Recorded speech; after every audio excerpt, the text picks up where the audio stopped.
The Hound of the Baskervilles by Sir Arthur Conan Doyle. Chapter 1. Mr. Sherlock Holmes. Mr. Sherlock Holmes, who was usually very late in the mornings, save upon those not infrequent occasions when he was up all night, was seated at the breakfast table. I stood upon the hearth-rug and picked up the stick which our visitor had left behind him the night before. It was a fine, thick piece of wood, bulbous-headed, of the sort which is known as a Penang lawyer. Just under the head was a broad silver band nearly an inch across.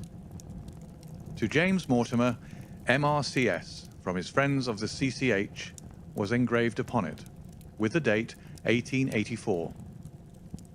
It was just such a stick as the old-fashioned family practitioner used to carry, dignified, solid, and reassuring.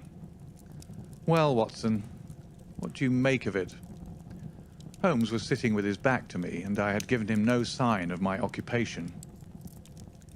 How did you know what I was doing? I believe you have eyes in the back of your head. I have at least a well-polished, silver-plated coffee-pot in front of me, said he. But tell me, Watson, what do you make of our visitor's stick, since we have been so unfortunate as to miss him, and have no notion of his errand? This accidental souvenir becomes of importance. Let me hear you reconstruct the man by an examination of it.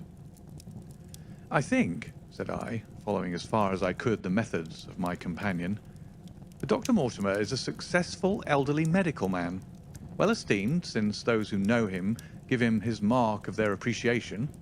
Good, said Holmes. Excellent. I think also that the probability is in favour of his being a country practitioner who does a great deal of his visiting on foot.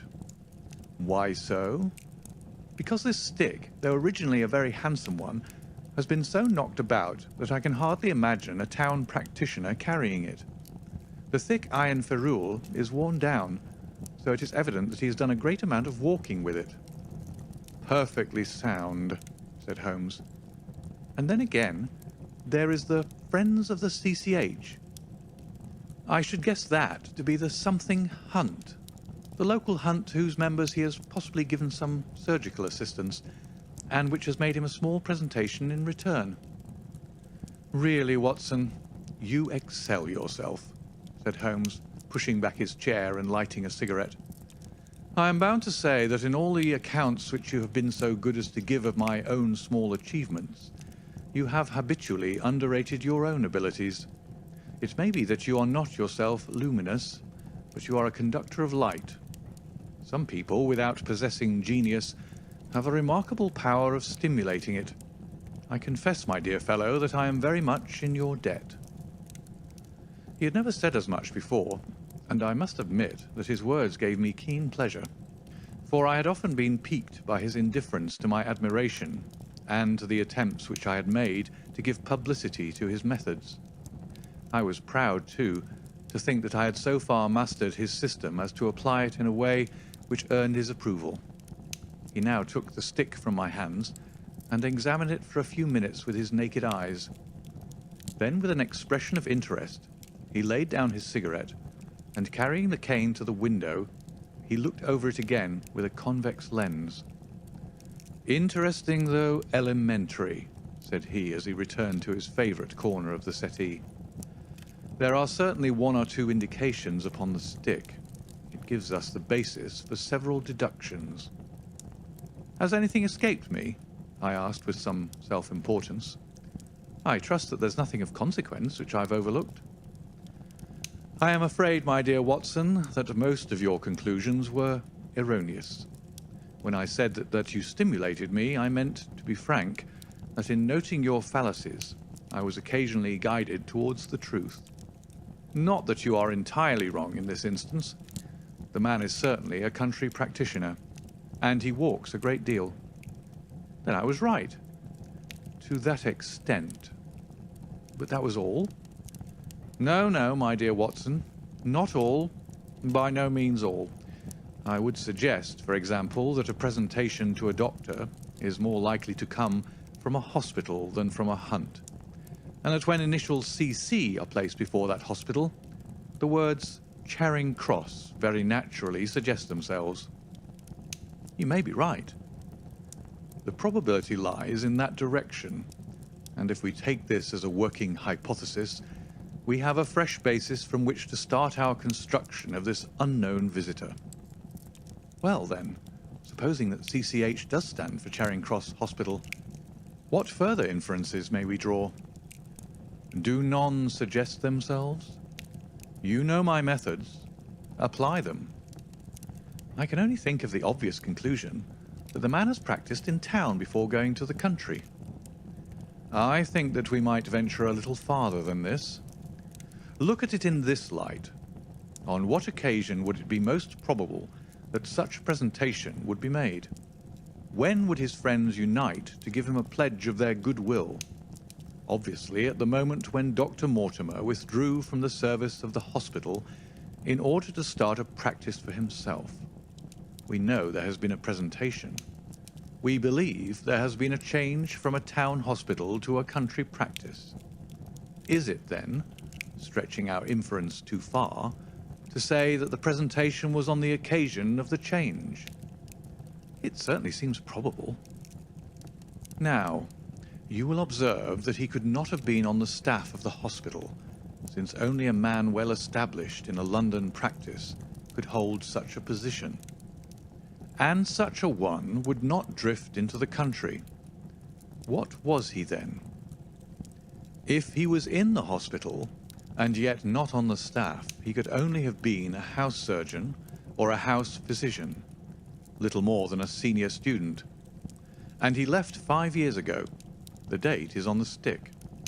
So your grave, middle-aged family practitioner vanishes into thin air, my dear Watson, and there emerges a young fellow, under 30, amiable, unambitious, absent-minded, and the possessor of a favourite dog, which I should describe roughly as being larger than a terrier and smaller than a mastiff. I laughed incredulously as Sherlock Holmes leaned back in his settee and blew little wavering rings of smoke up to the ceiling. As to the latter part, I have no means of checking you, said I, but at least it is not difficult to find out a few particulars about the man's age and professional career.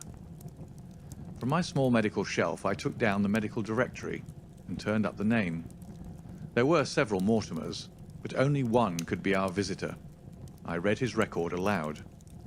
Mortimer James, MRCS, 1882, Grimpen, Dartmoor, Devon. House surgeon from 1882 to 1884 at Charing Cross Hospital. Winner of the Jackson Prize for Comparative Pathology, with essay entitled, Is Disease a Reversion? Corresponding member of the Swedish Pathological Society, author of Some Freaks of Atavism, Lancet, 1882. Do We Progress? Journal of Psychology, March 1883. Medical officer for the parishes of Grimpen, Thorsley, and High Barrow. No mention of that local hunt, Watson, said Holmes with a mischievous smile. But a country doctor, as you very astutely observed.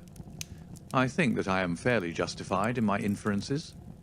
As to the adjectives, I said, if I remember right, amiable, unambitious, and absent-minded.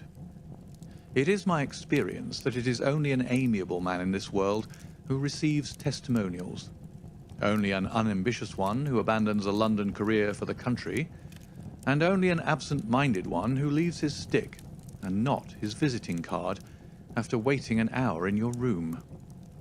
And the dog? Has been in the habit of carrying this stick behind his master.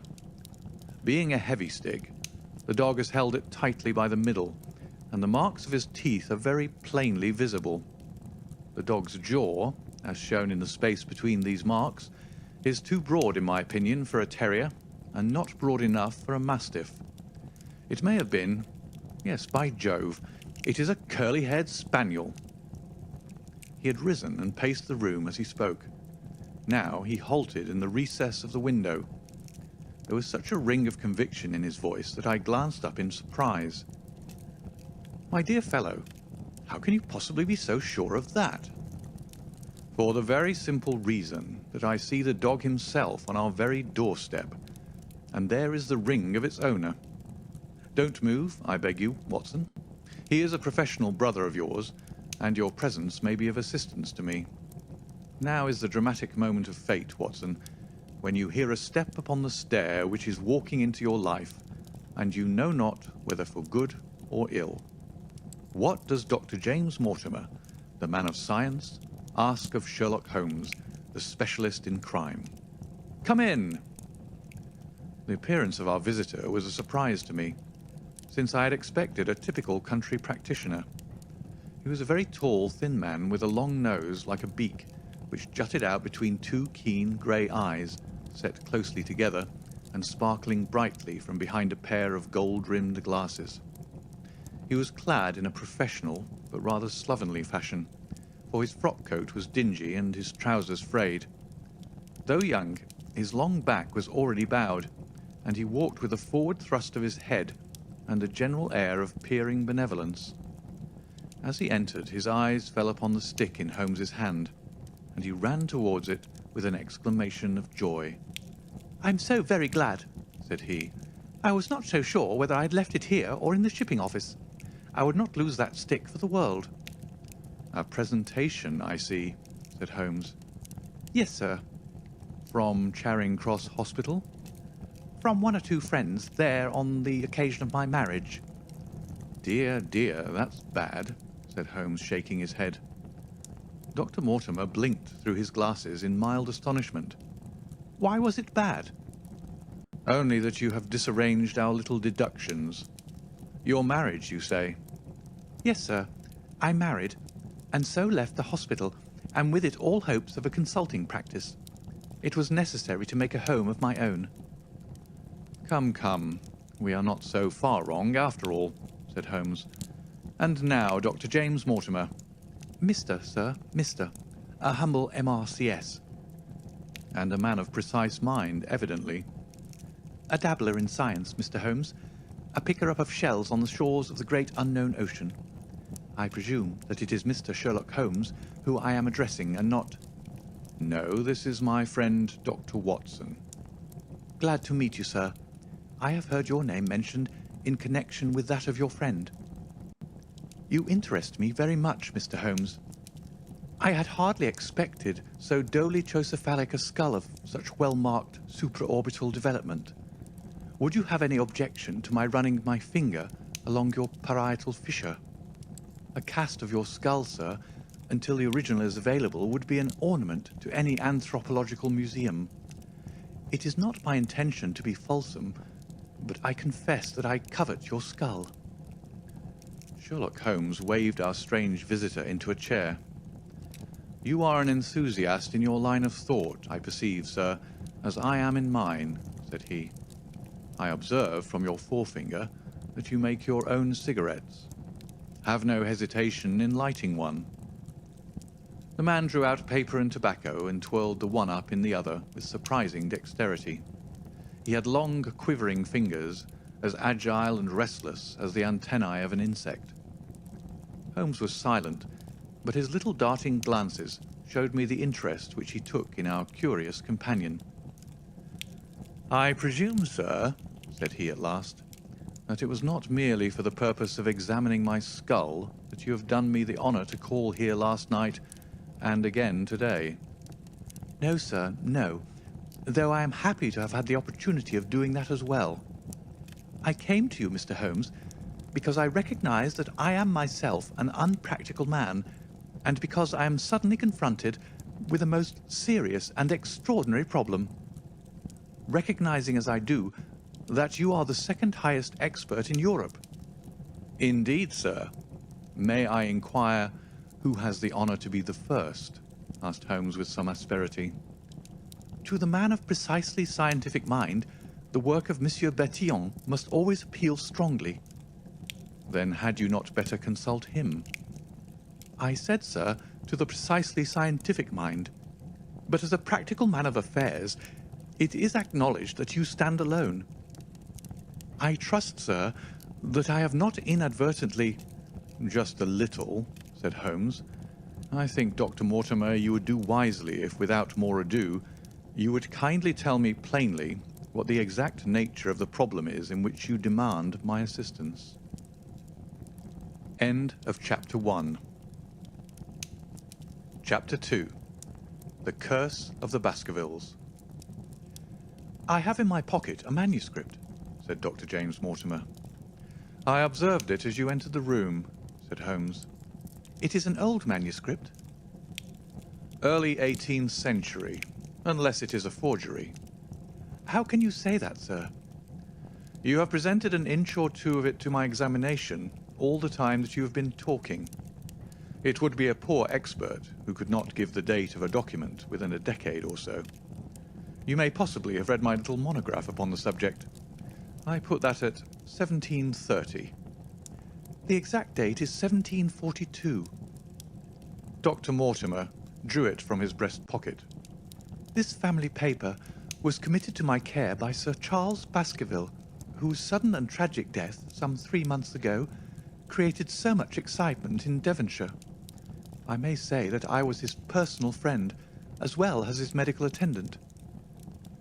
He was a strong-minded man, sir, shrewd, practical, and as unimaginative as I am myself.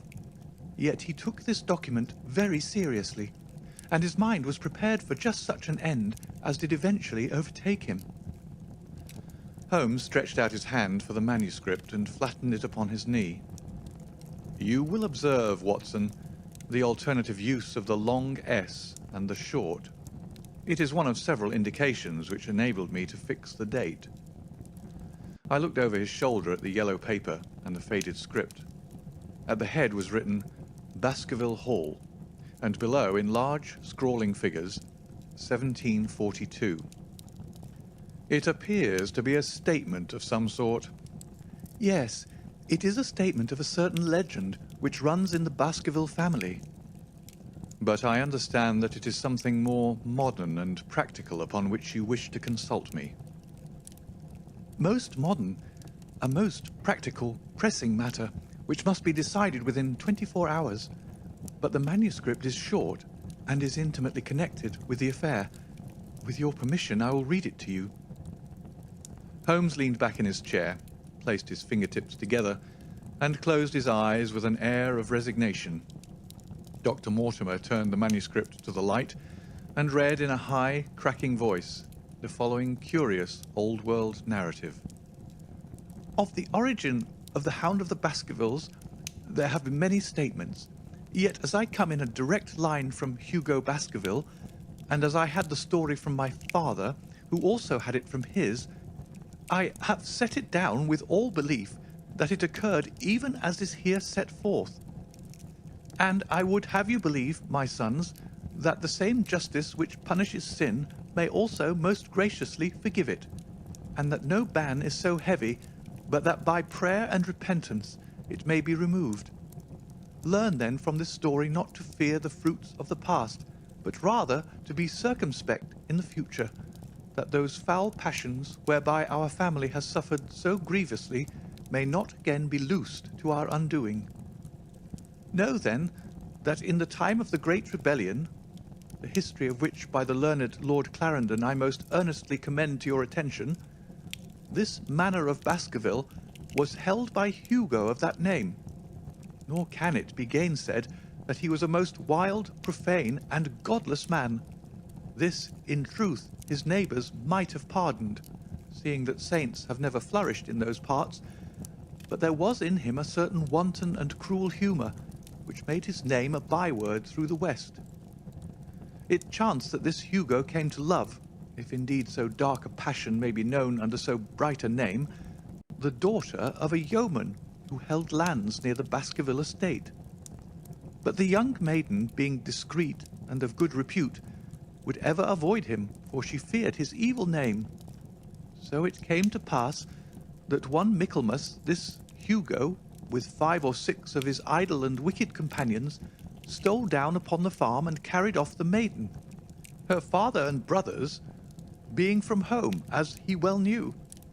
When they had brought her to the hall, the maiden was placed in an upper chamber, while Hugo and his friends sat down to a long carouse, as was their nightly custom.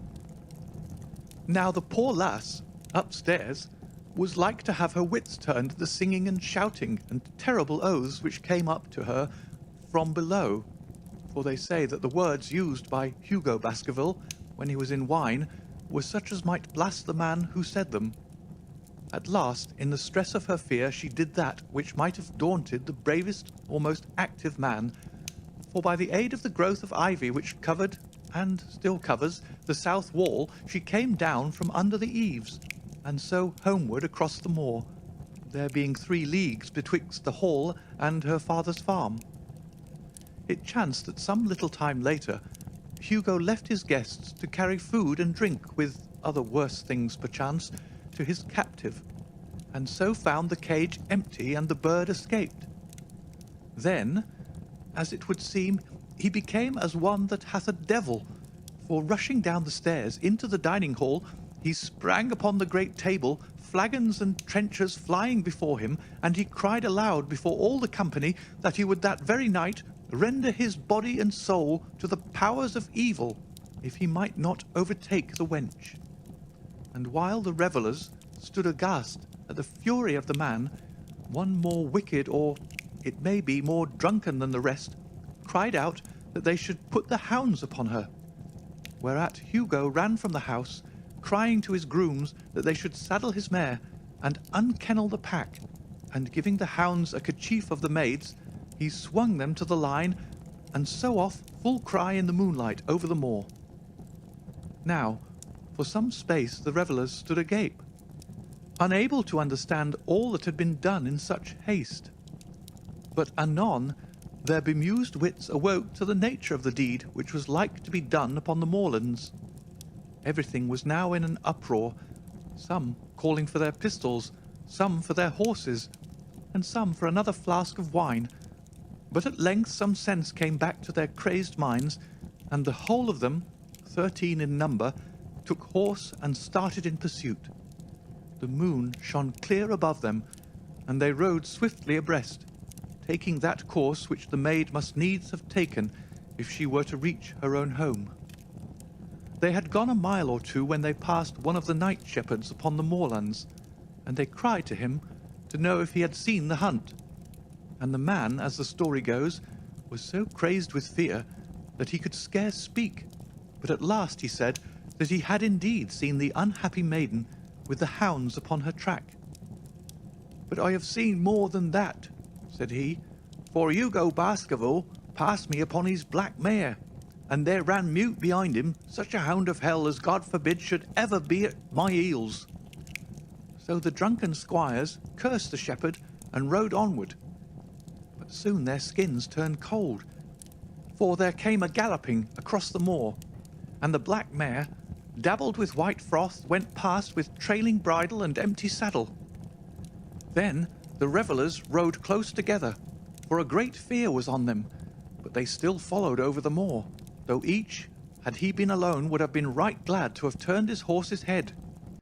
Riding slowly in this fashion, they came at last upon the hounds.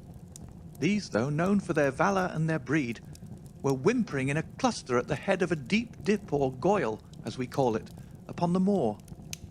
Some slinking away, and some with starting hackles and staring eyes, gazing down the narrow valley before them. The company had come to a halt, more sober men, as you may guess, than when they started. The most of them would by no means advance, but 3 of them, the boldest, or it may be the most drunken, rode forward down the goyle. Now it opened into a broad space in which stood 2 of those great stones, still to be seen there, which were set by certain forgotten peoples in the days of old. The moon was shining bright upon the clearing, and there in the centre lay the unhappy maid where she had fallen, dead of fear and of fatigue.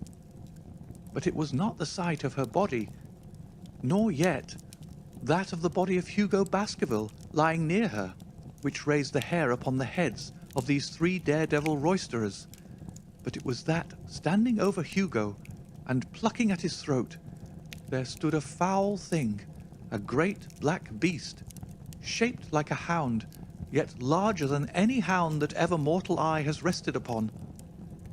And even as they looked, The thing tore the throat out of Hugo Baskerville, on which, as it turned its blazing eyes and dripping jaws upon them, the three shrieked with fear and rode for dear life, still screaming across the moor.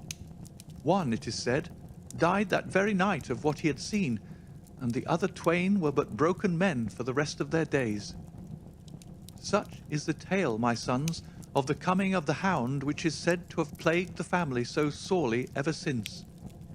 If I have set it down, it is because that which is clearly known hath less terror than that which is but hinted at and guessed. Nor can it be denied that many of the family have been unhappy in their deaths, which have been sudden, bloody, and mysterious. Yet may we shelter ourselves in the infinite goodness of Providence, which would not forever punish the innocent beyond that third or fourth generation which is threatened in Holy Writ. To that Providence, my sons, I hereby commend you, and I counsel you by way of caution to forbear from crossing the moor in those dark hours when the powers of evil are exalted. This from Hugo Baskerville to his sons Roger and John, with instructions that they say nothing thereof to their sister Elizabeth.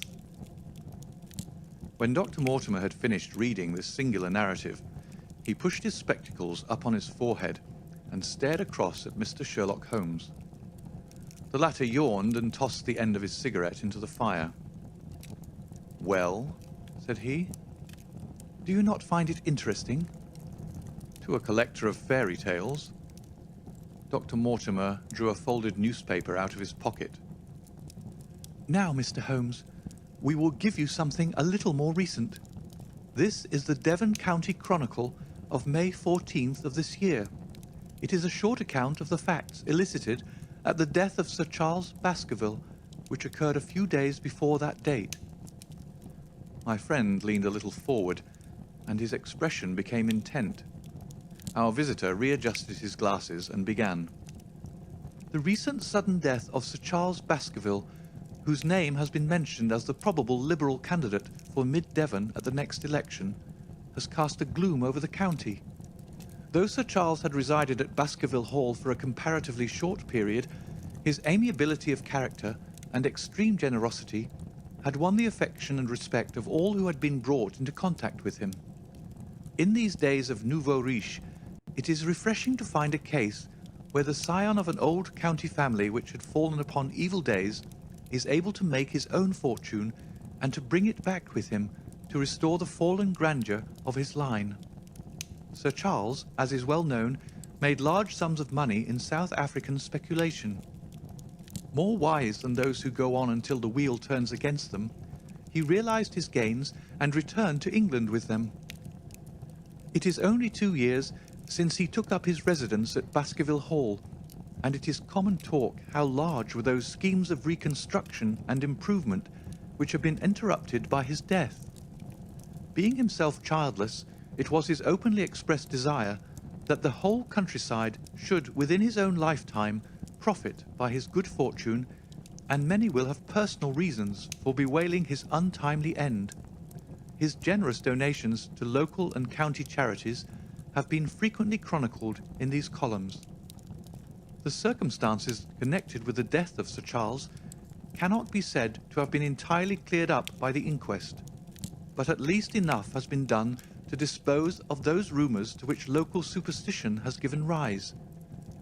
There is no reason whatever to suspect foul play, or to imagine that death could be from any but natural causes. Sir Charles was a widower, and a man who may be said to have been in some ways of an eccentric habit of mind. In spite of his considerable wealth, he was simple in his personal tastes, and his indoor servants at Baskerville Hall consisted of a married couple named Barrymore, the husband acting as butler and the wife as housekeeper. Their evidence, corroborated by that of several friends, tends to show that Sir Charles' health has for some time been impaired, and points especially to some affection of the heart, manifesting itself in changes of colour, breathlessness, and acute attacks of nervous depression. Dr. James Mortimer, the friend and medical attendant of the deceased, has given evidence to the same effect. The facts of the case are simple. Sir Charles Baskerville, was in the habit every night before going to bed of walking down the famous yew alley of Baskerville Hall. The evidence of Barrymore's shows that this had been his custom. On the 4th of May, Sir Charles had declared his intention of starting next day for London, and had ordered Barrymore to prepare his luggage.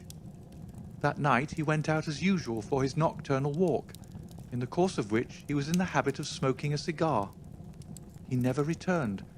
At 12 o'clock, Barrymore, finding the hall door still open, became alarmed, and lighting a lantern, went in search of his master. The day had been wet, and Sir Charles's footmarks were easily traced down the alley. Halfway down this walk there is a gate which leads out onto the moor. There were indications that Sir Charles had stood for some little time here. He then proceeded down the alley, and it was at the far end of it that his body was discovered. One fact which has not been explained is the statement of Barrymore that his master's footprints altered their character from the time that he passed the moor gate, that he appeared from thence onward to have been walking upon his toes. One Murphy, a gypsy horse dealer, was on the moor at no great distance at the time, but he appears by his own confession to have been the worse for drink.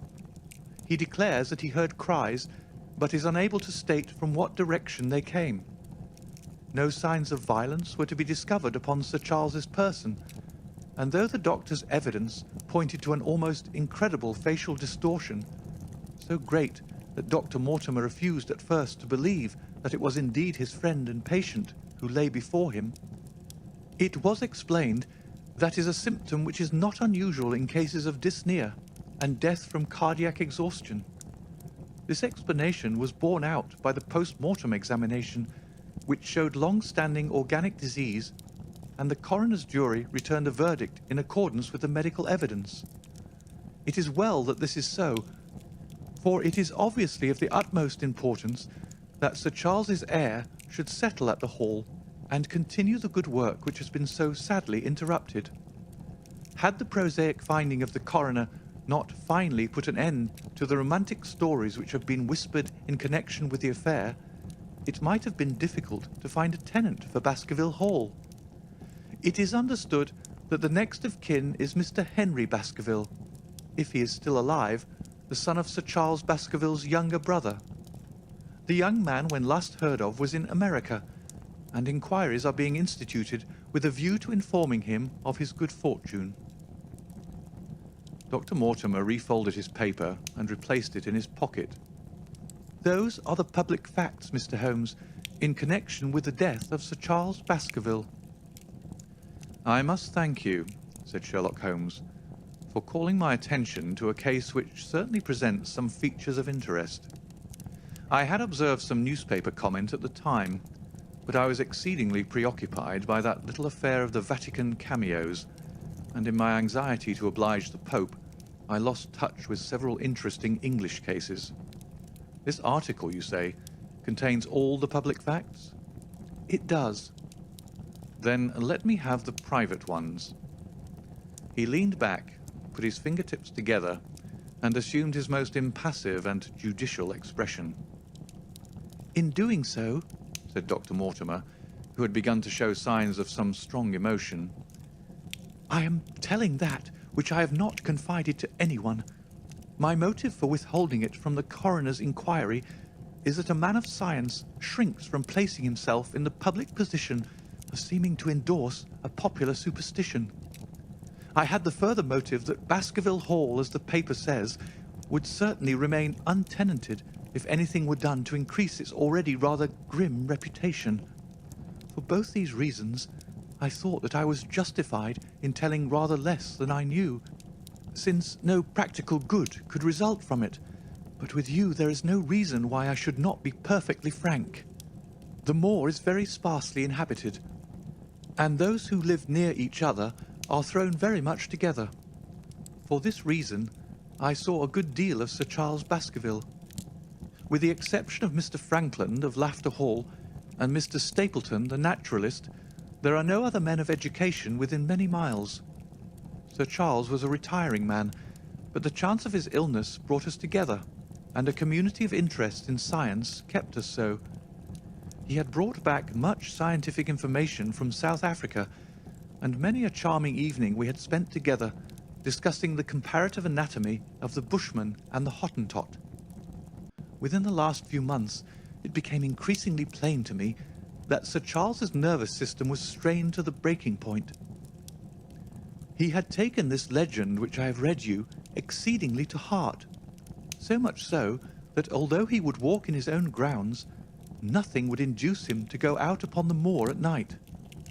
Incredible as it may appear to you, Mr. Holmes, he was honestly convinced that a dreadful fate overhung his family, and certainly the records which he was able to give of his ancestors were not encouraging.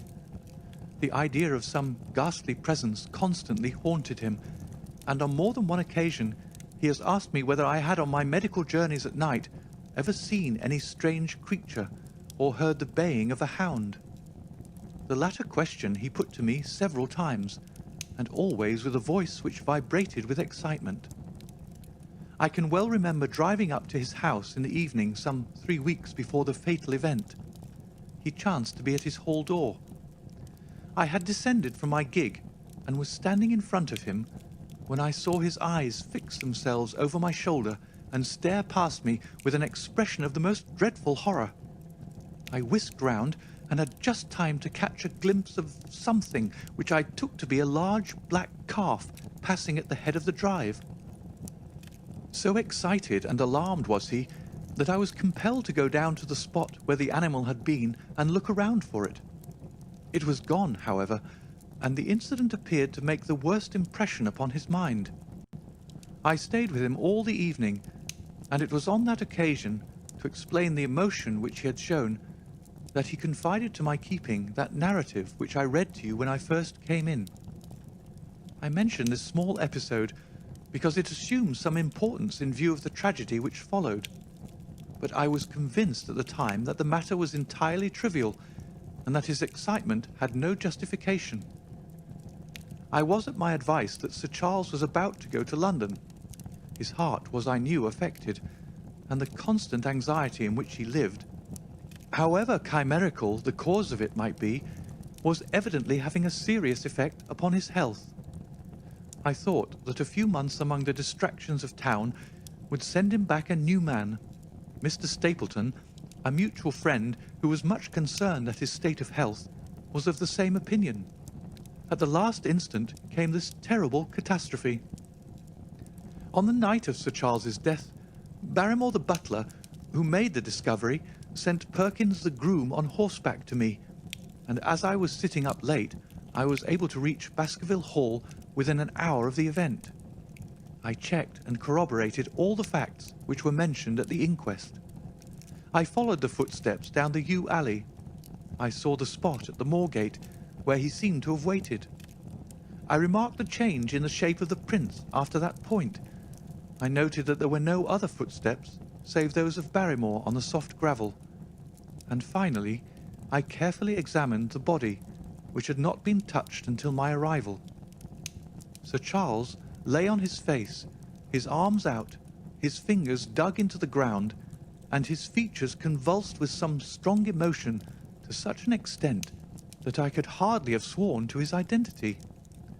There was certainly no physical injury of any kind, but one false statement was made by Barrymore at the inquest.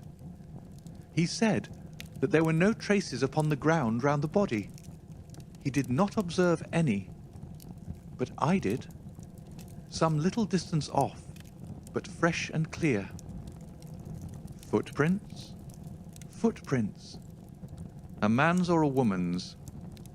Dr. Mortimer looked strangely at us for an instant, and his voice sank almost to a whisper as he answered. Mr. Holmes, they were the footprints of a gigantic hound. End of Chapter 2. Chapter 3. The Problem. I confess at these words a shudder passed through me. There was a thrill in the doctor's voice which showed that he was himself deeply moved by that which he told us. Holmes leaned forward in his excitement, and his eyes had the hard, dry glitter which shot from them when he was keenly interested. You saw this? As clearly as I see you. And you said nothing? What was the use? How was it that no one else saw it? The marks were some 20 yards from the body, and no one gave them a thought. I don't suppose I should have done so had I not known this legend. There are many sheepdogs on the moor. No doubt, but this was no sheepdog. You say it was large. Enormous. But it had not approached the body. No. What sort of night was it? Damp and raw. But not actually raining. No. What is the alley like? There are 2 lines of old yew hedge, 12 feet high and impenetrable. The walk in the centre is about 8 feet across.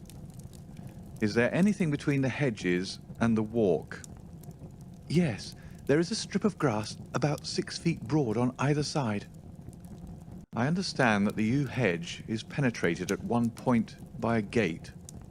Yes, the wicket gate which leads on to the moor. Is there any other opening? None. So that to reach the yew alley, one either has to come down it from the house, or else to enter it by the moor gate. There is an exit through a summer house at the far end. Had Sir Charles reached this? No, he lay about 50 yards from it. Now tell me, Dr. Mortimer, and this is important, the marks which you saw were on the path and not on the grass. No marks could show on the grass. Were they on the same side of the path as the moor gate?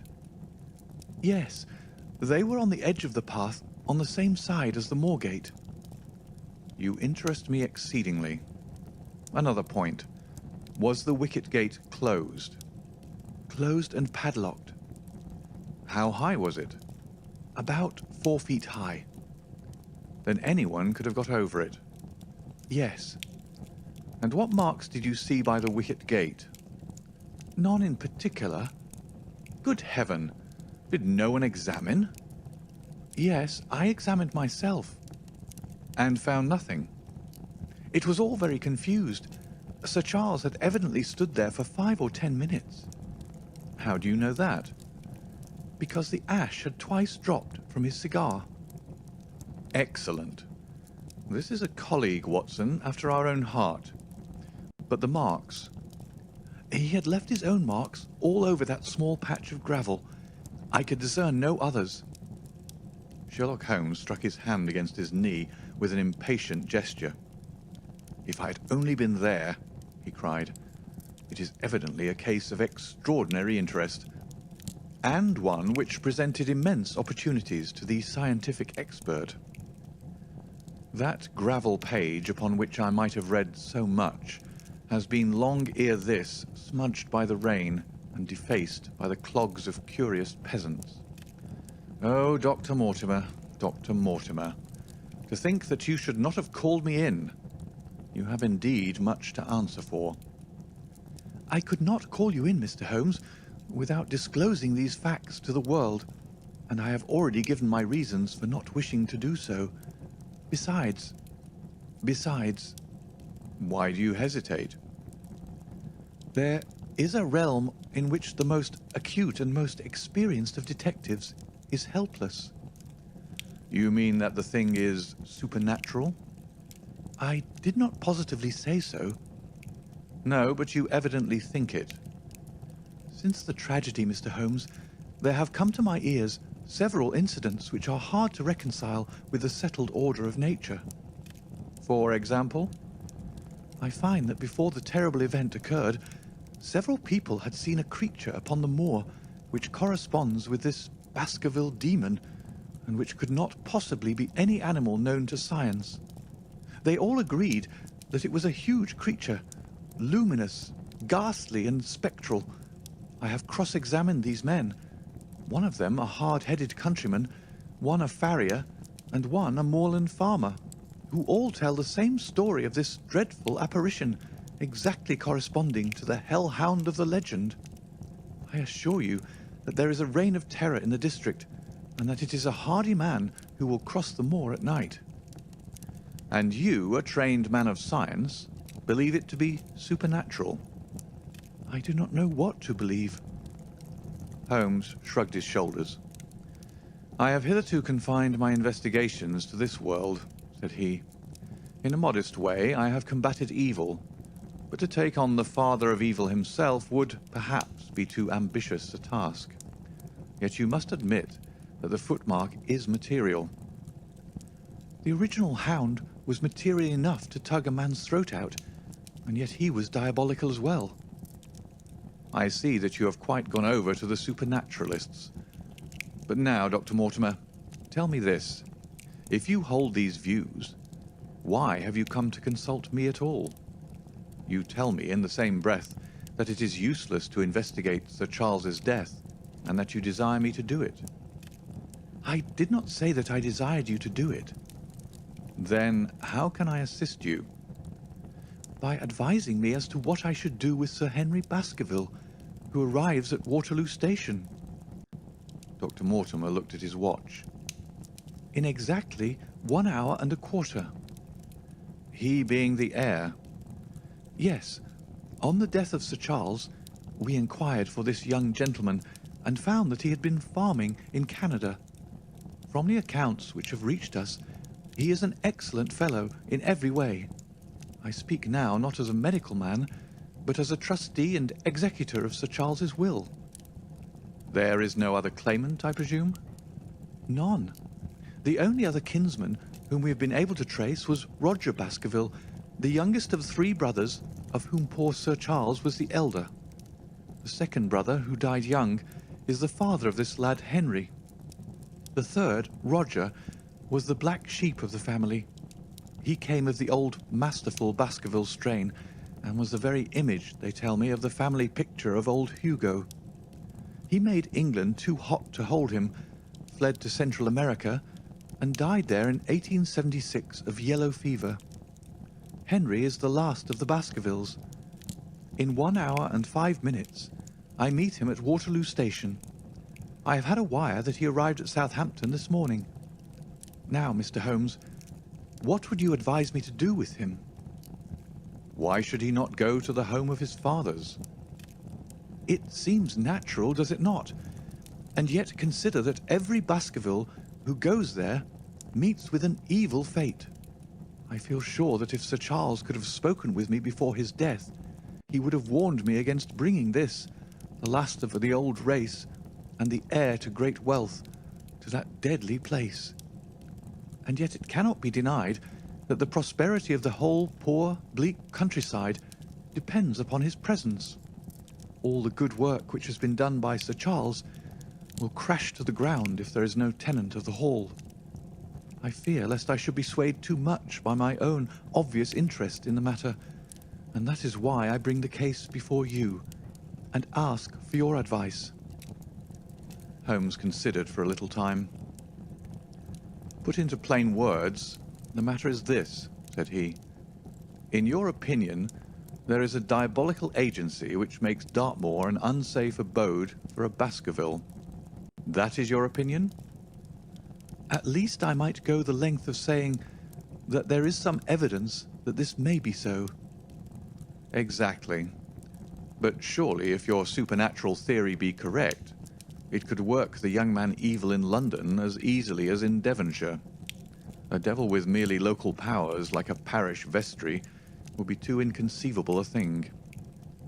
You put the matter more flippantly, Mr. Holmes, than you would probably do if you were brought into personal contact with these things.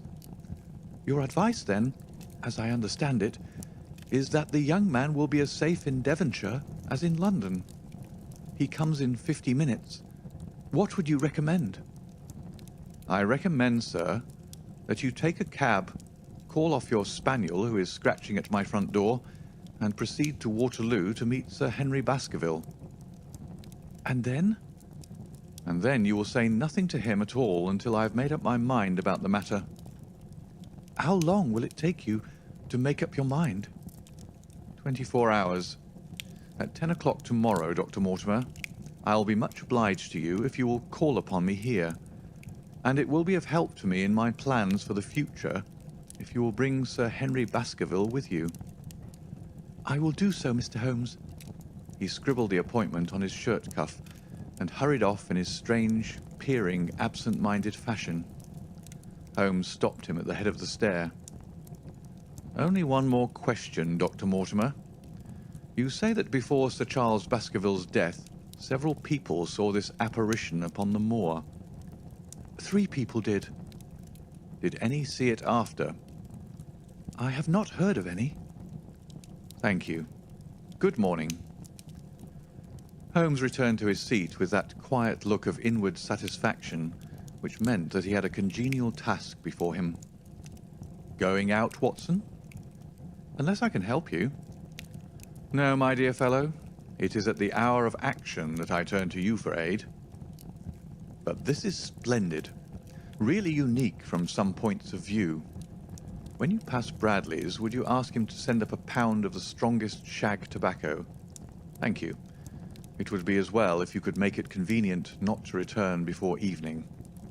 Then I shall be very glad to compare impressions as to this most interesting problem which has been submitted to us this morning." I knew that seclusion and solitude were very necessary for my friend in those hours of intense mental concentration during which he weighed every particle of evidence, constructed alternative theories, balanced one against the other, and made up his mind as to which points were essential and which immaterial. I therefore spent the day at my club, and did not return to Baker Street until evening. It was nearly 9 o'clock when I found myself in the sitting-room once more. My first impression as I opened the door was that a fire had broken out, for the room was so filled with smoke that the light of the lamp upon the table was blurred by it. As I entered, however, my fears were set at rest, for it was the acrid fumes of strong, coarse tobacco which took me by the throat and set me coughing. Through the haze, I had a vague vision of Holmes in his dressing gown, coiled up in an armchair with his black clay pipe between his lips. Several rolls of paper lay around him. "Caught cold, Watson?" said he. "No, it's this poisonous atmosphere. I suppose it is pretty thick, now that you mention it." "Thick? It's intolerable." "Open the window, then. You've been at your club all day, I perceive." "My dear Holmes." "Am I right?" "Certainly, but how?" He laughed at my bewildered expression. "There is a delightful freshness about you, Watson, which makes it a pleasure to exercise any small powers which I possess at your expense. A gentleman goes forth on a showery and miry day. He returns immaculate in the evening, with a gloss still on his hat and his boots. He has been a fixture, therefore, all day. He is not a man with intimate friends. Where, then, could he have been? Is it not obvious?" "Well, it is rather obvious." "The world is full of obvious things which nobody by any chance ever observes. Where do you think that I have been?" "A fixture also." "On the contrary, I have been to Devonshire." "In spirit?" "Exactly. My body has remained in this armchair and has, I regret to observe, consumed in my absence 2 large pots of coffee and an incredible amount of tobacco. After you left, I sent down to Stamford's for the ordnance map of this portion of the moor, and my spirit has hovered over it all day. I flatter myself that I could find my way about." "Large-scale map, I presume?" "Very large." He unrolled one section and held it over his knee. "Here you have the particular district which concerns us. That is Baskerville Hall in the middle." "With a wood around it?" "Exactly. I fancy the yew alley, though not marked under that name, must stretch along this line, with the moor, as you perceive, upon the right of it. This small clump of buildings here is the hamlet of Grimpen, where our friend Dr. Mortimer has his headquarters. Within a radius of 5 miles there are, as you see, only a very few scattered dwellings. Here is Laughter Hall, which was mentioned in the narrative. There is a house indicated here, which may be the residence of the naturalist. Stapleton, if I remember right, was his name. Here are 2 moorland farmhouses, High Tor and Foulmire. Then 14 miles away, the great convict prison of Princetown. Between and around these scattered points extends the desolate, lifeless moor. This, then, is the stage upon which tragedy has been played, and upon which we may help to play it again. It must be a wild place. Yes, the setting is a worthy one. If the devil did desire to have a hand in the affairs of men, then you are yourself inclining to the supernatural explanation. The devil's agents may be of flesh and blood, may they not? There are two questions waiting for us at the outset. The one is whether any crime has been committed at all. The second is what is the crime and how was it committed? Of course, if Dr. Mortimer's surmise should be correct, and we are dealing with forces outside the ordinary laws of nature, there is an end of our investigation. But we are bound to exhaust all other hypotheses before falling back upon this one. I think we'll shut that window again, if you don't mind. It is a singular thing that I find that a concentrated atmosphere helps a concentration of thought. I have not pushed it to the length of getting into a box to think, but that is the logical outcome of my convictions. Have you turned the case over in your mind? Yes, I've thought a good deal of it in the course of the day. What do you make of it? It is very bewildering. It has certainly a character of its own. There are points of distinction about it. That change in the footprints, for example. What do you make of that? Mortimer said that the man had walked on tiptoe down that portion of the alley. He only repeated what some fool had said at the inquest. Why should a man walk on tiptoe down the alley? What then? He was running, Watson. Running desperately. Running for his life. Running until he burst his heart and fell dead upon his face. Running from what? There lies our problem. There are indications that the man was crazed with fear before he ever began to run. How can you say that? I am presuming that the cause of his fears came to him across the moor. If that was so, and it seems most probable, only a man who had lost his wits would have run from the house instead of towards it. If the gypsy's evidence may be taken as true, he ran with cries for help in the direction where help was least likely to be. Then again, whom was he waiting for that night? And why was he waiting for him in the yew alley rather than in his own house? You think that he was waiting for someone? The man was elderly and infirm.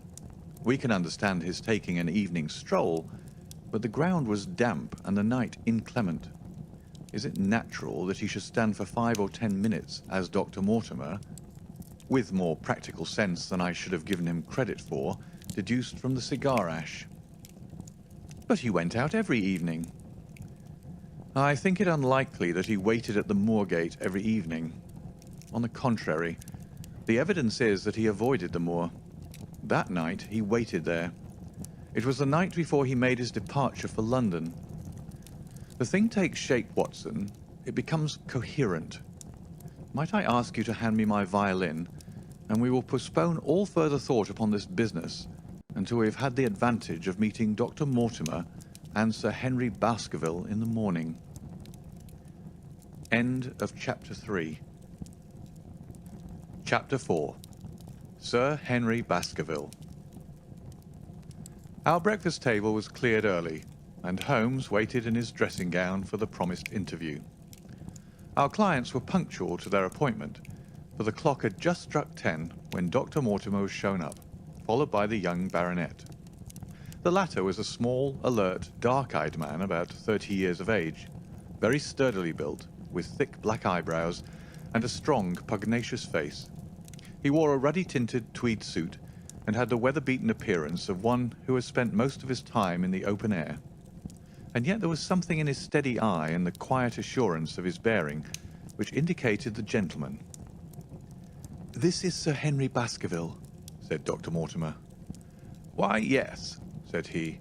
"And the strange thing is, Mr. Sherlock Holmes, that if my friend here had not proposed coming round to you this morning, I should have come on my own account.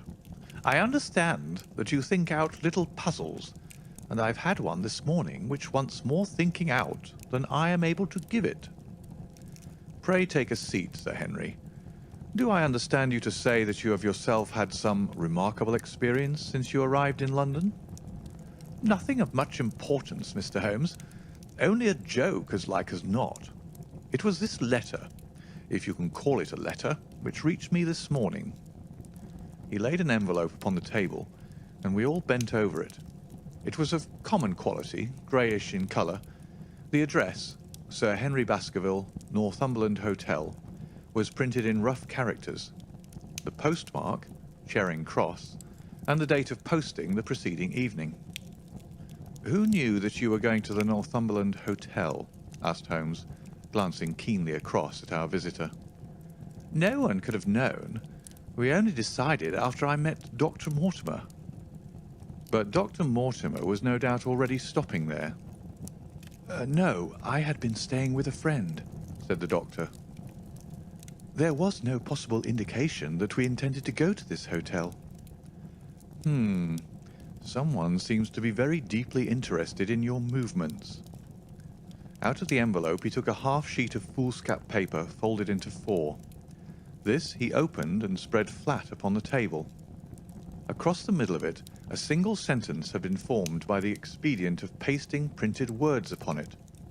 It ran, "As you value your life or your reason, keep away from the moor." The word moor only was printed in ink. "Now," said Sir Henry Baskerville, "perhaps you will tell me, Mr. Holmes, what in thunder is the meaning of that, and who it is that takes so much interest in my affairs. What do you make of it, Dr. Mortimer?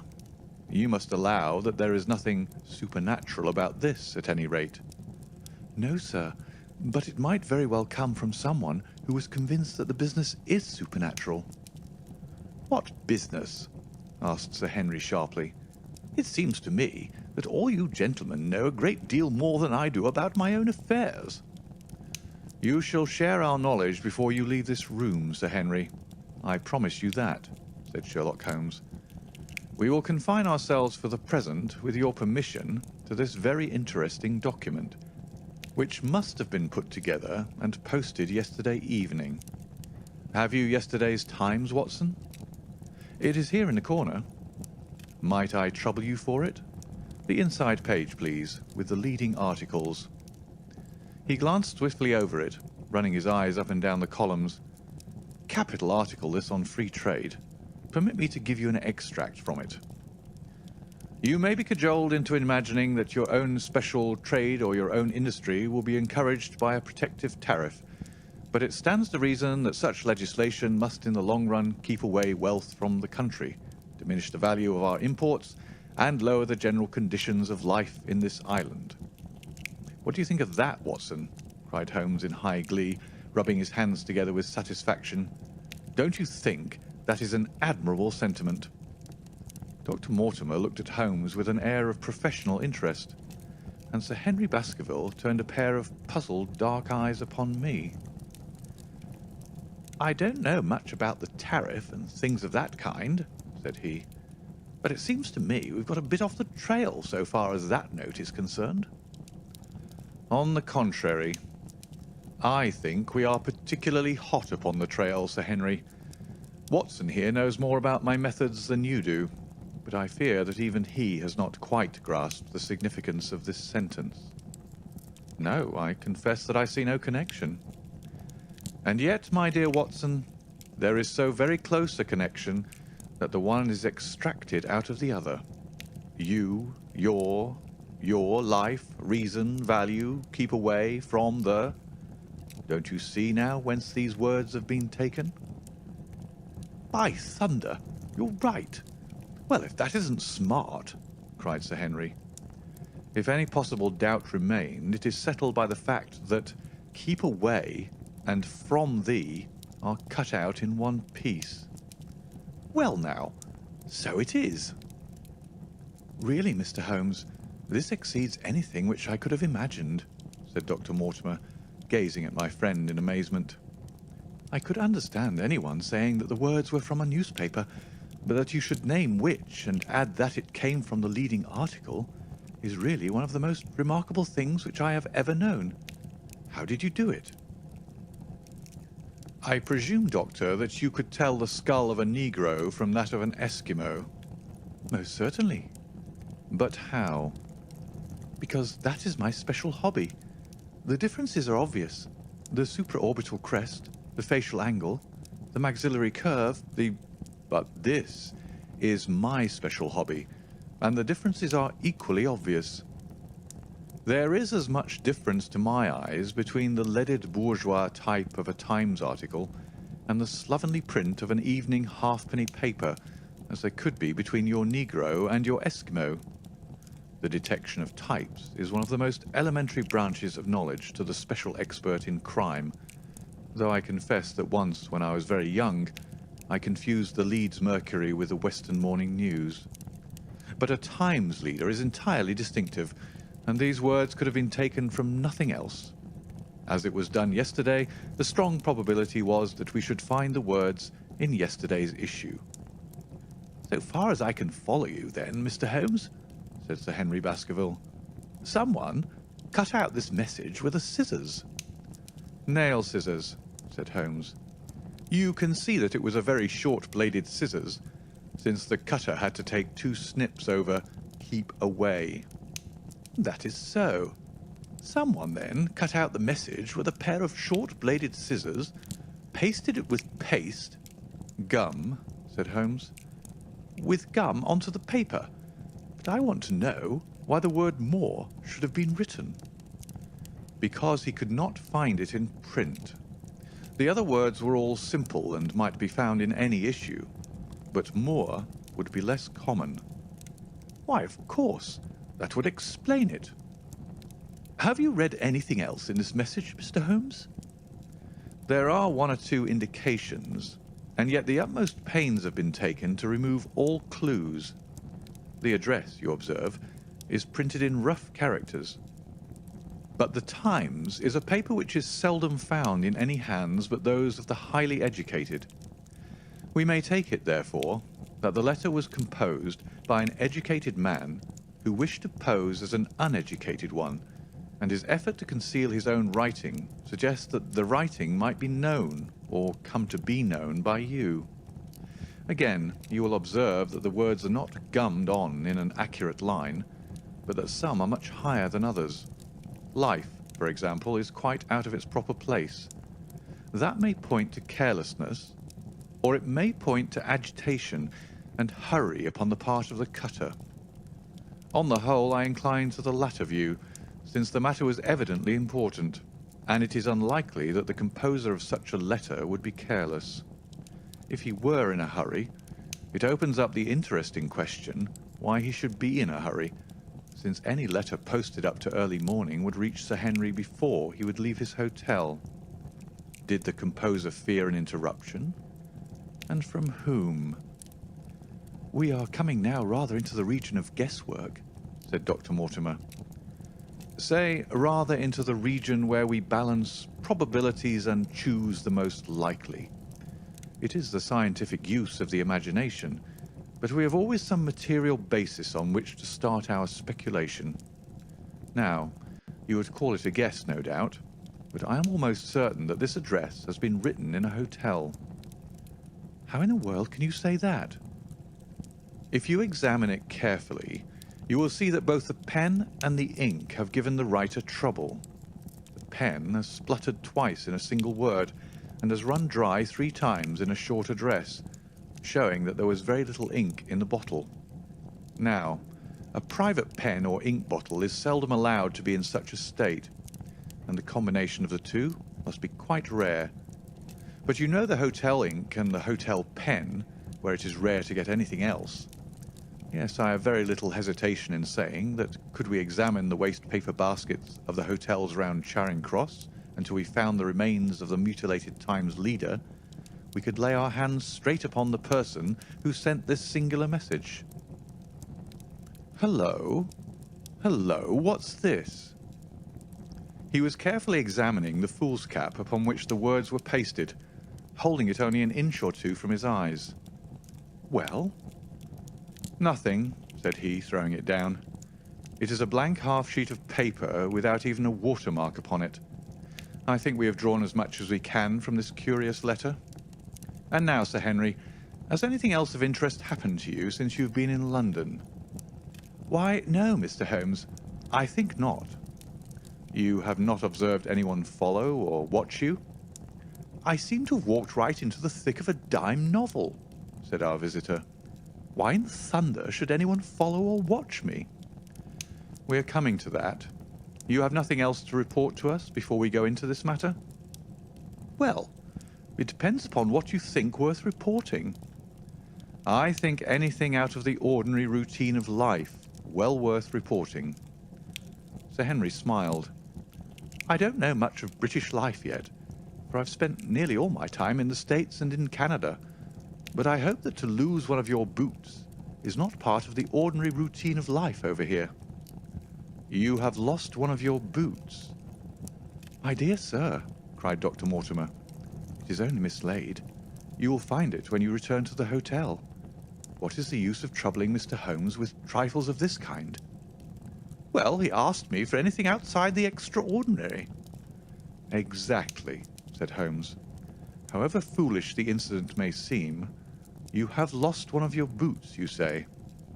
Well, mislaid it anyhow. I put them both outside my door last night, and there was only one in the morning. I could get no sense out of the chap who cleans them. The worst of it is that I only bought the pair last night in the Strand, and I have never had them on. If you have never worn them, why did you put them out to be cleaned? They were tan boots and had never been varnished. That was why I put them out. Then I understand that on your arrival in London yesterday, you went out at once and bought a pair of boots. I did a great deal of shopping. Dr. Mortimer here went round with me. You see, if I am to be squire down there, I must dress the part, and it may be that I have got a little careless in my ways out west. Among other things, I bought these brown boots, gave $6 for them, and had one stolen before ever I had them on my feet. It seems a singularly useless thing to steal, said Sherlock Holmes. I confess that I share Dr. Mortimer's belief that it will not be long before the missing boot is found.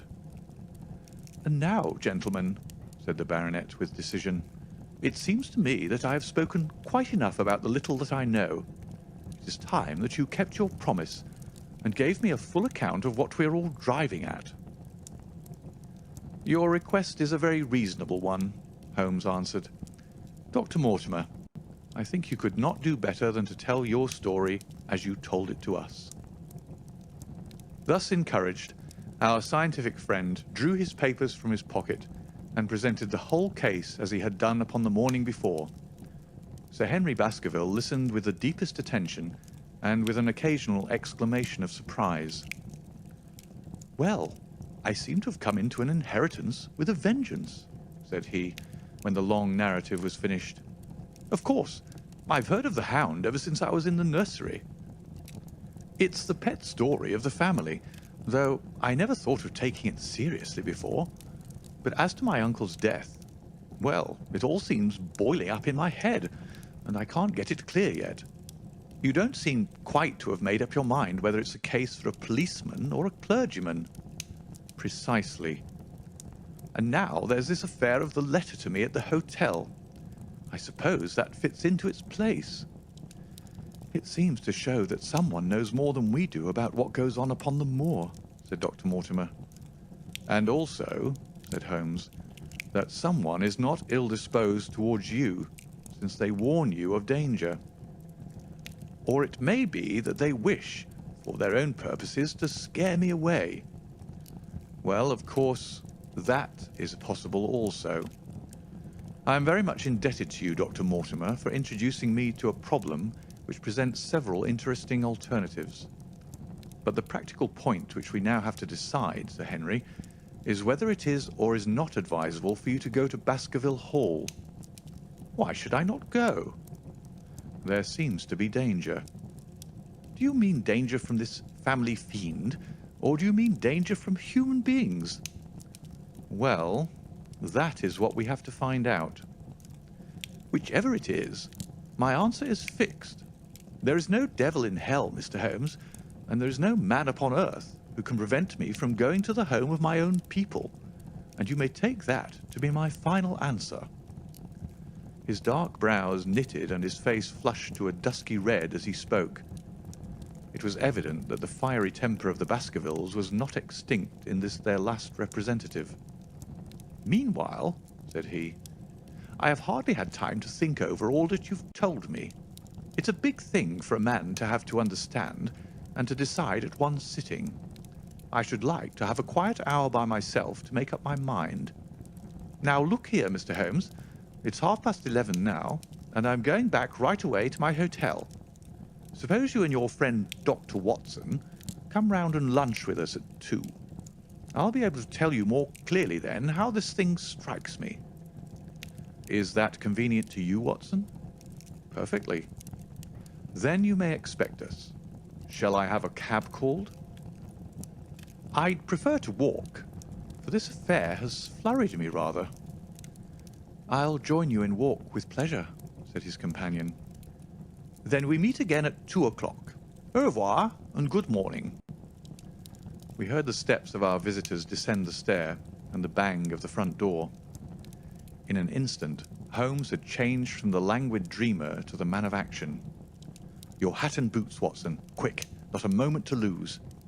He rushed into his room in his dressing gown and was back again in a few seconds in a frock coat. We hurried together down the stairs and into the street.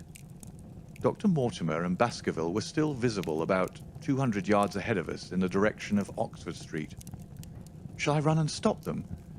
"Not for the world, my dear Watson. I am perfectly satisfied with your company if you will tolerate mine. Our friends are wise, for it is certainly a very fine morning for a walk." He quickened his pace until we had decreased the distance which divided us by about half. Then, still keeping 100 yards behind, we followed into Oxford Street and so down Regent Street. Once our friend stopped and stared into a shop window, upon which Holmes did the same. An instant afterwards he gave a little cry of satisfaction, and following the direction of his eager eyes, I saw that a hansom cab with a man inside, which had halted on the other side of the street, was now proceeding slowly onward again. "There's our man, Watson. Come along. We'll have a good look at him, even if we can do no more." At that instant I was aware of a bushy black beard and a pair of piercing eyes turned upon us through the side window of the cab. Instantly the trap door at the top flew up. Something was screamed to the driver, and the cab flew madly off down Regent Street. Holmes looked eagerly around for another, but no empty one was in sight. Then he dashed in wild pursuit amid the stream of the traffic, but the start was too great, and already the cab was out of sight. "There now," said Holmes bitterly as he emerged panting and white with vexation from the tide of vehicles. "Was ever such bad luck and such bad management too? Watson, Watson, if you're an honest man, you will record this also and set it against my successes." "Who was the man?" "I have not an idea." "A spy?" "Well, it was evident from what we've heard that Baskerville has been very closely shadowed by someone since he has been in town. How else could it be known so quickly that it was the Northumberland Hotel which he had chosen? If they had followed him the first day, I argued that they would follow him also the second. You may have observed that I twice strolled over to the window while Dr. Mortimer was reading his legend." "Yes, I remember." "I was looking out for loiterers in the street, but I saw none. We are dealing with a clever man, Watson. This matter cuts very deep, and though I have not finally made up my mind whether it is a benevolent or a malevolent agency which is in touch with us, I am conscious always of power and design. When our friends left, I at once followed them in the hopes of marking down their invisible attendant.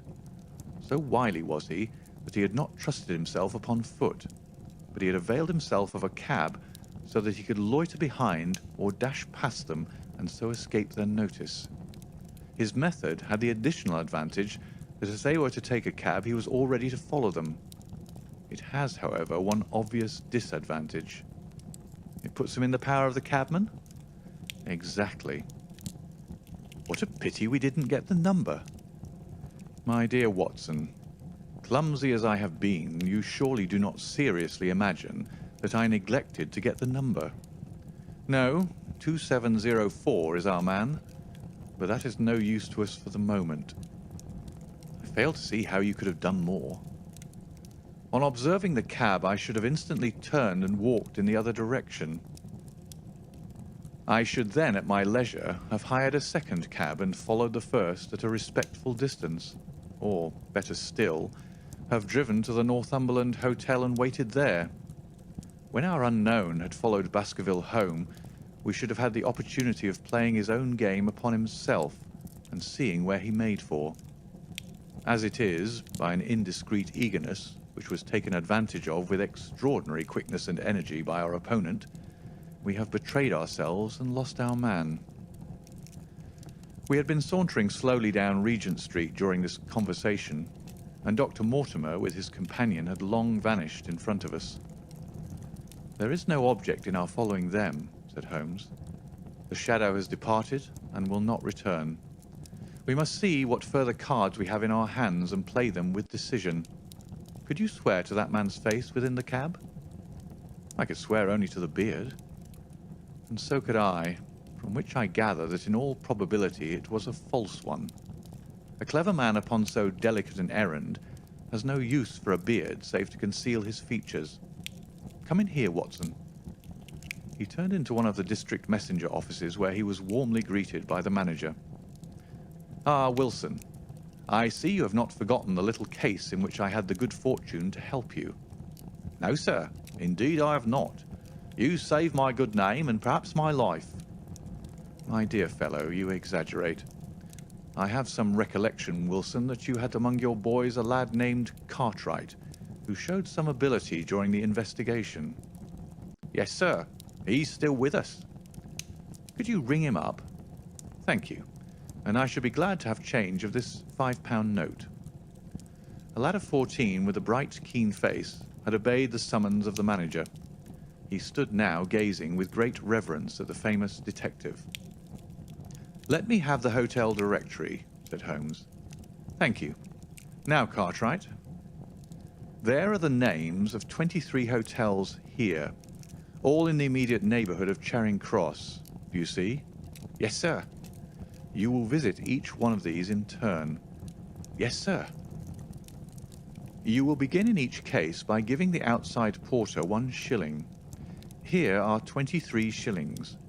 "Yes, sir." "You will tell him that you want to see the waste paper of yesterday. You will say that an important telegram has miscarried and that you are looking for it. You understand?" "Yes, sir."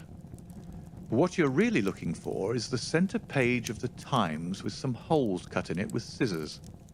Here is a copy of the Times. It is this page. You could easily recognize it, could you not?" "Yes, sir." "In each case, the outside porter will send for the hall porter, to whom also you will give 1 shilling. Here are 23 shillings. You will then learn in possibly 20 cases out of the 23 that the waste of the day before has been burned or removed. In the 3 other cases you will be shown a heap of paper, and you will look for this page of the Times among it. The odds are enormously against your finding it. There are 10 shillings over in case of emergencies. Let me have a report by wire at Baker Street before evening. And now, Watson, it only remains for us to find out by wire the identity of the cabman. Number 2704. And then we will drop into one of the Bond Street picture galleries and fill in the time until we are due at the hotel." End of Chapter 4. Chapter 5. 3 Broken Threads. Sherlock Holmes had, in a very remarkable degree, the power of detaching his mind at will. For 2 hours the strange business in which we had been involved appeared to be forgotten, and he was entirely absorbed in the pictures of the modern Belgian masters. He would talk of nothing but art, of which he had the crudest ideas, from our leaving the gallery until we found ourselves at the Northumberland Hotel. "Sir Henry Baskerville is upstairs expecting you," said the clerk. "He asked me to show you up at once when you came." "Have you any objection to my looking at your register?" said Holmes. "Not in the least. The books show that 2 names have been added after that of Baskerville. One was Theophilus Johnson and family of Newcastle, the other Mrs. Oldmore and maid of High Lodge, Alton. Surely that must be the same Johnson whom I used to know, said Holmes to the porter. A lawyer, is he not? Grey-haired, and walks with a limp. No, sir. This is Mr. Johnson, the coal owner, a very active gentleman, not older than yourself. Surely you're mistaken about his trade. No, sir. He has used this hotel for many years, and he's very well known to us. Ah, that settles it. Mrs. Oldmore, too, I seem to remember the name. Excuse my curiosity, but often in calling upon one friend, one finds another. She's an invalid lady, sir. Her husband was once Mayor of Gloucester. She always comes to us when she's in town. Thank you.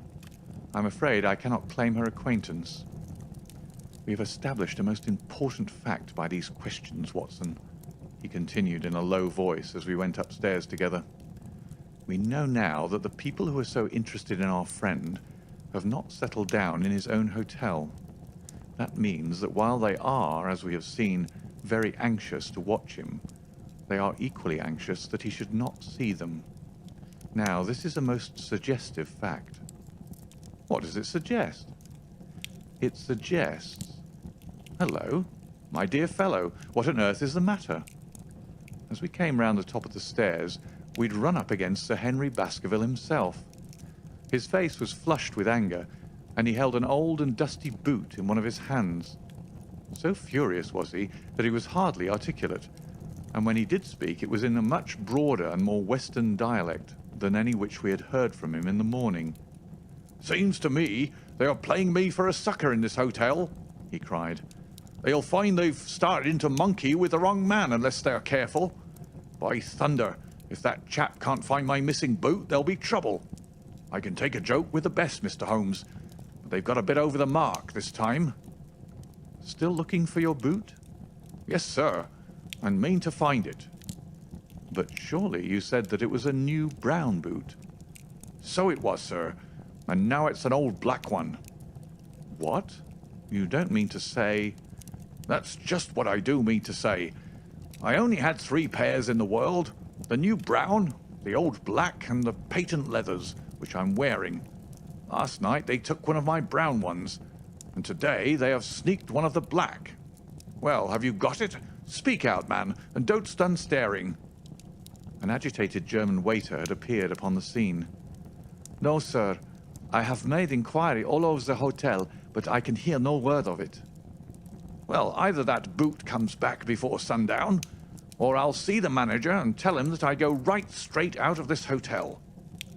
"It shall be found, sir. I promise you that if you'll have a little patience, it will be found." "Mind it is, for it's the last thing of mine that I'll lose in this den of thieves. Well, well, Mr. Holmes, you'll excuse my troubling you about such a trifle." "I think it's well worth troubling about." "Why? You look very serious over it." "How do you explain it?" "I just don't attempt to explain it. It seems the very maddest, queerest thing that ever happened to me." "The queerest, perhaps," said Holmes thoughtfully. "What do you make of it yourself?" "Well, I don't profess to understand it yet. This case of yours is very complex, Sir Henry. When taken in conjunction with your uncle's death, I'm not sure that all the 500 cases of capital importance which I've handled, there is one which cuts so deep. But we hold several threads in our hands, and the odds are that one or other of them guides us to the truth. We may waste time in following the wrong one, but sooner or later we must come upon the right." We had a pleasant luncheon in which little was said of the business which had brought us together. It was in the private sitting room to which we afterwards repaired that Holmes asked Baskerville what were his intentions. "To go to Baskerville Hall." "And when?" "At the end of the week." "On the whole," said Holmes, "I think that your decision is a wise one. I have ample evidence that you are being dogged in London, and amid the millions of this great city it is difficult to discover who these people are or what their object can be. If their intentions are evil, they might do you mischief, and we should be powerless to prevent it. You did not know, Dr. Mortimer, that you were followed this morning from my house." Dr. Mortimer started violently.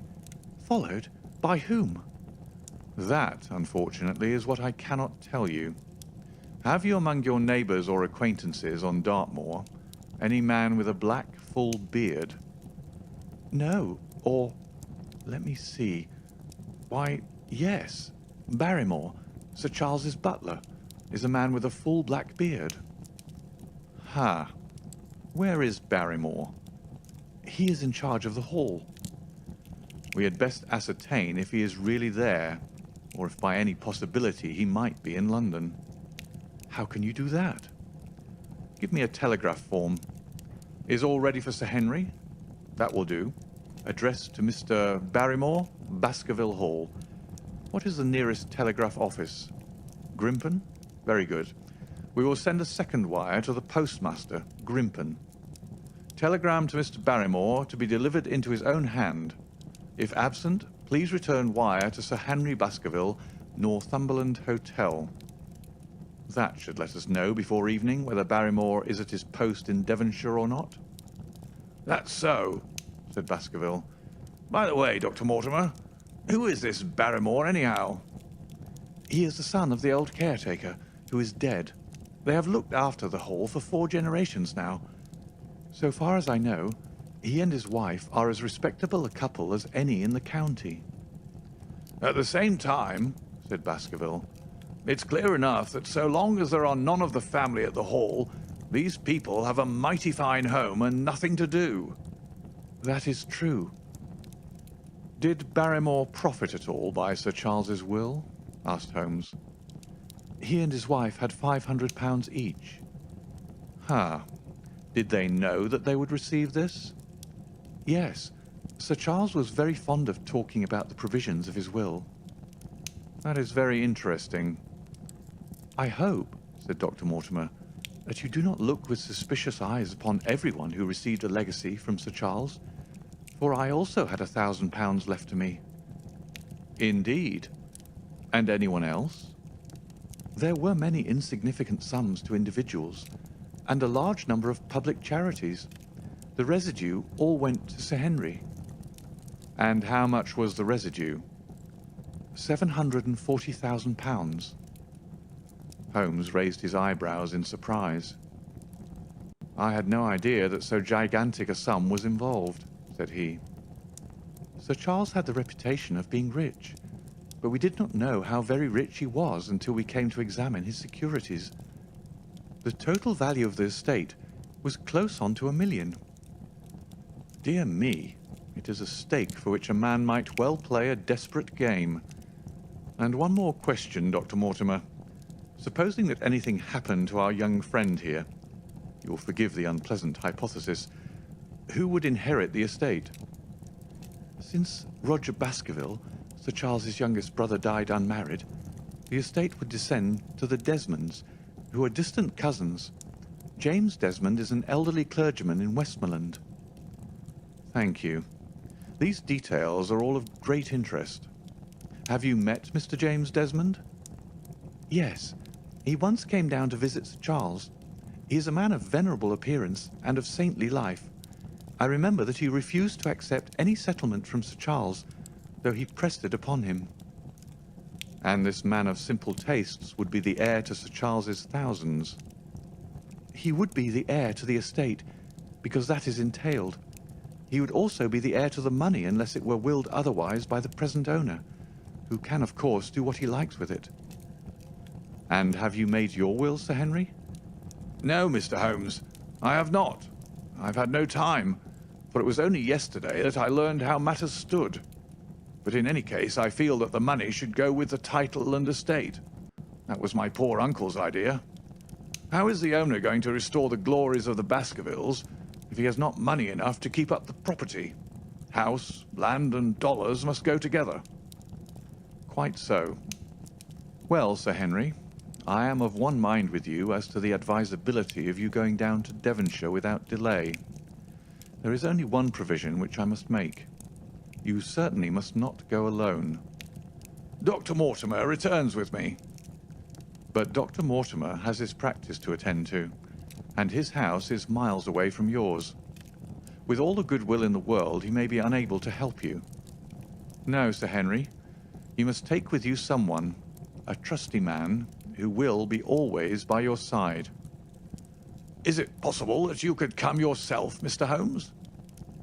If matters came to a crisis, I should endeavour to be present in person, but you can understand that with my extensive consulting practice, and with the constant appeals which reach me from many quarters, it is impossible for me to be absent from London for an indefinite time.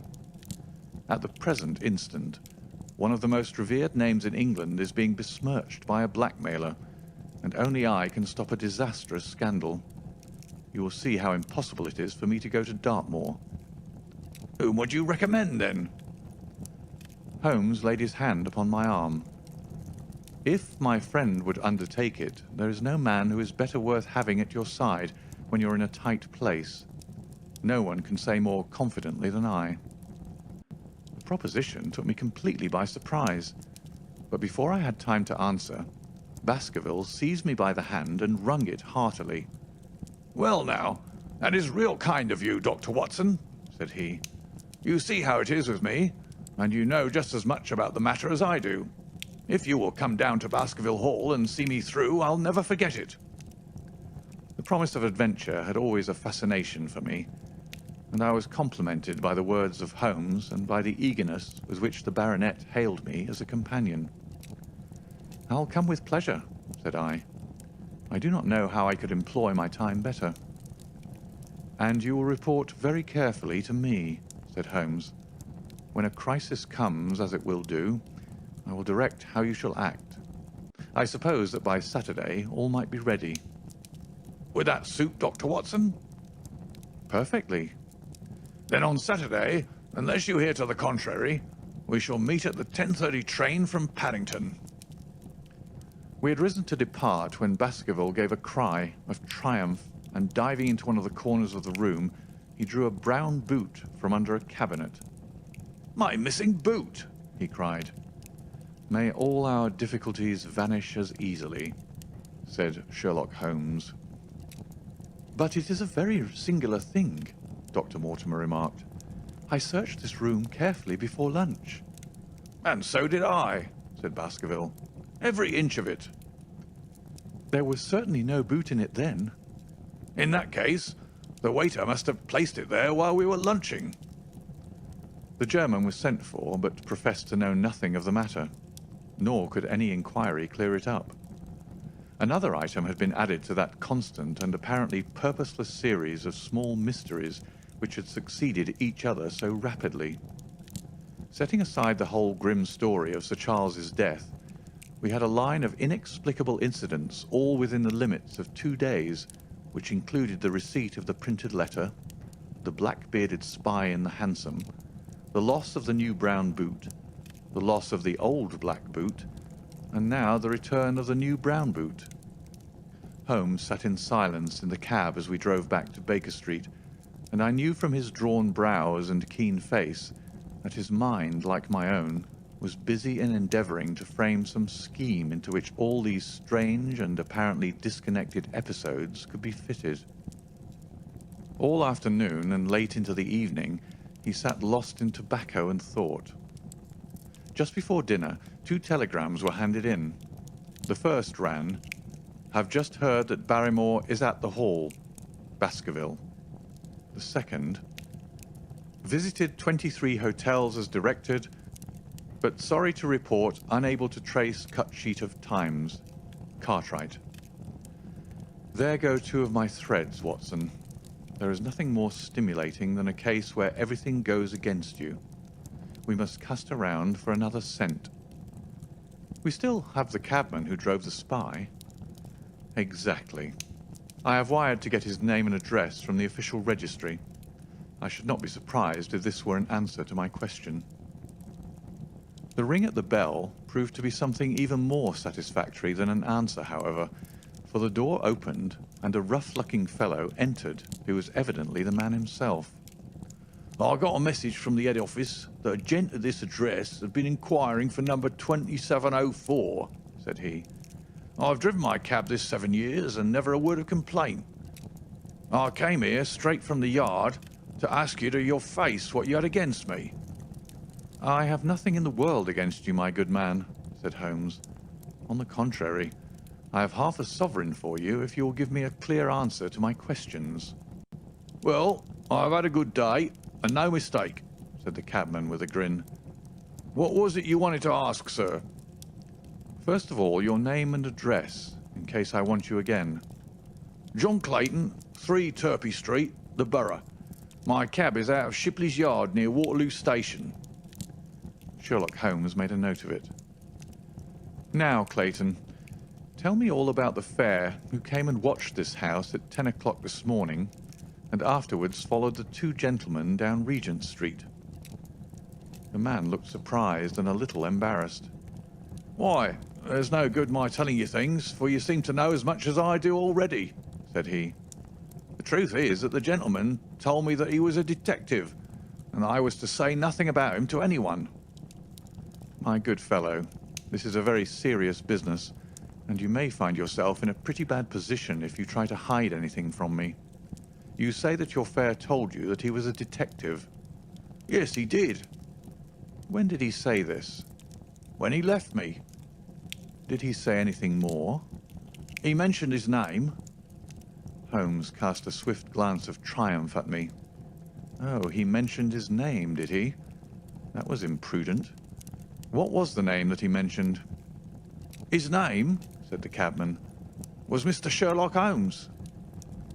Never have I seen my friend more completely taken aback than by the cabman's reply.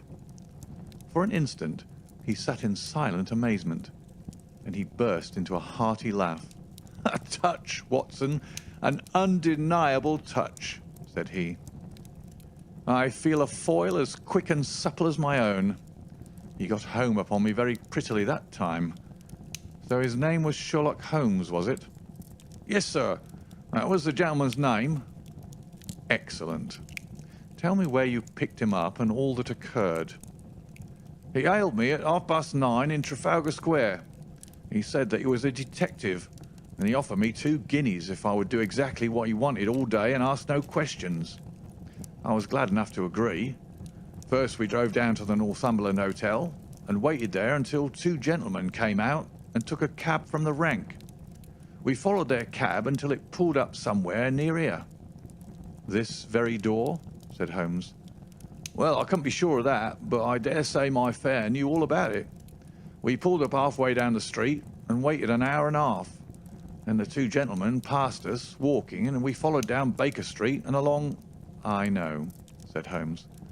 Until we got 3/4 down Regent Street. And my gentleman threw up the trap, and he cried that I should drive right away to Waterloo Station as hard as I could go. I whipped up the mare, and we were there under the 10 minutes. And he paid up his 2 guineas, like a good one, and away he went into the station. Only just as he was leaving, he turned round and he said, "It might interest you to know that you've been driving Mr. Sherlock Holmes." That's how I came to know the name. I see. And you saw no more of him? Not after he went into the station. And how would you describe Mr. Sherlock Holmes?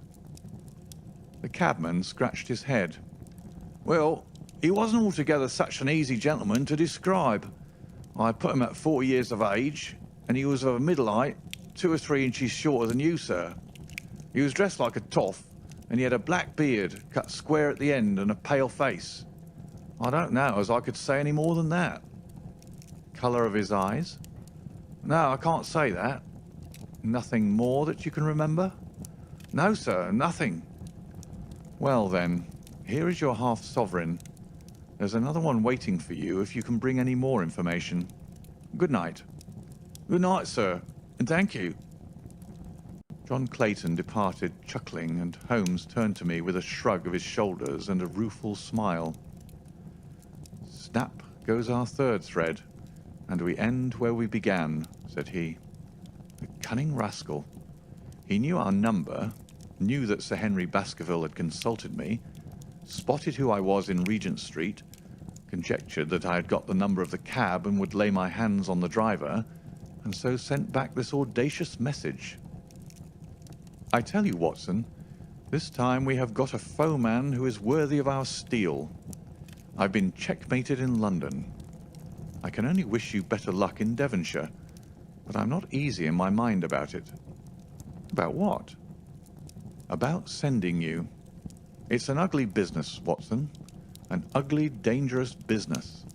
And the more I see of it, the less I like it.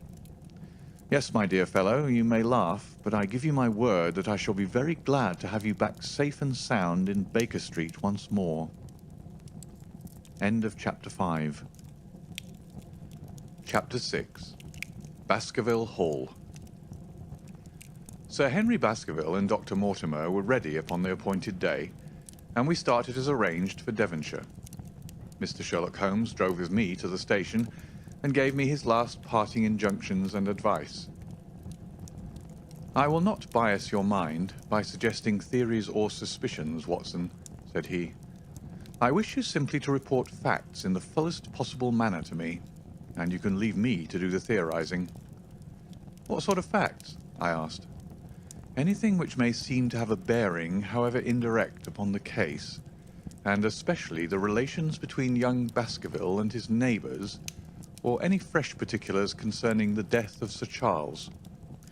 I have made some inquiries myself in the last few days, but the results have, I fear, been negative. One thing only appears to be certain, and that is that Mr. James Desmond, who is the next heir, is an elderly gentleman of a very amiable disposition, so that this persecution does not arise from him. I really think that we may eliminate him entirely from our calculations. There remain the people who will actually surround Sir Henry Baskerville upon the moor. Would it not be well in the first place to get rid of this Barrymore couple? By no means. You could not make a greater mistake. If they are innocent, it will be a cruel injustice, and if they are guilty, we should be giving up all chance of bringing it home to them.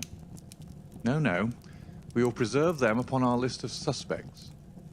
Then there is a groom at the Hall, if I remember right. There are 2 moorland farmers. There is our friend Dr. Mortimer, whom I believe to be entirely honest, and there is his wife, of whom we know nothing. There is this naturalist, Stapleton, and there is his sister, who is said to be a young lady of attractions. There is Mr. Frankland of Laughter Hall, who is also an unknown factor, and there are 1 or 2 other neighbours. These are the folk who must be your very special study. I'll do my best. You have arms, I suppose? Yes, I thought it as well to take them. Most certainly. Keep your revolver near you night and day, and never relax your precautions. Our friends had already secured a first-class carriage, and were waiting for us upon the platform. "No, we have no news of any kind," said Dr. Mortimer in answer to my friend's questions. "I can swear to one thing, and that is that we have not been shadowed during the last 2 days. We have never gone out without keeping a sharp watch, and no one could have escaped our notice." "You have always kept together, I presume?" "Except yesterday afternoon. I usually give up one day to pure amusement when I come to town, so I spent it at the Museum of the College of Surgeons." "And I went to look at the folk in the park," said Baskerville. "But we had no trouble of any kind." "It was imprudent all the same," said Holmes, shaking his head and looking very grave. "I beg, Sir Henry, that you will not go about alone. Some great misfortune will befall you if you do. Did you get your other boot?" "No, sir. It is gone forever." "Indeed. That is very interesting. Well, goodbye," he added as the train began to glide down the platform. "Bear in mind, Sir Henry, one of the phrases in that queer old legend which Dr. Mortimer has read to us, and avoid the moor in those hours of darkness when the powers of evil are exalted." I looked back at the platform when we had left it far behind, and saw the tall, austere figure of Holmes standing motionless and gazing after us. The journey was a swift and pleasant one, and I spent it in making the more intimate acquaintance of my two companions, and in playing with Dr. Mortimer's spaniel. In a very few hours, the brown earth had become ruddy, the brick had changed to granite, and red cows grazed in well-hedged fields, where the lush grasses and more luxuriant vegetation spoke of a richer, if a damper, climate. Young Baskerville stared eagerly out of the window and cried aloud with delight as he recognized the familiar features of the Devon scenery. "I've been over a good part of the world since I left it, Dr. Watson," said he, "but I've never seen a place to compare with it." "I never saw a Devonshire man who did not swear by his county," I remarked. "It depends upon the breed of men quite as much as on the county," said Dr. Mortimer. "A glance at our friend here reveals the rounded head of the Celt, which carries inside it the Celtic enthusiasm and power of attachment. Poor Sir Charles's head was of a very rare type, half Gaelic, half Ivernian in its characteristics. But you were very young when you last saw Baskerville Hall, were you not?" "I was a boy in my teens at the time of my father's death, and had never seen the Hall, for he lived in a little cottage on the south coast. Thence I went straight to a friend in America. I tell you, it is all as new to me as it is to Dr. Watson, and I'm as keen as possible to see the moor." "Are you? Then your wish is easily granted, for there is your first sight of the moor," said Dr. Mortimer, pointing out of the carriage window. Over the green squares of the fields and the low curve of a wood, there rose in the distance a grey, melancholy hill with a strange, jagged summit, dim and vague in the distance, like some fantastic landscape in a dream. Baskerville sat for a long time, his eyes fixed upon it, and I read upon his eager face how much it meant to him, this first sight of that strange spot where the men of his blood had held sway so long and left their mark so deep.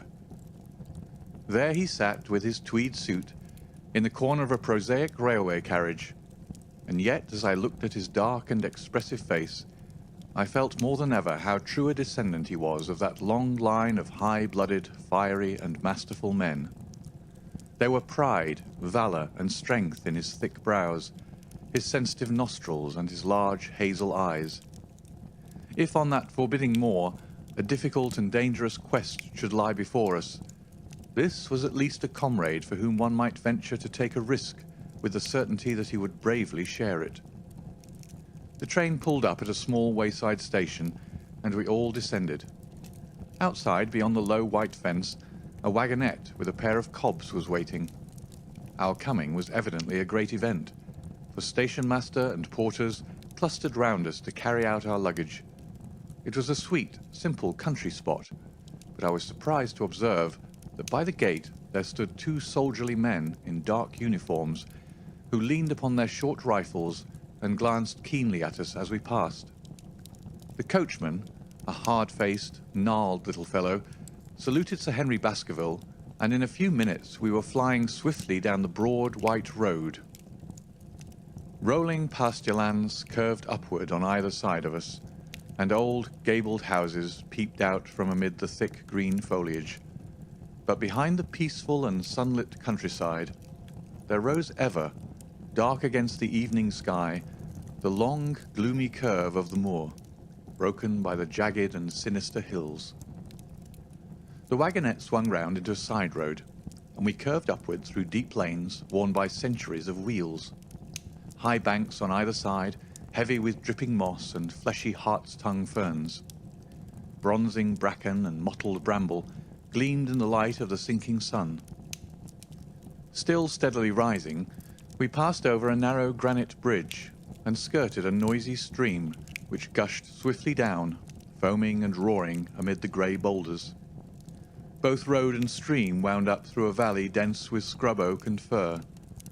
At every turn, Baskerville gave an exclamation of delight, looking eagerly about him and asking countless questions.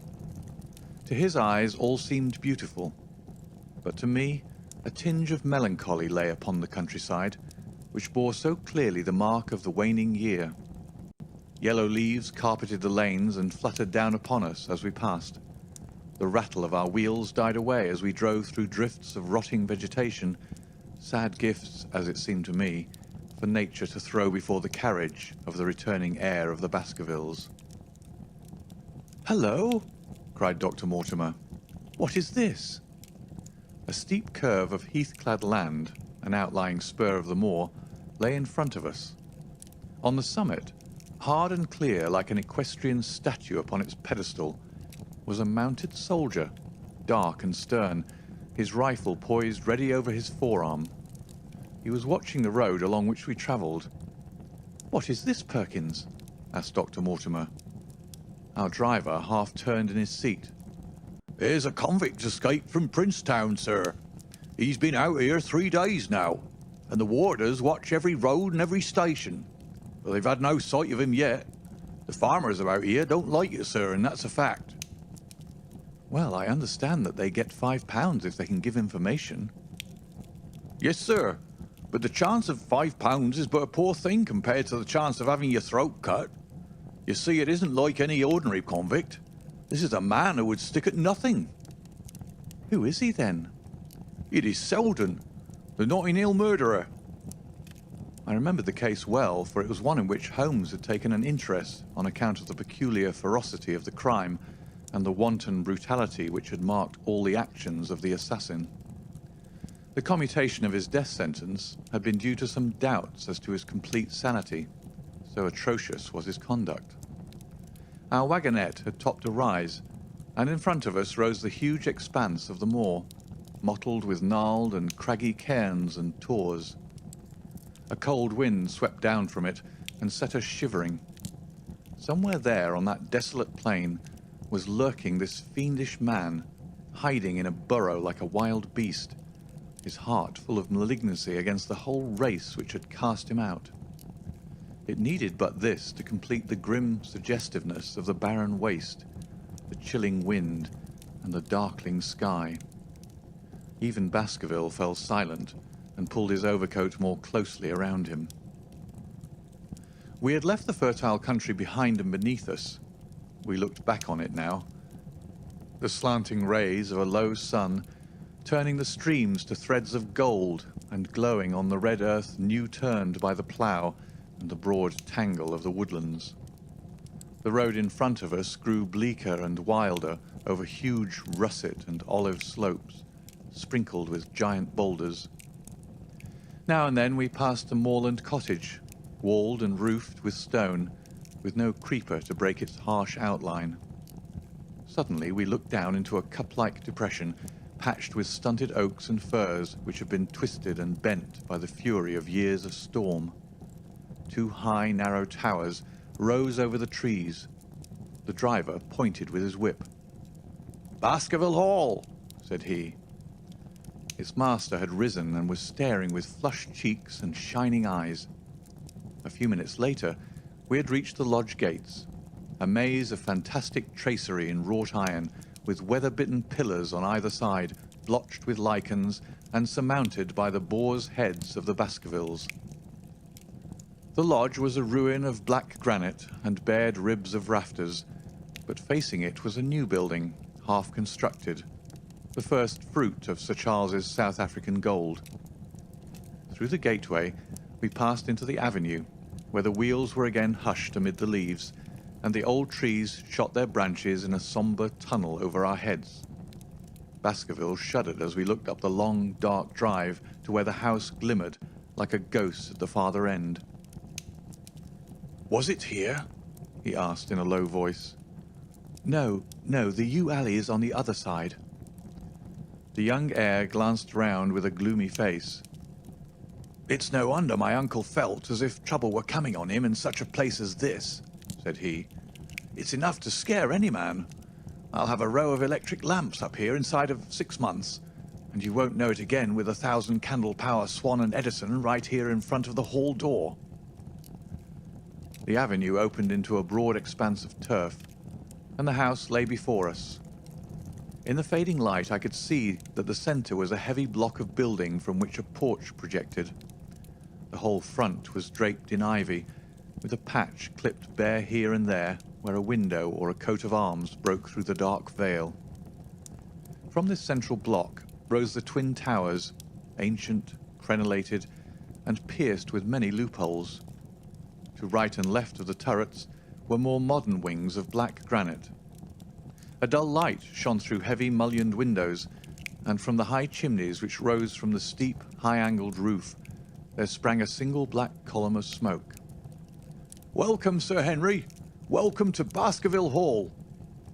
A tall man had stepped from the shadow of the porch to open the door of the wagonette. The figure of a woman was silhouetted against the yellow light of the hall. She came out and helped the man to hand down our bags.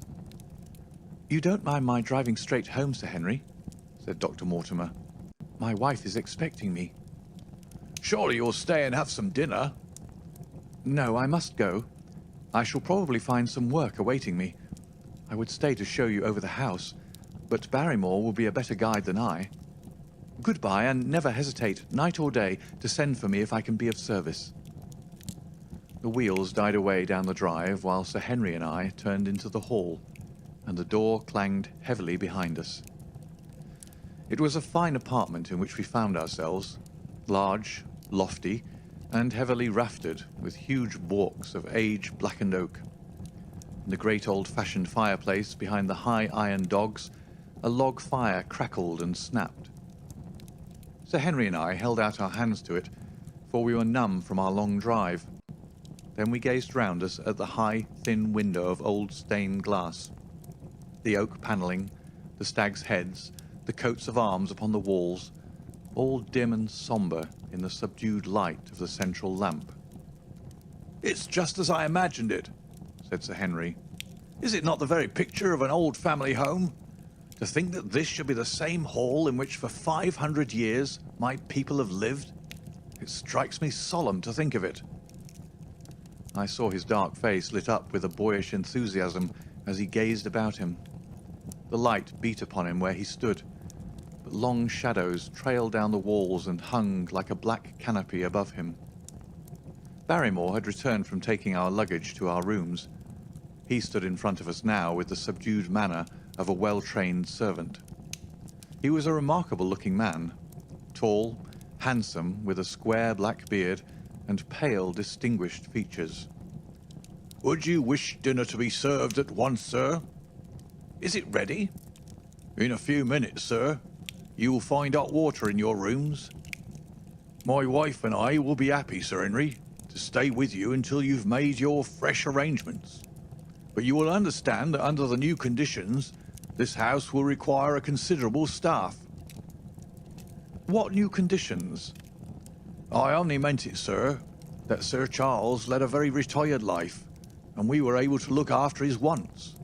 You would naturally wish to have more company, and so you will need changes in your household." "Do you mean that your wife and you wish to leave?" "Only when it's quite convenient to you, sir." "But your family have been with us for several generations, have they not? I should be sorry to begin my life here by breaking an old family connection." I seemed to discern some signs of emotion upon the butler's white face. "I feel that also, sir, and so does my wife.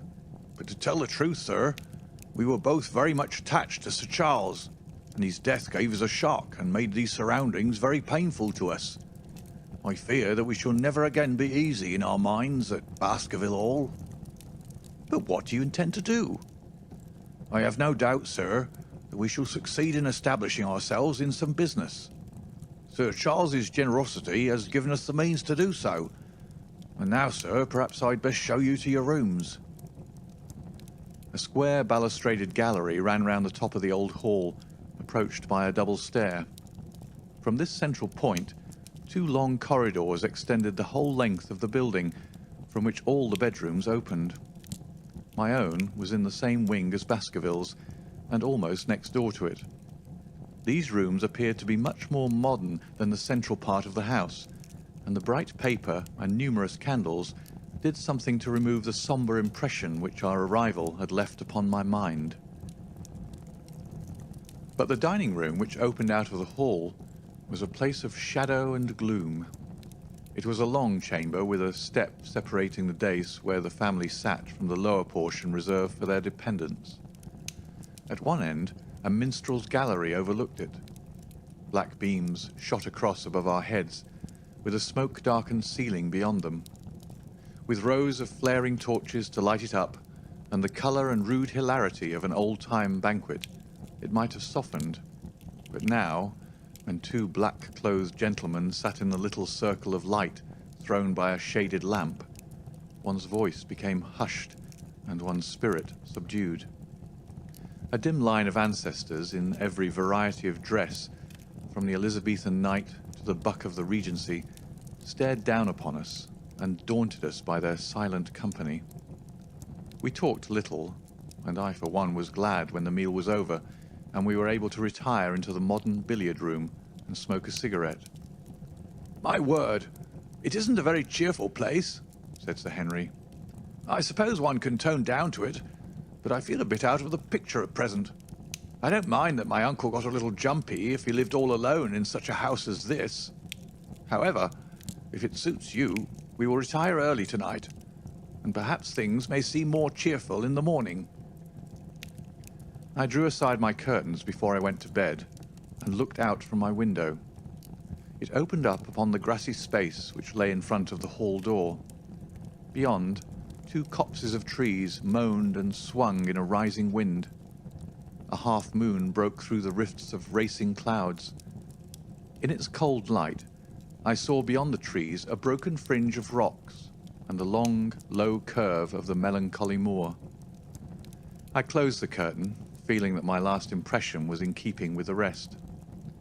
And yet it was not quite the last. I found myself weary and yet wakeful, tossing restlessly from side to side, seeking for the sleep which would not come. Far away, a chiming clock struck out the quarters of the hours, but otherwise a deathly silence lay upon the old house. And then, suddenly, in the very dead of night, there came a sound to my ears, clear, resonant, and unmistakable. It was the sob of a woman, the muffled, strangling gasp of one who is torn by an uncontrollable sorrow. I sat up in bed and listened intently. The noise could not have been far away, and was certainly in the house. For half an hour I waited with every nerve on the alert, but there came no other sound save the chiming clock and the rustle of the ivy on the wall. End of Chapter 6. Chapter 7. The Stapletons of Merripit House. The fresh beauty of the following morning did something to efface from our minds the grim and grey impression which had been left upon both of us by our first experience of Baskerville Hall. As Sir Henry and I sat at breakfast, the sunlight flooded in through the high mullioned windows, throwing watery patches of colour from the coats of arms which covered them. The dark panelling glowed like bronze in the golden rays, and it was hard to realise that this was indeed the chamber which had struck such a gloom into our souls upon the evening before. "I guess it is ourselves and not the house that we have to blame," said the baronet. "We were tired with our journey and chilled by our drive, so we took a grey view of the place. Now we are fresh and well, so it is all cheerful once more." "And yet it was not entirely a question of imagination," I answered. "Did you, for example, happen to hear someone, a woman, I think, sobbing in the night?" "That is curious, for I did when I was half asleep fancy that I heard something of the sort. I waited quite a time, but there was no more of it, so I concluded that it was all a dream." "I heard it distinctly, and I am sure that it was really the sob of a woman." "We must ask about it right away." He rang the bell and asked Barrymore whether he could account for our experience. It seemed to me that the pallid features of the butler turned a shade paler still as he listened to his master's question. "There are only two women in the house, Sir Henry," he answered. "One is the scullery maid, who sleeps in the other wing. The other is my wife, and I can answer for it that the sound could not have come from her." And yet he lied as he said it, for it chanced that after breakfast I met Mrs. Barrymore in the long corridor with the sun full upon her face. She was a large, impassive, heavy-featured woman with a stern, set expression of mouth, but her telltale eyes were red and glanced at me from between swollen lids. It was she, then, who wept in the night, and if she did so, her husband must know it. Yet he had taken the obvious risk of discovery in declaring that it was not so. Why had he done this? And why did she weep so bitterly? Already round this pale-faced, handsome, black-bearded man, there was gathering an atmosphere of mystery and of gloom. It was he who had been the first to discover the body of Sir Charles, and we had only his word for all the circumstances which led up to the old man's death. Was it possible that it was Barrymore, after all, whom we had seen in the cab in Regent Street? The beard might well have been the same.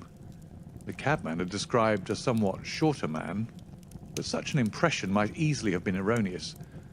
How could I settle the point forever? Obviously, the first thing to do was to see the Grimpen postmaster and find whether the test telegram had really been placed in Barrymore's own hands. Be the answer what it might, I should at least have something to report to Sherlock Holmes.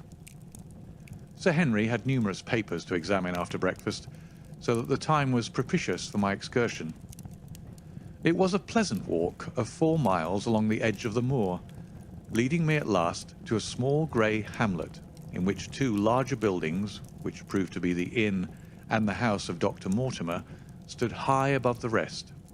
The postmaster, who was also the village grocer, had a clear recollection of the telegram. "Certainly, sir," said he. "I had the telegram delivered to Mr. Barrymore exactly as directed." "Who delivered it?" "My boy here, James. You delivered that telegram to Mr. Barrymore at the Hall last week, did you not?" "Yes, father, I delivered it." "Into his own hands?" I asked. "Well, he was up in the loft at the time, so that he could not put into his own hands, but I gave it into Mrs. Barrymore's hands, and she promised to deliver it at once." "Did you see Mr. Barrymore?" "No, sir. I tell you he was in the loft." "If you didn't see him, how do you know he was in the loft?" "Well, surely his own wife ought to know where he is," said the postmaster testily. "Didn't he get the telegram? If there's any mistake, it is for Mr. Barrymore himself to complain." It seemed hopeless to pursue the inquiry any farther, but it was clear that in spite of Holmes's ruse we had no proof that Barrymore had not been in London all the time. Suppose that it were so. Suppose that the same man had been the last who had seen Sir Charles alive, and the first to dog the new heir when he returned to England. What then? Was he the agent of others, or had he some sinister design of his own? What interest could he have in persecuting the Baskerville family? I thought of the strange warning clipped out of the leading article of the Times. Was that his work, or was it possibly the doing of someone who was bent upon counteracting his schemes? The only conceivable motive was that which had been suggested by Sir Henry, that if the family could be scared away, a comfortable and permanent home would be secured for the Barrymores. But surely such an explanation as that would be quite inadequate to account for the deep and subtle scheming which seemed to be weaving an invisible net around the young baronet. Holmes himself had said that no more complex case had come to him in all the long series of his sensational investigations. I prayed as I walked back along the grey, lonely road that my friend might soon be freed from his preoccupations and able to come down to take his heavy burden of responsibility from my shoulders. Suddenly my thoughts were interrupted by the sound of running feet behind me and by a voice which called me by name. I turned, expecting to see Dr. Mortimer, but to my surprise it was a stranger who was pursuing me.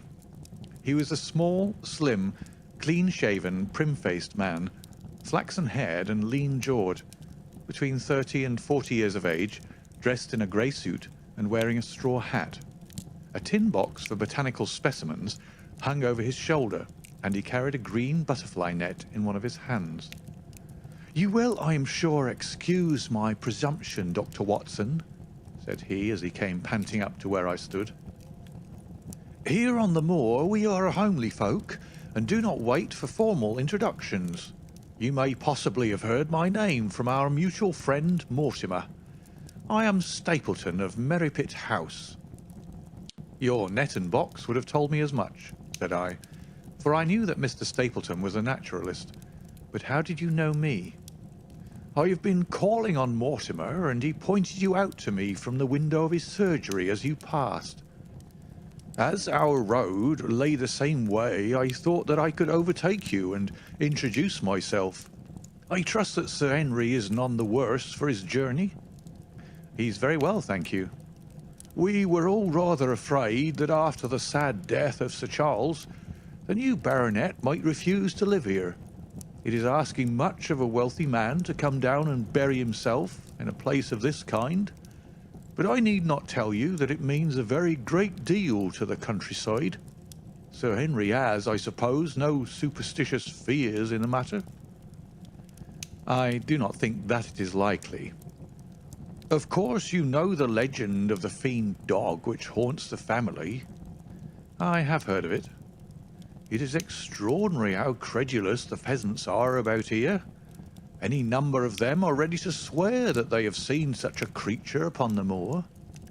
He spoke with a smile, but I seemed to read in his eyes that he took the matter more seriously. The story took a great hold upon the imagination of Sir Charles, and I have no doubt that it led to his tragic end. But how? His nerves were so worked up that the appearance of any dog might have had a fatal effect upon his diseased heart. I fancy that he really did see something of the kind upon that last night in the yew alley. I feared that some disaster might occur, for I was very fond of the old man, and I knew that his heart was weak. How did you know that? My friend Mortimer told me. You think, then, that some dog pursued Sir Charles, and that he died of fright in consequence? Have you any better explanation? I have not come to any conclusion. Has Mr. Sherlock Holmes? The words took away my breath for an instant, but a glance at the placid face and steadfast eyes of my companion showed that no surprise was intended. It is useless for us to pretend that we do not know you, Dr. Watson, said he. The records of your detective have reached us here, and you could not celebrate him without being known yourself. When Mortimer told me your name, he could not deny your identity. If you are here, then it follows that Mr. Sherlock Holmes is interesting himself in the matter, and I am naturally curious to know what view he may take. I'm afraid that I cannot answer that question. May I ask him if he is going to honour us with a visit himself? He cannot leave town at present. He has other cases which engage his attention. What a pity! He might throw some light on that which is so dark to us. But as to your own researches, if there is any possible way in which I can be of service to you, I trust that you will command me. If I had any indication of the nature of your suspicions, or how you propose to investigate the case, I might perhaps even now give you some aid or advice. I assure you that I am simply here upon a visit to my friend Sir Henry, and that I need no help of any kind. Excellent, said Stapleton. You are perfectly right to be wary and discreet. I am justly reproved for what I feel was an unjustifiable intrusion, and I promise you that I will not mention the matter again. We'd come to a point where a narrow grassy path struck off from the road and wound away across the moor. A steep, boulder-sprinkled hill lay upon the right, which had in bygone days been cut into a granite quarry. The face which was turned towards us formed a dark cliff, with ferns and brambles growing in its niches. From over a distant rise there floated a grey plume of smoke. A moderate walk along this moor path brings us to Merrypit House, said he. Perhaps you will spare an hour that I may have the pleasure of introducing you to my sister.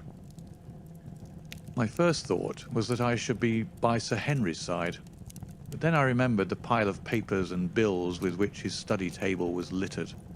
It was certain that I could not help with those, and Holmes had expressly said that I should study the neighbours upon the moor.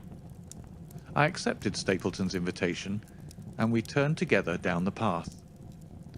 It is a wonderful place, the moor, said he, looking round over the undulating downs. long green rollers with crests of jagged granite foaming up into fantastic surges. You never tire of the moor. You cannot think the wonderful secrets which it contains. It is so vast and so barren, and so mysterious. You know it well, then. I have only been here 2 years. The residents would call me a newcomer. We came shortly after Sir Charles settled, but my tastes led me to explore every part of the country round, and I should think that there are few men who know it better than I do. Is it hard to know? Very hard. You see, for example, this great plain to the north here, with the queer hills breaking out of it. Do you observe anything remarkable about that? It would be a rare place for a gallop. You would naturally think so, and the thought has cost several their lives before now. You notice those bright green spots scattered thickly over it? Yes, they seem more fertile than the rest. Stapleton laughed. That is the great Grimpen Mire, said he. A false step yonder means death to man or beast. Only yesterday I saw one of the moor ponies wander into it. He never came out. I saw his head for quite a long time craning out of the bog hole, but it sucked him down at last. Even in dry seasons it is a danger to cross it, but after these autumn rains it is an awful place. And yet I can find my way to the very heart of it and return alive. By George, there's another of those miserable ponies. Something brown was rolling and tossing among the green sedges. Then a long, agonized, writhing neck shot upward, and a dreadful cry echoed over the moor. It turned me cold with horror, but my companion's nerves seemed to be stronger than mine. "It's gone," said he.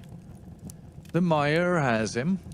2 in 2 days, and many more, perhaps, for they get in the way of going there in the dry weather, and never know the difference until the mire has them in its clutches. It's a bad place, the great Grimpen Mire." "And you say you can penetrate it?" "Yes. There are 1 or 2 paths which a very active man can take. I have found them out." "But why should you wish to go into so horrible a place?" "Well, you see the hills beyond. They are really islands cut off on all sides by the impassable mire, which has crawled round them in the course of years. That is where the rare plants and the butterflies are, if you have the wit to reach them. I shall try my luck some day." He looked at me with a surprised face. "For God's sake, put such an idea out of your mind," said he. "Your blood would be upon my head. I assure you that there would not be the least chance of your coming back alive. It is only by remembering certain complex landmarks that I am able to do it." "Hello!" I cried. "What is that?" A long, low moan, indescribably sad, swept over the moor. It filled the whole air, and yet it was impossible to say whence it came.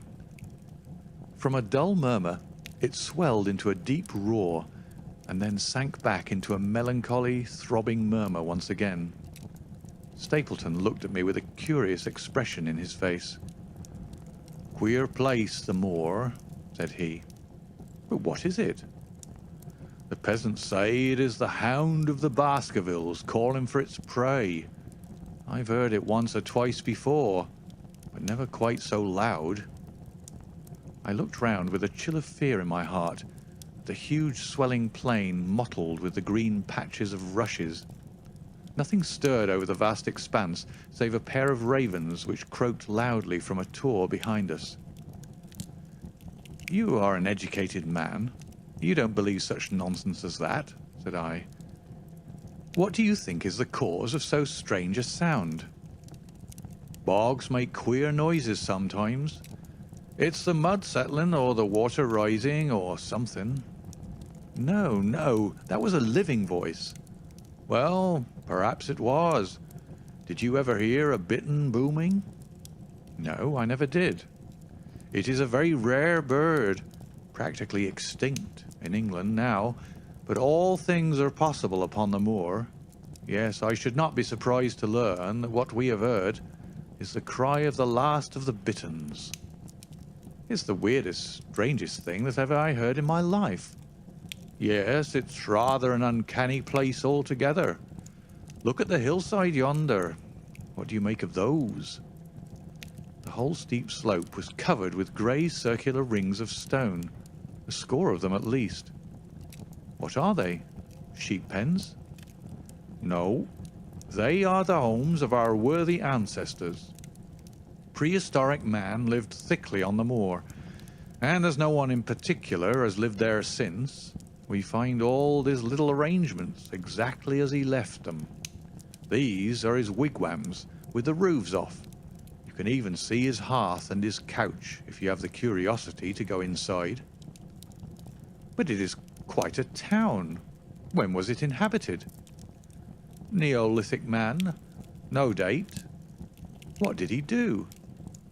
He grazed his cattle on those slopes, and he learned to dig for tin when the bronze sword began to supersede the stone axe. Look at the great trench in the opposite hill. That is his mark. Yes, you'll find some very singular points about the moor, Dr. Watson. Oh, excuse me an instant. It is surely Cyclopides. A small fly or moth had fluttered across our path, and in an instant Stapleton was rushing with extraordinary energy and speed in pursuit of it. To my dismay, the creature flew straight for the great mire, and my acquaintance never paused for an instant, bounding from tuft to tuft behind it, his green net waving in the air. His grey clothes and jerky, zigzag, irregular progress made him not unlike some huge moth himself. I was standing watching his pursuit with a mixture of admiration for his extraordinary activity and fear lest he should lose his footing in the treacherous mire, when I heard the sound of steps, and turning round found a woman near me upon the path. She had come from the direction in which the plume of smoke indicated the position of Merripit House, but the dip of the moor had hid her until she was quite close. I could not doubt that this was the Miss Stapleton of whom I had been told, since ladies of any sort must be few upon the moor, and I remembered that I had heard someone describe her as being a beauty. The woman who approached me was certainly that, and of a most uncommon type. There could not have been a greater contrast between brother and sister, for Stapleton was neutral-tinted with light hair and grey eyes, while she was darker than any brunette whom I had seen in England, slim, elegant, and tall. She had a proud, finely cut face, so regular that it might have seemed impassive were it not for the sensitive mouth and the beautiful, dark, eager eyes. With her perfect figure and elegant dress, she was indeed a strange apparition upon a lonely moorland path. Her eyes were on her brother as I turned, and then she quickened her pace towards me. I had raised my hat, and was about to make some explanatory remark, when her own words turned all my thoughts into a new channel. "Go back," she said. "Go straight back to London instantly." I could only stare at her in stupid surprise. Her eyes blazed at me, and she tapped the ground impatiently with her foot. "Why should I go back?" I asked. "I cannot explain." She spoke in a low, eager voice, with a curious lisp in her utterance. "But for God's sake, do what I ask you. Go back and never set foot upon the moor again." "But I've only just come." Man, she cried. "Can you not tell when a warning is for your own good? Go back to London. Start tonight. Get away from this place at all costs. Hush, my brother's coming. Not a word of what I've said. Would you mind getting that orchid for me among the mare's tails yonder? We're very rich in orchids on the moor, though of course you are rather late to see the beauties of the place." Stapleton had abandoned the chase and come back to us breathing hard and flushed with his exertions. "Hello, Beryl," said he, and it seemed to me that the tone of his greeting was not altogether a cordial one. "Well, Jack, you're very hot." "Yes, I was chasing a Cyclopides. He is very rare and seldom found in the late autumn. What a pity that I should have missed him." He spoke unconcernedly, but his small light eyes glanced incessantly from the girl to me. "You have introduced yourselves, I can see." "Yes, I was telling Sir Henry that it was rather late for him to see the true beauties of the moor." "Why, who do you think this is?" "I imagine that it must be Sir Henry Baskerville." "No, no," said I. "Only a humble commoner, but his friend. My name is Dr. Watson." A flush of vexation passed over her expressive face. "We have been talking at cross purposes," said she. "Why, you had not very much time for talk," her brother remarked with the same questioning eyes. "I talked as if Dr. Watson were a resident instead of being merely a visitor," said she. "It cannot much matter to him whether it is early or late for the orchids. But you will come on, will you not, and see Merripit House?" A short walk brought us to it, a bleak moorland house, once the farm of some grazier in the old prosperous days, but now put into repair and turned into a modern dwelling. An orchard surrounded it, but the trees, as is usual upon the moor, were stunted and nipped, and the effect of the whole place was mean and melancholy. We were admitted by a strange, wizened, rusty-coated old manservant, who seemed in keeping with the house. Inside, however, there were large rooms furnished with an elegance in which I seemed to recognize the taste of the lady. As I looked from their windows at the interminable granite-flecked moor, rolling unbroken to the farthest horizon, I could not but marvel at what could have brought this highly educated man and this beautiful woman to live in such a place. "Queer spot to choose, is it not?" said he, as if in answer to my thought. "And yet we manage to make ourselves fairly happy, do we not, Beryl?" "Quite happy," said she, but there was no ring of conviction in her words. "I had a school," said Stapleton. "It was in the North Country. The work to a man of my temperament was mechanical and uninteresting. But the privilege of living with youth, of helping to mould those young minds, and of impressing them with one's own character and ideals was very dear to me. However, the fates were against us. A serious epidemic broke out in the school, and 3 of the boys died. It never recovered from the blow, and much of my capital was irretrievably swallowed up. And yet, if it were not for the loss of the charming companionship of the boys, I could rejoice over my own misfortune. For with my strong taste for botany and zoology, I find an unlimited field of work here, and my sister is as devoted to nature as I am. All this, Dr. Watson, has been brought upon your head by your expression as you surveyed the moor out of our window." It certainly did cross my mind that it might be a little dull, less for you perhaps than for your sister. "No, no, I'm never dull," said she quickly. "We have books, we have our studies, and we have interesting neighbours. Dr. Mortimer is a most learned man in his own line. Poor Sir Charles was also an admirable companion. We knew him well and miss him more than I can tell. Do you think that I should intrude if I were to call this afternoon and make the acquaintance of Sir Henry?" "I'm sure that he would be delighted." "Then perhaps you would mention that I propose to do so. We may, in our humble way, do something to make things more easy for him, until he becomes accustomed to his new surroundings. Will you come upstairs, Dr. Watson, and inspect my collection of Lepidoptera? I think it is the most complete one in the southwest of England. By the time that you've looked through them, lunch will be almost ready." But I was eager to get back to my charge. The melancholy of the moor, the death of the unfortunate pony, the weird sound which had been associated with the grim legend of the Baskervilles, all these things tinged my thoughts with sadness.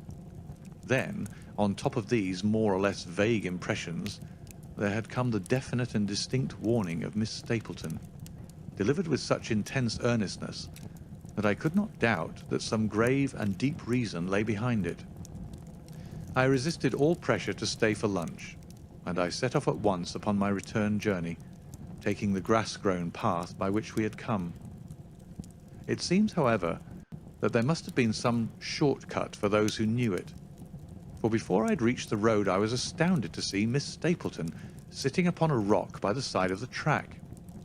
Her face was beautifully flushed with her exertions, and she held her hand to her side. "I have run all the way in order to cut you off, Dr. Watson," said she. "I had not even time to put on my hat. I must not stop, or my brother may miss me. I wanted to say to you how sorry I am about the stupid mistake I made in thinking that you were Sir Henry. Please forget the words I said, which have no application whatever to you." "But I can't forget them, Miss Stapleton," said I. "I am Sir Henry's friend, and his welfare is a very close concern of mine. Tell me why it was that you were so eager that Sir Henry should return to London." "A woman's whim, Dr. Watson. When you know me better, you will understand that I cannot always give reasons for what I say or do." No, I remember the thrill in your voice. I remember the look in your eyes. Please be frank with me, Miss Stapleton, for ever since I've been here, I have been conscious of shadows all round me. Life has become like that great Grimpen mire, with little green patches everywhere into which one may sink, and with no guide to point the track. Tell me then what it was that you meant, and I will promise to convey your warning to Sir Henry." An expression of irresolution passed for an instant over her face, but her eyes had hardened again when she answered me. You make too much of it, Dr. Watson," said she. "My brother and I were very much shocked by the death of Sir Charles. We knew him very intimately, for his favourite walk was over the moor to our house. He was deeply impressed with the curse which hung over the family, and when this tragedy came, I naturally felt that there must be some grounds for the fears which he had expressed. I was distressed, therefore, when another member of the family came down to live here, and I felt that he should be warned of the danger which he will run. That was all which I intended to convey." "But what is the danger?" "You know the story of the Hound?" "I do not believe in such nonsense." "But I do. If you have any influence with Sir Henry, take him away from a place which has always been fatal to his family.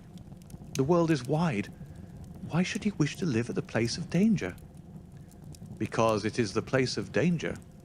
That is Sir Henry's nature. I fear that unless you can give me some more definite information than this, it would be impossible to get him to move." "I cannot say anything definite, for I do not know anything definite." "I would ask you one more question, Miss Stapleton. If you meant no more than this when you first spoke to me, why should you not wish your brother to overhear what you said? There's nothing to which he or anyone else could object." "My brother is very anxious to have the hall inhabited, for he thinks it is for the good of the poor folk upon the moor. He would be very angry if he knew that I have said anything which might induce Sir Henry to go away. But I have done my duty now, and I will say no more. I must go back, or he will miss me and suspect that I have seen you. Goodbye."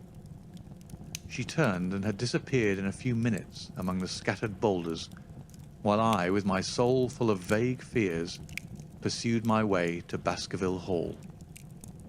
End of Chapter 7. Chapter 8. First Report of Dr. Watson. From this point onward, I will follow the course of events by transcribing my own letters to Mr. Sherlock Holmes, which lie before me on the table. One page is missing, but otherwise they are exactly as written, and show my feelings and suspicions of the moment more accurately than my memory, clear as it is upon these tragic events, can possibly do. Baskerville Hall, October 13th.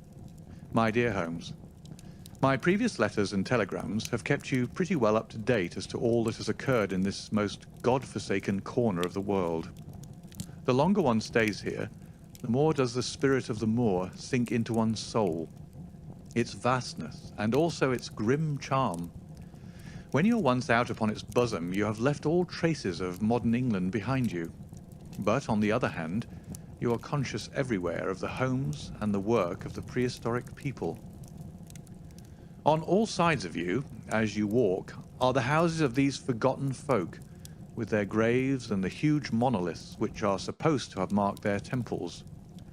As you look at their grey stone huts against the scarred hillsides, you leave your own age behind you, and if you were to see a skin-clad, hairy man crawl out from the low door fitting a flint-tipped arrow onto the string of his bow, you would feel that his presence there was more natural than your own. The strange thing is that they should have lived so thickly on what must have always have been most unfruitful soil. I am no antiquarian, but I could imagine that they were some unwarlike and harried race who were forced to accept that which none other would occupy. All this, however, is foreign to the mission on which you sent me, and will probably be very uninteresting to your severely practical mind. I can still remember your complete indifference as to whether the sun moved round the earth, or the earth round the sun. Let me therefore return to the facts concerning Sir Henry Baskerville. If you have not had any report within the last few days, it is because up to today there was nothing of importance to relate. Then a very surprising circumstance occurred, which I shall tell you in due course. But first of all, I must keep you in touch with some of the other factors in the situation. One of these, concerning which I have said little, is the escaped convict upon the moor. There is strong reason now to believe that he has got right away, which is a considerable relief to the lonely householders of this district. A fortnight has passed since his flight, during which he has not been seen, and nothing has been heard of him. It is surely inconceivable that he could have held out upon the moor during all that time. Of course, so far as his concealment goes, there is no difficulty at all. Any one of these stone huts would give him a hiding place, but there's nothing to eat unless he were to catch and slaughter one of the moor sheep. We think, therefore, that he's gone, and the outlying farmers sleep the better in consequence.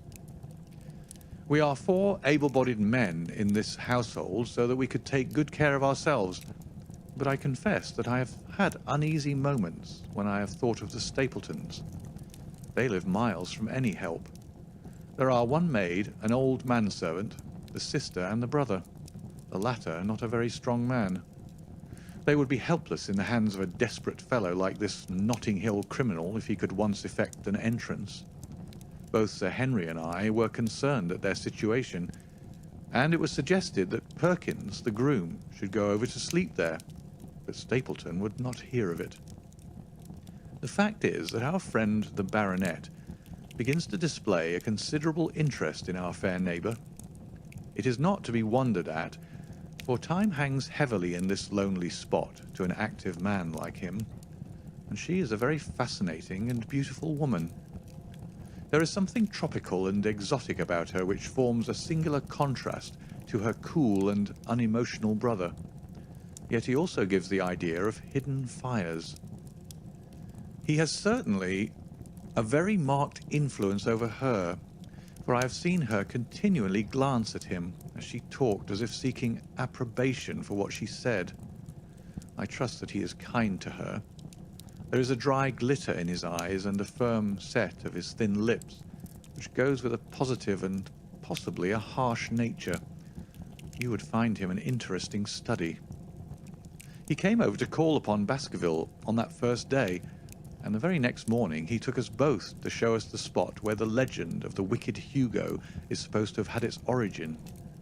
It was an excursion of some miles across the moor to a place which is so dismal that it might have suggested the story. We found a short valley between rugged tors, which led to an open, grassy space, flecked over with the white cotton grass. In the middle of it rose 2 great stones, worn and sharpened at the upper end until they looked like the huge corroding fangs of some monstrous beast. In every way it corresponded with the scene of the old tragedy. Sir Henry was much interested, and asked Stapleton more than once whether he did really believe in the possibility of the interference of the supernatural in the affairs of men. He spoke lightly, but it was evident that he was very much in earnest.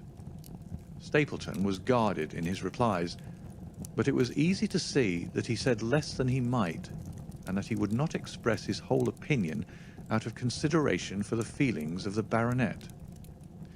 He told us of similar cases, where families had suffered from some evil influence, and he left us with the impression that he shared the popular view upon the matter. On our way back, we stayed for lunch at Merripit House, and it was there that Sir Henry made the acquaintance of Miss Stapleton. From the first moment that he saw her, he appeared to be strongly attracted by her, and I am much mistaken if the feeling was not mutual. He referred to her again and again on our walk home, and since then hardly a day has passed that we have not seen something of the brother and sister. They dine here tonight, and there is some talk of our going to them next week. One would imagine that such a match would be very welcome to Stapleton, and yet I have more than once caught a look of the strongest disapprobation in his face when Sir Henry has been paying some attention to his sister. He is much attached to her, no doubt, and would lead a lonely life without her, but it would seem the height of selfishness if he were to stand in the way of her making so brilliant a marriage. Yet I am certain that he does not wish their intimacy to ripen into love, and I have several times observed that he has taken pains to prevent them from being tête-à-tête. By the way, your instructions to me never to allow Sir Henry to go out alone will become very much more onerous if a love affair were to be added to our other difficulties. My popularity would soon suffer if I were to carry out your orders to the letter.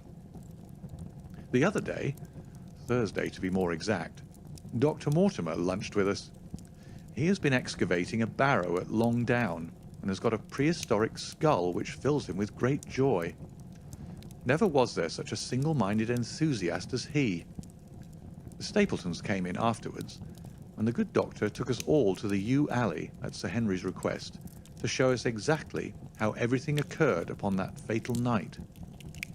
It is a long, dismal walk, the yew alley, between two high walls of clipped hedge, with a narrow band of grass upon either side. At the far end is an old tumble-down summer-house. Halfway down is the moor gate, where the old gentleman left his cigar ash. It is a white wooden gate with a latch. Beyond it lies the wide moor. I remembered your theory of the affair and tried to picture all that had occurred. As the old man stood there, he saw something coming across the moor, something which terrified him so that he lost his wits and ran until he died of sheer horror and exhaustion. There was the long, gloomy tunnel down which he fled. And from what? A sheepdog of the moor? Or a spectral hound, black, silent, and monstrous? Was there a human agency in the matter? Did the pale, watchful Barrymore know more than he cared to say? It was all dim and vague, but always there is the dark shadow of crime behind it. One other neighbour I've met since I wrote last. This is Mr. Frankland of Laughter Hall, who lives some 4 miles to the south of us. He is an elderly man, red-faced, white-haired, and choleric. His passion is for the British law, and he has spent a large fortune in litigation. He fights for the mere pleasure of fighting, and is equally ready to take up either side of a question, so that it is no wonder that he has found it a costly amusement. Sometimes he will shut up a right of way and defy the parish to make him open it. At others, he will with his own hands tear down some other man's gate and declare that a path existed there from time immemorial, defying the owner to prosecute him for trespass. He is learned in old manorial and communal rights, and he applies his knowledge sometimes in favour of the villagers of Fernworthy, and sometimes against them, so that he is periodically either carried in triumph down the village street, or else burned in effigy, according to his latest exploit. He is said to have about 7 lawsuits upon his hands at present, which will probably swallow up the remainder of his fortune, and so draw his sting and leave him harmless for the future. Apart from the law, he seems a kindly, good-natured person, and I only mention him because you were particular that I should send some description of the people who surround us. He is curiously employed at present, for, being an amateur astronomer, he has an excellent telescope, with which he lies upon the roof of his own house and sweeps the moor all day in the hope of catching a glimpse of the escaped convict. If he would confine his energies to this, all would be well. But there are rumours that he intends to prosecute Dr. Mortimer for opening a grave without the consent of the next of kin, because he dug up the Neolithic skull in the barrow on Longdown. He helps to keep our lives from being monotonous, and gives a little comic relief where it is badly needed. And now, having brought you up to date in the escaped convict, the Stapletons, Dr. Mortimer, and Frankland of Laughter Hall, let me end on that which is most important and tell you more about the Barrymores, and especially about the surprising development of last night. First of all, about the test telegram which you sent from London in order to make sure that Barrymore was really here. I have already explained that the testimony of the postmaster shows that the test was worthless, and that we have no proof one way or the other. I told Sir Henry how the matter stood, and he at once, in his downright fashion, had Barrymore up and asked him whether he had received the telegram himself. Barrymore said that he had. "Did the boy deliver it into your own hands?" asked Sir Henry. Barrymore looked surprised and considered for a little time. "No," said he. "I was in the box room at the time, and my wife brought it up to me." "Did you answer it yourself?" "No, I told my wife what to answer, and she went down to write it." In the evening he recurred to the subject of his own accord. "I could not quite understand the object of your questions this morning, Sir Henry," said he. "I trust that they do not mean that I've done anything to forfeit your confidence." Sir Henry had to assure him that it was not so, and pacify him by giving him a considerable part of his old wardrobe, the London outfit having now all arrived. Mrs. Barrymore is of interest to me. She's a heavy, solid person, very limited, intensely respectable, and inclined to be puritanical. You could hardly conceive a less emotional subject. Yet I've told you how on the first night here I heard her sobbing bitterly, and since then I have more than once observed traces of tears upon her face. Some deep sorrow gnaws ever at her heart. Sometimes I wonder if she has a guilty memory which haunts her, and sometimes I suspect Barrymore of being a domestic tyrant. I have always felt that there was something singular and questionable in this man's character, but the adventure of last night brings all my suspicions to a head.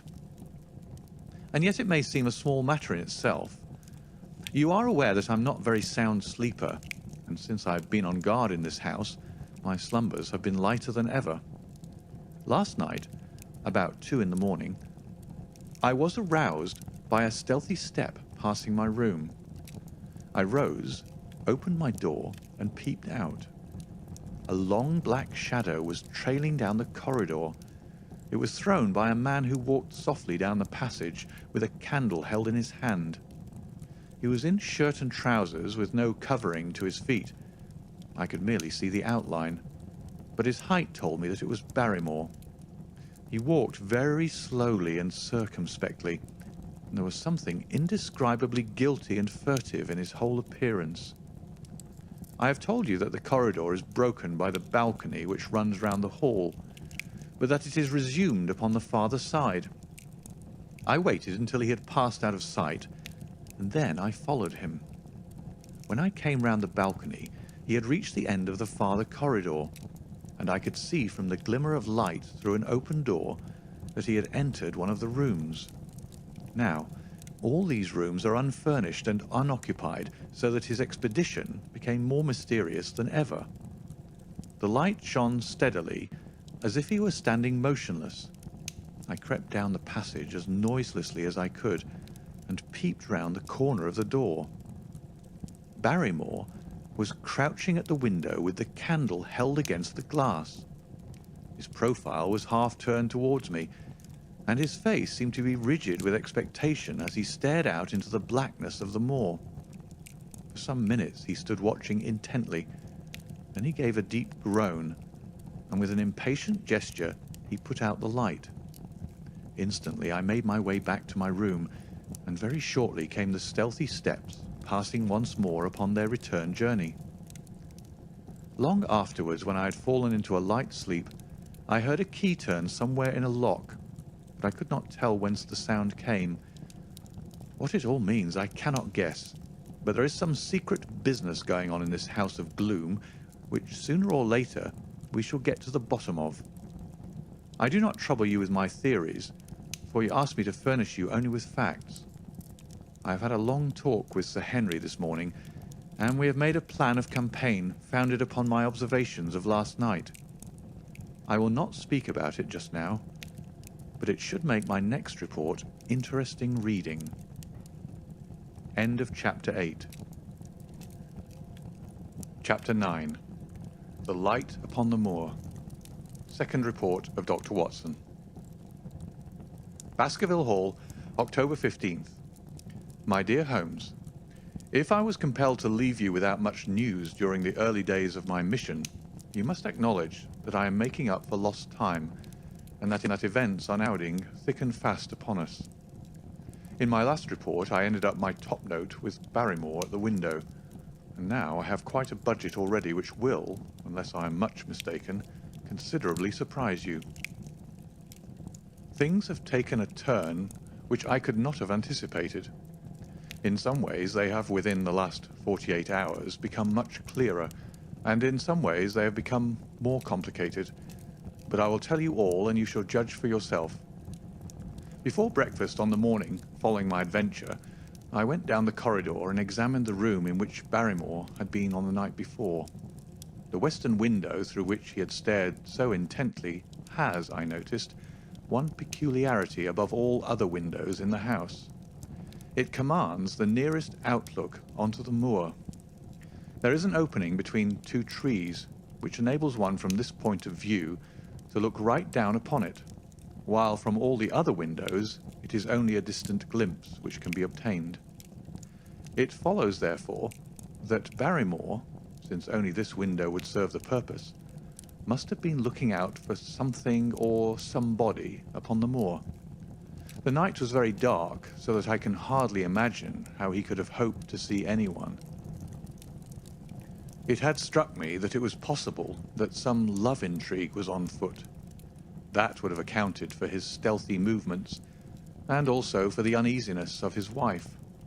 The man is a striking-looking fellow, very well equipped to steal the heart of a country girl, so that this theory seemed to have something to support it.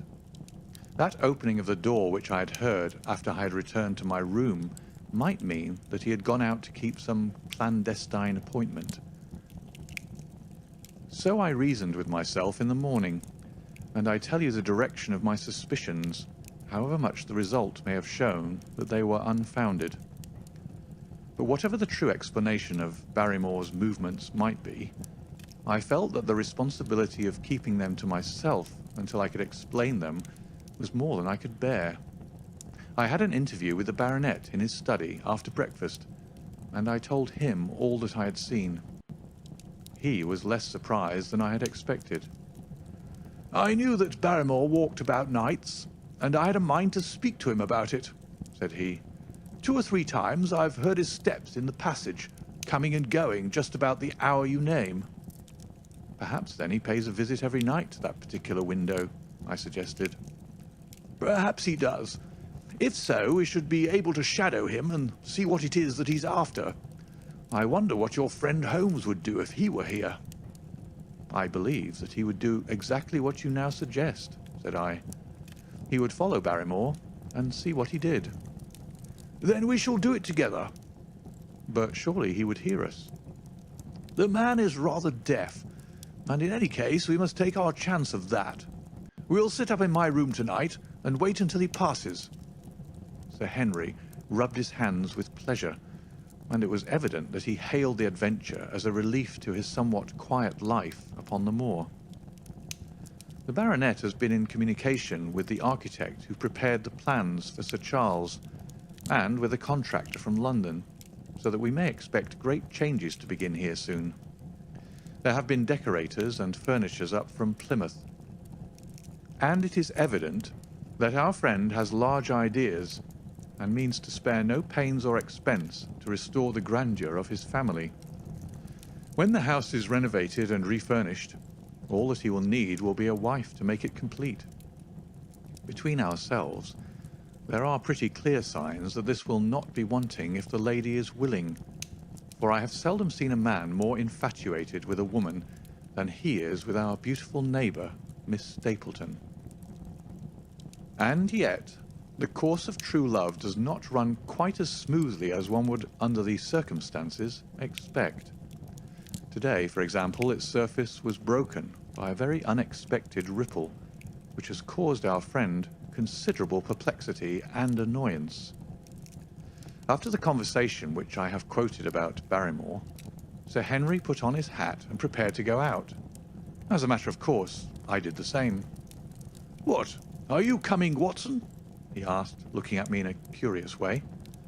It depends on whether you're going on the moor, said I. Yes, I am.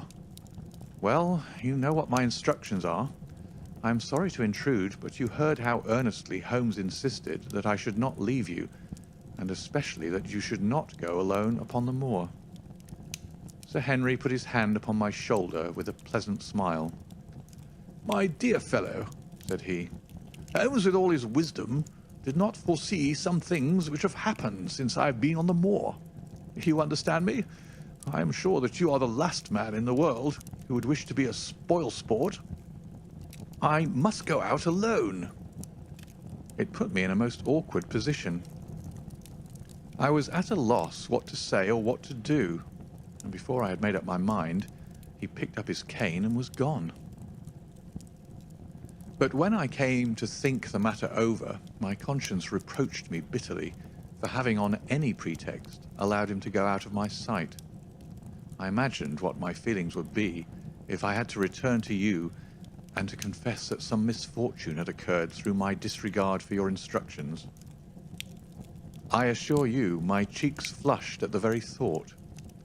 It might not even now be too late to overtake him, so I set off at once in the direction of Merripit House. I hurried along the road at the top of my speed without seeing anything of Sir Henry until I came to the point where the moor path branches off. There, fearing that perhaps I had come in the wrong direction after all, I mounted a hill from which I could command a view, the same hill which is cut into the dark quarry. Thence I saw him at once. He was on the moor path about a quarter of a mile off, and a lady was by his side, who could only be Miss Stapleton. It was clear that there was already an understanding between them, and that they had met by appointment. They were walking slowly along in deep conversation, and I saw her making quick little movements of her hands, as if she were very earnest in what she was saying, while he listened intently, and once or twice shook his head in strong dissent. I stood among the rocks watching them, very much puzzled as to what I should do next. To follow them and break into their intimate conversation seemed to be an outrage, and yet my clear duty was never for an instant to let him out of my sight. To act the spy upon a friend was a hateful task. Still, I could see no better course than to observe him from the hill, and to clear my conscience by confessing to him afterwards what I had done. It is true that if any sudden danger had threatened him, I was too far away to be of use, and yet I am sure that you will agree with me that the position was very difficult, and that there was nothing more which I could do. Our friends, Sir Henry and the lady, had halted on the path, and were standing deeply absorbed in their conversation, when I was suddenly aware that I was not the only witness of their interview.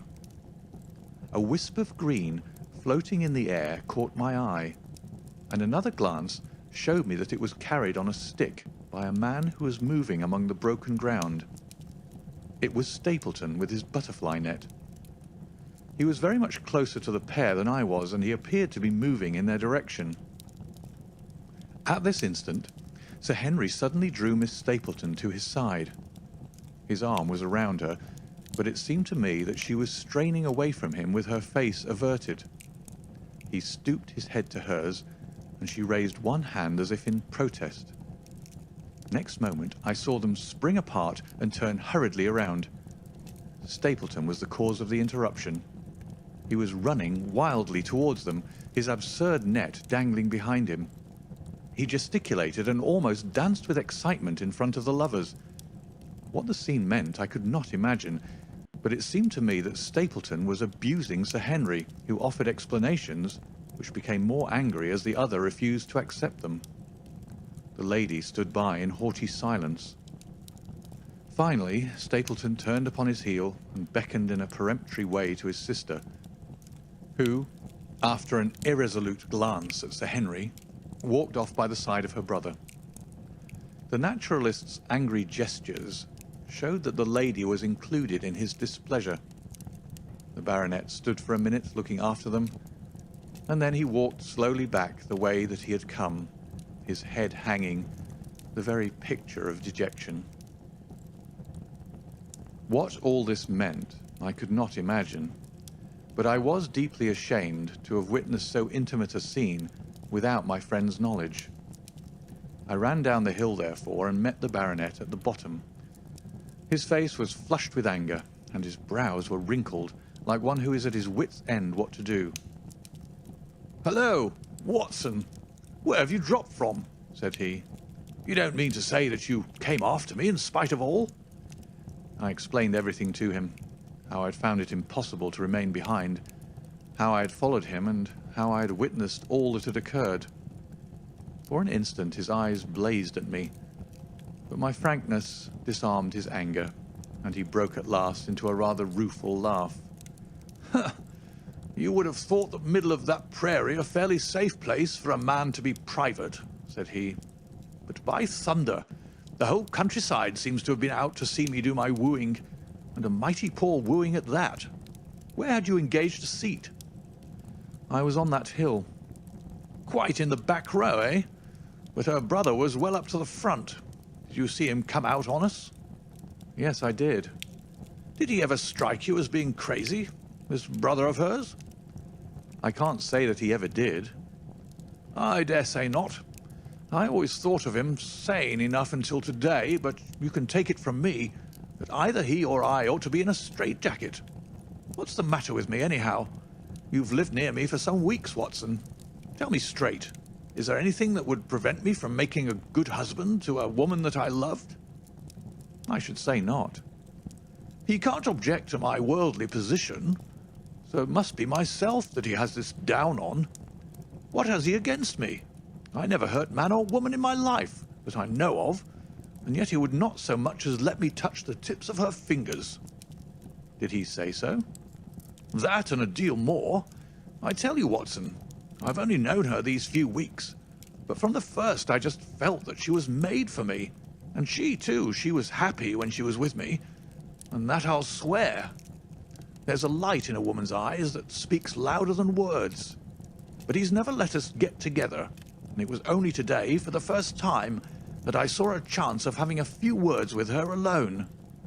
She was glad to meet me, but when she did, it was not love that she would talk about, and she wouldn't have let me talk about it either if she could have stopped it. She kept coming back to it, that this was a place of danger, and that she would never be happy until I had left it. I told her that since I had seen her, I was in no hurry to leave it, and that if she really wanted me to go, the only way to work it was for her to arrange to go with me. With that, I offered, in as many words, to marry her. But before she could answer, down came this brother of hers, running at us with a face on him like a madman. He was just white with rage, and those light eyes of his were blazing with fury. What was I doing with the lady? How dared I offer her attentions which were distasteful to her? Did I think that because I was a baronet, I could do what I liked? If he had not been her brother, I should have known better how to answer him. As it was, I told him that my feelings towards his sister were such as I was not ashamed of, and that I hoped that she might honor me by becoming my wife. That seemed to make the matter no better. So then I lost my temper too, and I answered him rather more hotly than I should perhaps, considering that she was standing by. So it ended by his going off with her, as you saw, and here am I, as badly puzzled a man as any in this county. Just tell me what it all means, Watson, and I'll owe you more than ever I can hope to pay." I tried one or two explanations, but indeed I was completely puzzled myself.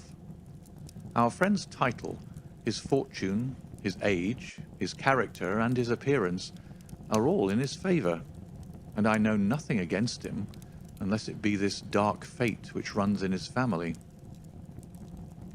That his advances should be rejected so brusquely without any reference to the lady's own wishes, and that the lady should accept the situation without protest, is very amazing. However, our conjectures were set at rest by a visit from Stapleton himself that very afternoon. He had come to offer apologies for his rudeness of the morning, and after a long private interview with Sir Henry in his study, the upshot of their conversation was that the breach is quite healed, and that we are to dine at Merripit House next Friday as a sign of it. "I don't say now that he isn't a crazy man," said Sir Henry. "I can't forget the look in his eyes when he ran at me this morning, but I must allow that no man could make a more handsome apology than he has done." Did he give any explanation of his conduct? "His sister is everything in his life, he says. That is natural enough, and I am glad that he should understand her value. They have always been together, and according to his account, he has been a very lonely man with only her as a companion, so that the thought of losing her was really terrible to him. He had not understood, he said, that I was becoming attached to her, but when he saw with his own eyes that it was really so, and that she might be taken away from him, it gave him such a shock that for a time he was not responsible for what he said or did. He was very sorry for all that had passed, and he recognized how foolish and how selfish it was that he should imagine that he could hold a beautiful woman like his sister to himself for her whole life. If she had to leave him, he had rather it was to a neighbor like myself than to anyone else. But in any case, it was a blow to him, and it would take him some time before he could prepare himself to meet it. He would withdraw all opposition upon his part if I would promise for 3 months to let the matter rest, and to be content with cultivating the lady's friendship during that time without claiming her love. This I promised, and so the matter rests." So there is one of our small mysteries cleared up. It is something to have touched bottom anywhere in this bog in which we are floundering. We know now why Stapleton looked with disfavour upon his sister's suitor, even when that suitor was so eligible a one as Sir Henry. And now I pass on to another thread which I have extricated out of the tangled skein, the mystery of the sobs in the night, of the tear-stained face of Mrs. Barrymore, of the secret journey of the butler to the western lattice window. Congratulate me, my dear Holmes, and tell me that I have not disappointed you as an agent, that you do not regret the confidence which you showed in me when you sent me down. All these things have by one night's work been thoroughly cleared. I have said by one night's work, but in truth it was by 2 nights' work, for on the first we drew entirely blank. I sat up with Sir Henry in his rooms until nearly 3 o'clock in the morning, but no sound of any sort did we hear except the chiming clock upon the stairs. It was a most melancholy vigil, and ended by each of us falling asleep in our chairs. Fortunately, we were not discouraged, and we determined to try again. The next night we lowered the lamp and sat smoking cigarettes without making the least sound. It was incredible how slowly the hours crawled by, and yet we were helped through it by the same sort of patient interest which the hunter must feel as he watches the trap into which he hopes the game may wander. 1 struck, and 2, and we had almost for the second time given it up in despair, when in an instant we both sat bolt upright in our chairs, with all our weary senses keenly on the alert once more. We had heard the creak of a step in the passage. Very stealthily, we heard it pass along until it died away in the distance. Then the baronet gently opened his door, and we set out in pursuit. Already our man had gone round the gallery, and the corridor was all in darkness. Softly we stole along until we had come into the other wing. We were just in time to catch a glimpse of the tall, black-bearded figure, his shoulders rounded as he tiptoed down the passage. Then he passed through the same door as before, and the light of the candle framed it in the darkness and shot one single yellow beam across the gloom of the corridor. We shuffled cautiously towards it, trying every plank before we dared to put our whole weight upon it. We had taken the precaution of leaving our boots behind us, but even so, the old boards snapped and creaked beneath our tread.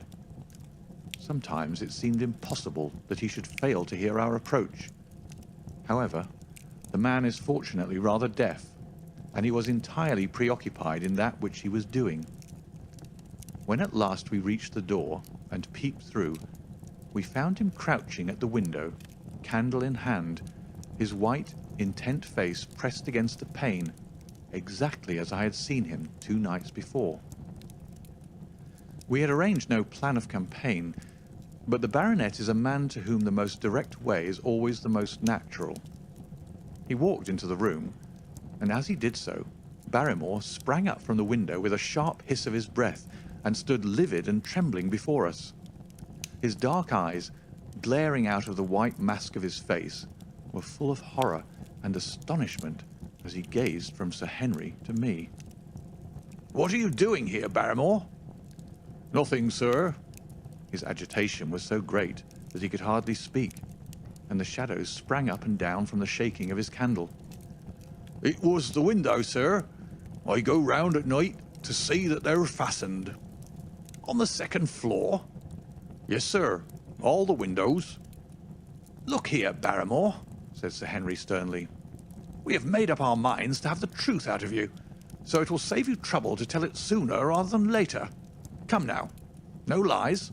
What were you doing at that window?" The fellow looked at us in a helpless way, and he wrung his hands together like one who is in the last extremity of doubt and misery. "I was doing no harm, sir. I was holding a candle to the window."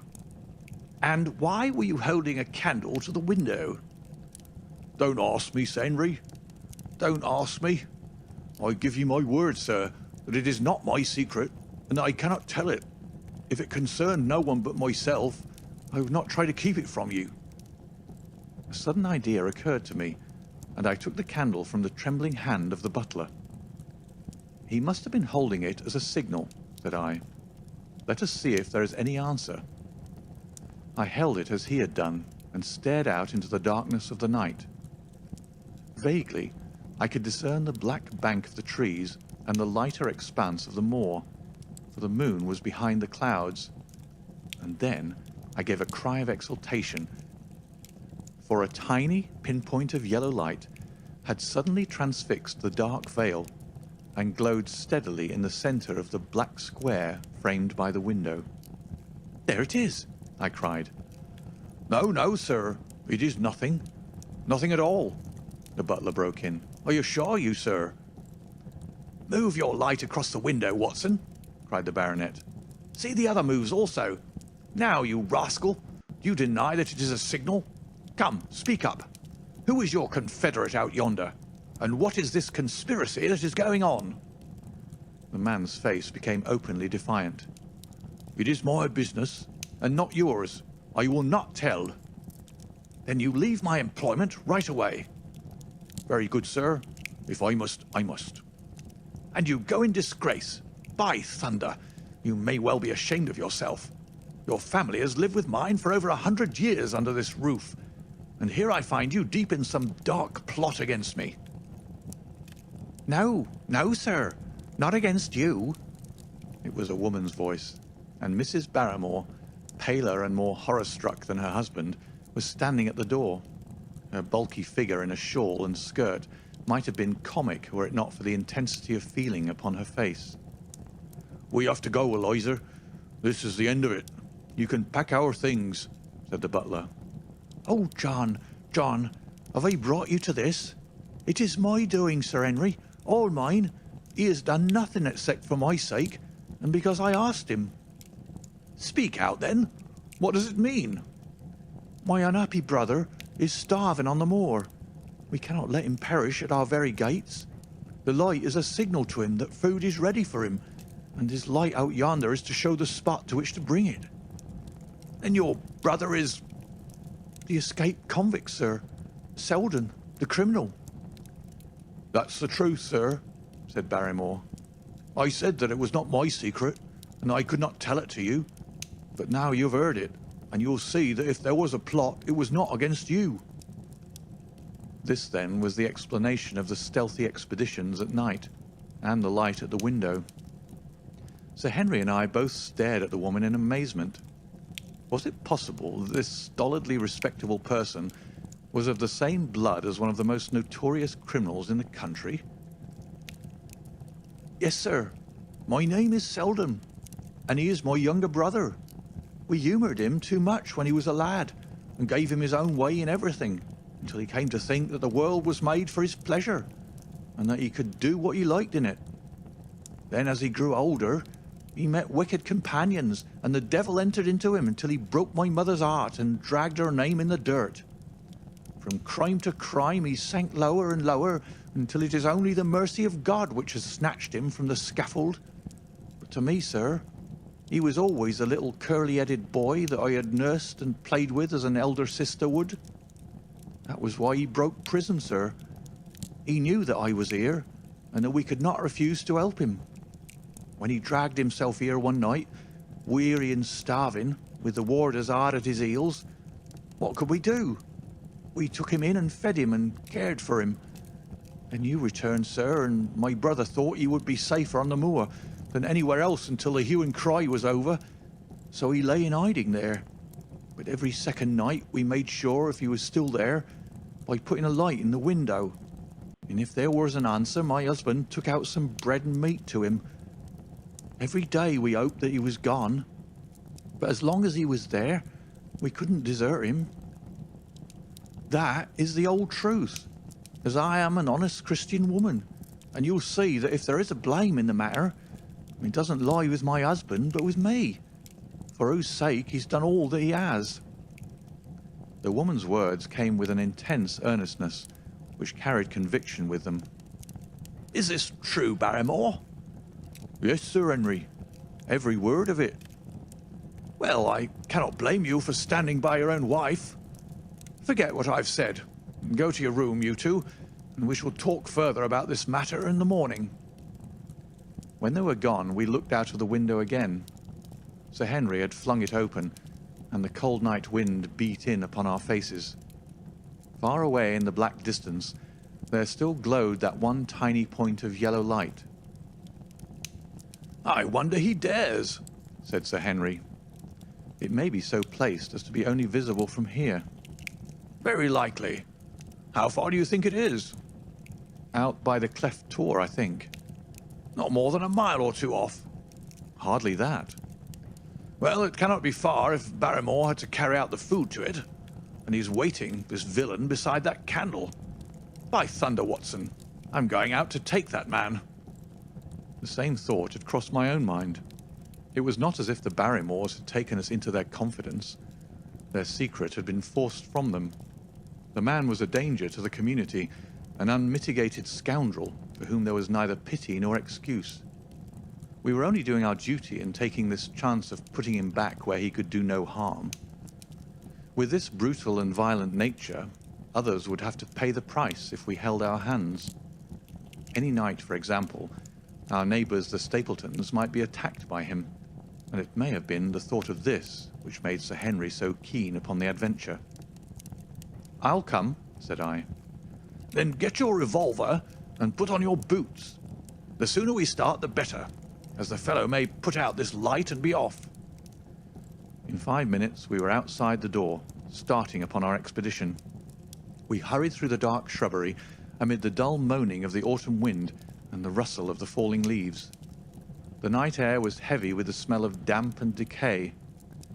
Now and again the moon peeped out for an instant, but clouds were driving over the face of the sky, and just as we came out on the moor, a thin rain began to fall. The light still burned steadily in front.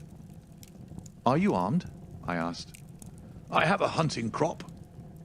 We must close in on him rapidly, for he is said to be a desperate fellow. We shall take him by surprise and have him at our mercy before he can resist." "I say, Watson," said the baronet, "what would Holmes say to this? How about that hour of darkness in which the power of evil is exalted?"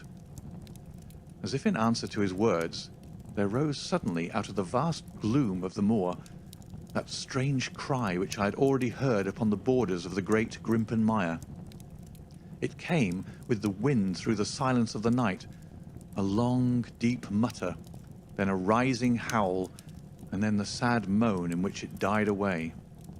Again and again it sounded, the whole air throbbing with it, strident, wild, and menacing. The baronet caught my sleeve, and his face glimmered white through the darkness. "My God, what's that, Watson?" "I don't know.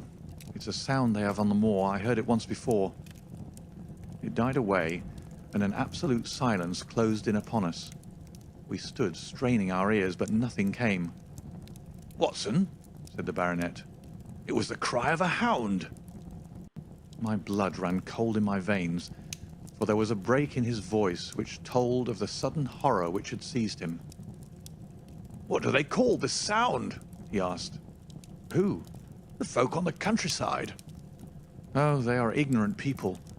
Why should you mind what they call it?" "Tell me, Watson, what do they say of it?" I hesitated, but could not escape the question. "They say it is the cry of the Hound of the Baskervilles." He groaned and was silent for a few moments. "A hound it was," he said at last, "but it seemed to come from miles away, over yonder, I think." It was hard to say whence it came.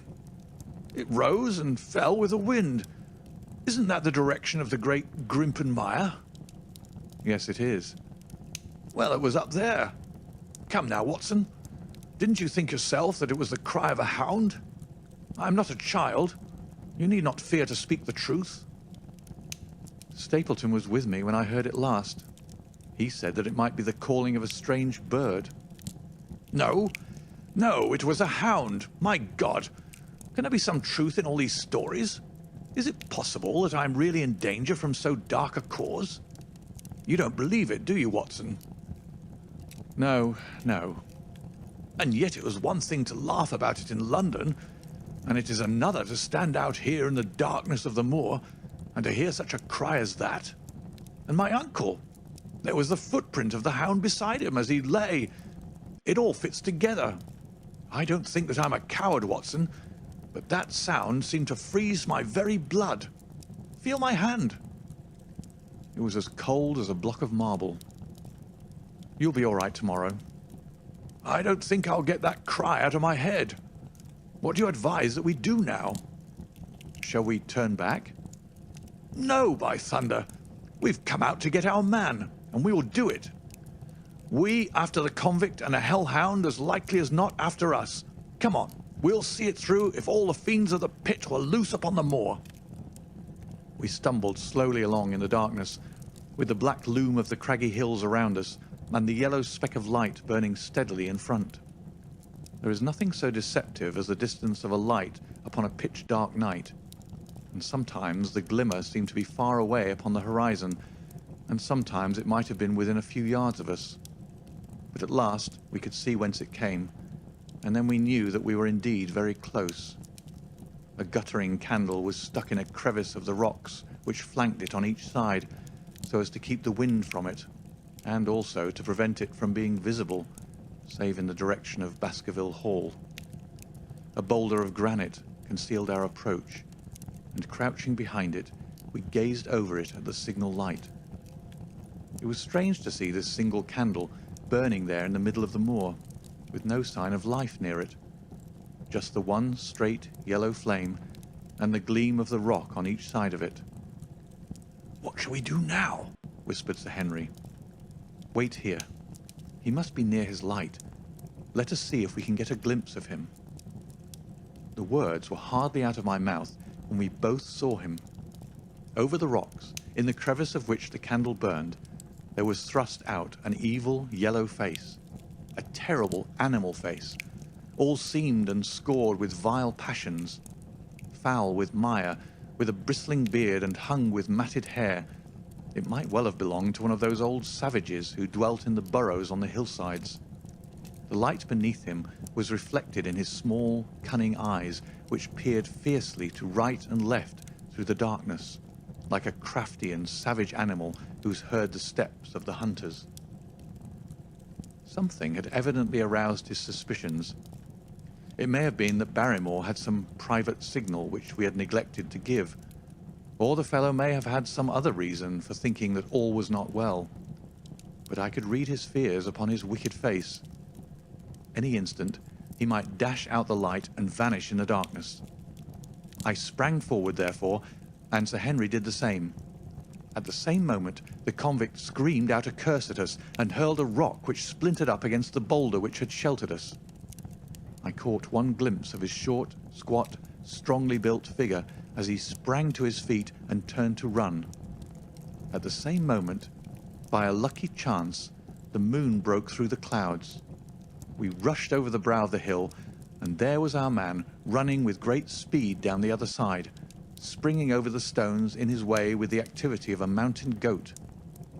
A lucky long shot of my revolver might have crippled him, but I brought it only to defend myself if attacked, and not to shoot an unarmed man who was running away.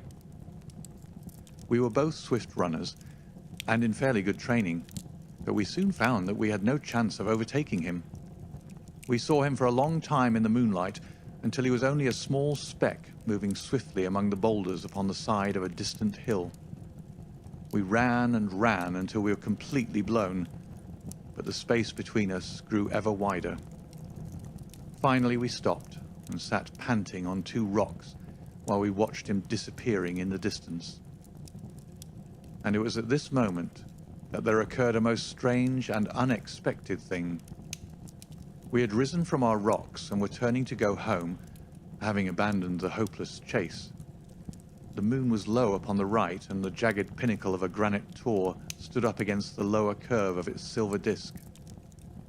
There, outlined as black as any ebony statue on that shining background, I saw the figure of a man upon the tor. Do you think that it was a delusion, Holmes?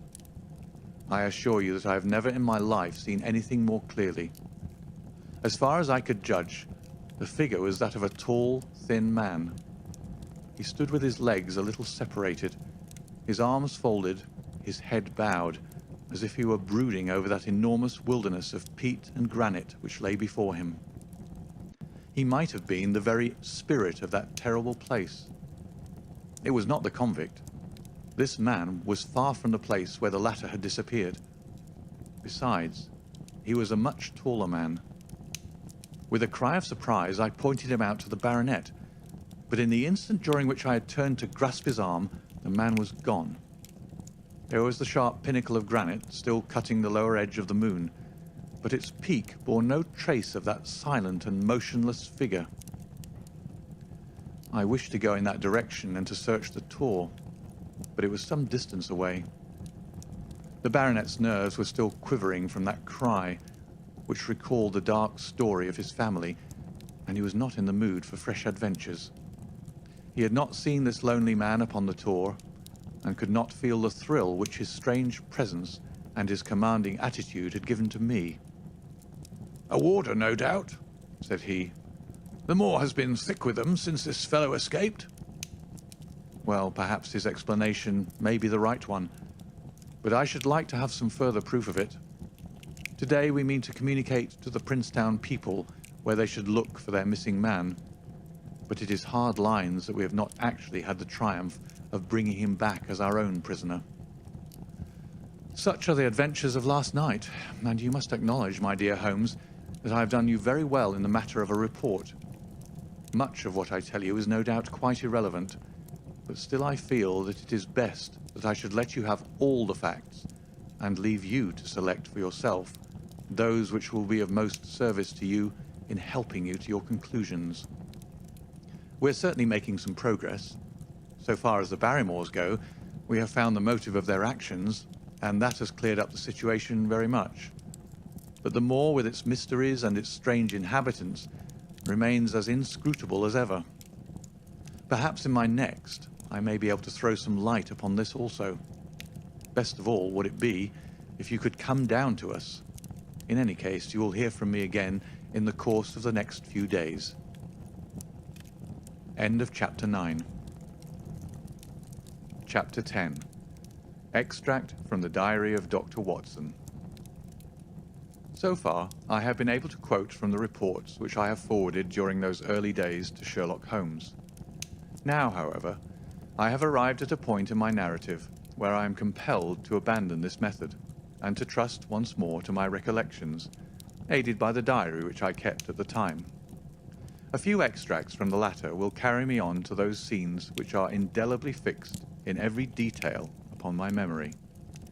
I proceed then from the morning which followed our abortive chase of the convict and our other strange experiences upon the moor. October 16th. A dull and foggy day with a drizzle of rain. The house is banked in with rolling clouds, which rise now and then to show the dreary curves of the moor, with thin silver veins upon the sides of the hills, and the distant boulders gleaming where the light strikes upon their wet faces. It is melancholy outside and in. The baronet is in a black reaction after the excitements of the night. I am conscious myself of a weight at my heart, and a feeling of impending danger, ever-present danger, which is the more terrible because I am unable to define it. And have I not cause for such a feeling?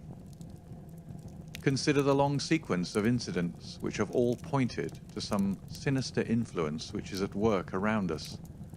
There is the death of the last occupant of the hall, fulfilling so exactly the conditions of the family legend, and there are the repeated reports from peasants of the appearance of a strange creature upon the moor. Twice I have with my own ears heard the sound which resembled the distant baying of a hound. It is incredible, impossible, that it should really be outside the ordinary laws of nature. A spectral hound which leaves material footmarks and fills the air with its howling is surely not to be thought of. Stapleton may fall in with such a superstition, and Mortimer also, but if I have one quality upon earth, it is common sense, and nothing will persuade me to believe in such a thing. To do so would be to descend to the level of these poor peasants, who are not content with a mere fiend dog, but must needs describe him with hellfire shooting from his mouth and eyes. Holmes would not listen to such fancies, and I am his agent. But facts are facts, and I have twice heard this crying upon the moor. Suppose that there were really some huge hound loose upon it. That would go far to explain everything. But where could such a hound lie concealed? Where did it get its food? Where did it come from? How was it that no one saw it by day?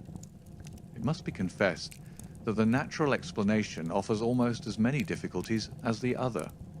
And always, apart from the hound, there is the fact of the human agency in London, the man in the cab, and the letter which warned Sir Henry against the moor. This at least was real. But it might have been the work of a protecting friend as easily as of an enemy. Where is that friend or enemy now? Has he remained in London? Or has he followed us down here? Could he be the stranger whom I saw upon the tour? It is true that I have had only the one glance at him, and yet there are some things to which I am ready to swear.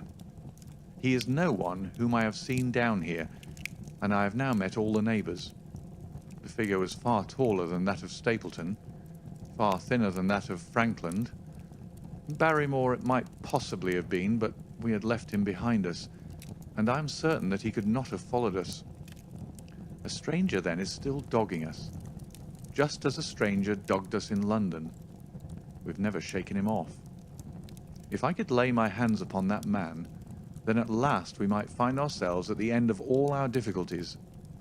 To this one purpose, I must now devote all my energies. My first impulse was to tell Sir Henry all my plans. My second, and wisest one, is to play my own game and speak as little as possible to anyone. He is silent and distrait. His nerves have been strangely shaken by that sound upon the moor. I will say nothing to add to his anxieties, but I will take my own steps to attain my own end. We had a small scene this morning after breakfast. Barrymore asked leave to speak with Sir Henry, and they were closeted in his study some little time. Sitting in the billiard room, I more than once heard the sound of voices raised, and I had a pretty good idea what the point was which was under discussion. After a time, the baronet opened his door and called for me.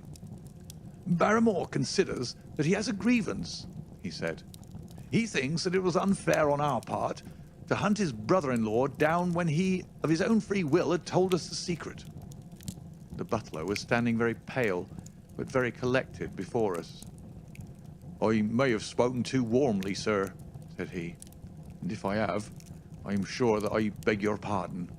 At the same time, I was very much surprised when I heard you two gentlemen come back this morning and learned that you had been chasing Selden. The poor fellow has enough to fight against without my putting more upon his track. If you told us of your own free will, well, it would have been a different thing, said the baronet. You only told us, or rather your wife only told us when it was forced from you, and you could not help yourself. I didn't think you would have taken advantage of it, Sir Henry. Indeed, I didn't.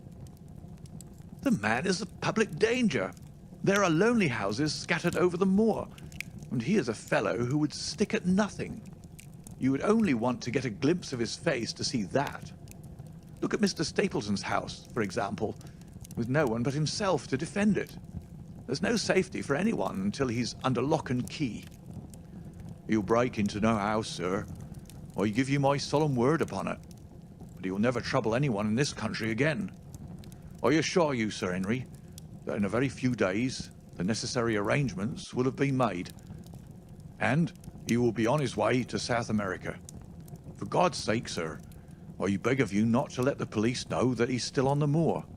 They've given up the chase there, and he can lie quiet until the ship is ready for him. You can't tell on him without getting my wife and me into trouble. I beg you, sir, to say nothing to the police. What do you say, Watson? I shrugged my shoulders. If he was safely out of the country, it would relieve the taxpayer of a burden. But how about the chance of his holding someone up before he goes? He would not do anything so mad, sir. We have provided him with all that he can want. To commit a crime would be to show where he was hiding. That is true, said Sir Henry. Well, Barrymore, God bless you, sir, and thank you for my art.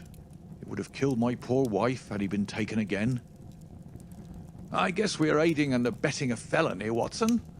But after what we've heard, I don't feel as if I could give the man up. So there's an end to it. All right, Barrymore, you can go.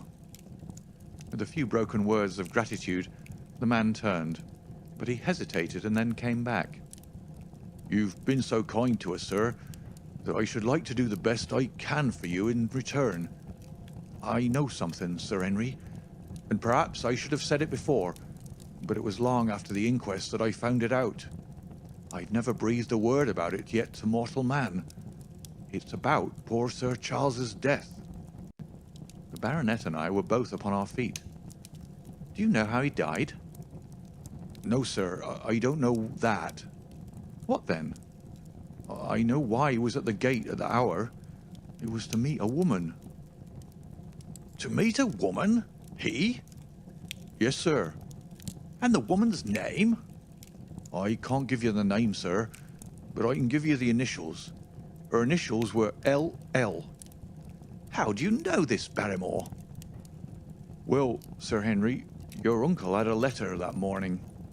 He had usually a great many letters, but he was a public man and well known for his kind heart, so that everyone who was in trouble was glad to turn to him. But that morning, as it chanced, there was only this one letter, so I took the more notice of it. It was from Coombe Tracy, and it was addressed in a woman's hand. Well? Well, sir, I thought no more of the matter, and never would have done that had it not been for my wife. Only a few weeks ago she was cleaning out Sir Charles's study. It had never been touched since his death, and she found the ashes of a burned letter in the back of the grate.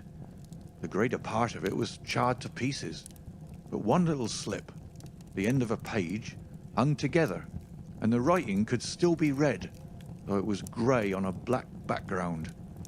It seemed to us to be a postscript at the end of the letter, and it said, "Please, please, as you are a gentleman, burn this letter and be at the gate by 10 o'clock. Beneath it were signed the initials L.L. Have you got that slip? No, sir. It crumbled all to bits after we moved it.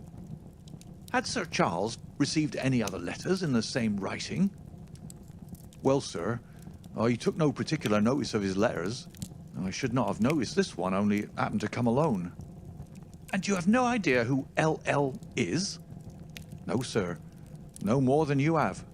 But I expect if we could lay our hands upon that lady, we should know more about Sir Charles's death. I cannot understand, Barrymore, how you came to conceal this important information. Well, sir, it was immediately after that our own trouble came to us.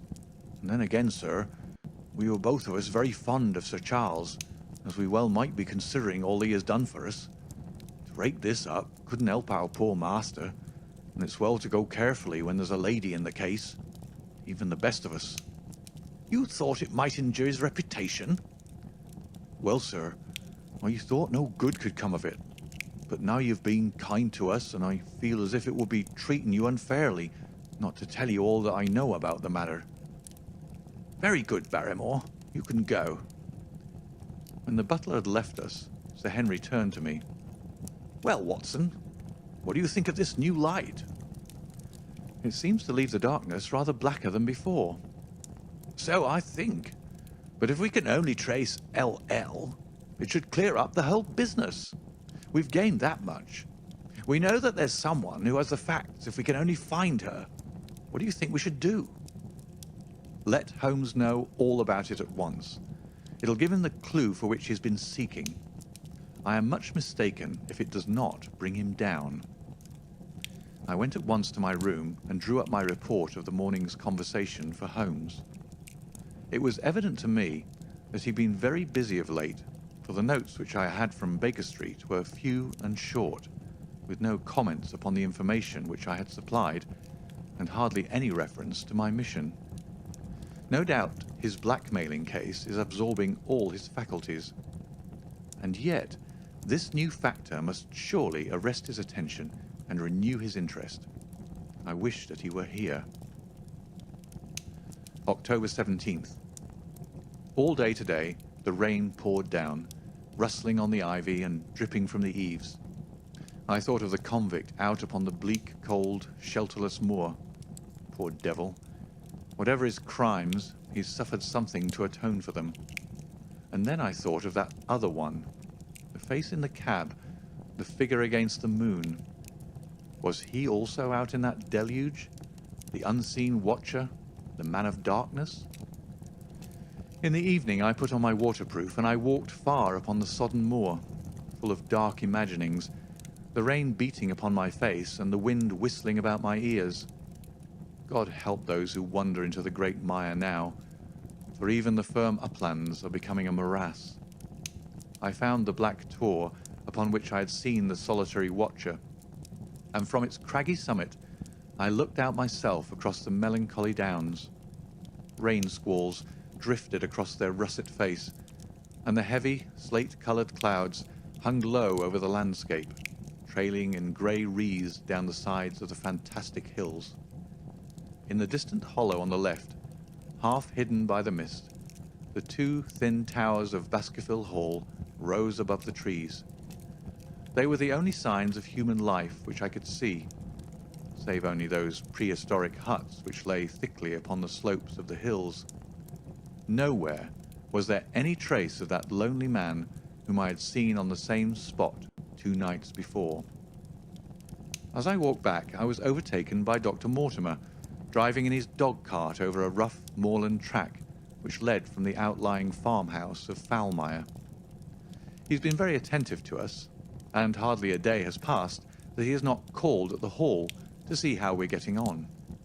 He insisted upon my climbing into his dog-cart, and he gave me a lift homeward, I found him much troubled over the disappearance of his little spaniel. It had wandered onto the moor and had never come back. I gave him such consolation as I might, but I thought of the pony on the Grimpen Mire, and I do not fancy that he will see his little dog again. By the way, Mortimer, said I, as we jolted along the rough road, I suppose there are few people living within driving distance of this whom you do not know. Hardly any, I think. Can you then tell me the name of any woman whose initials are L.L.? He thought for a few minutes. No, said he.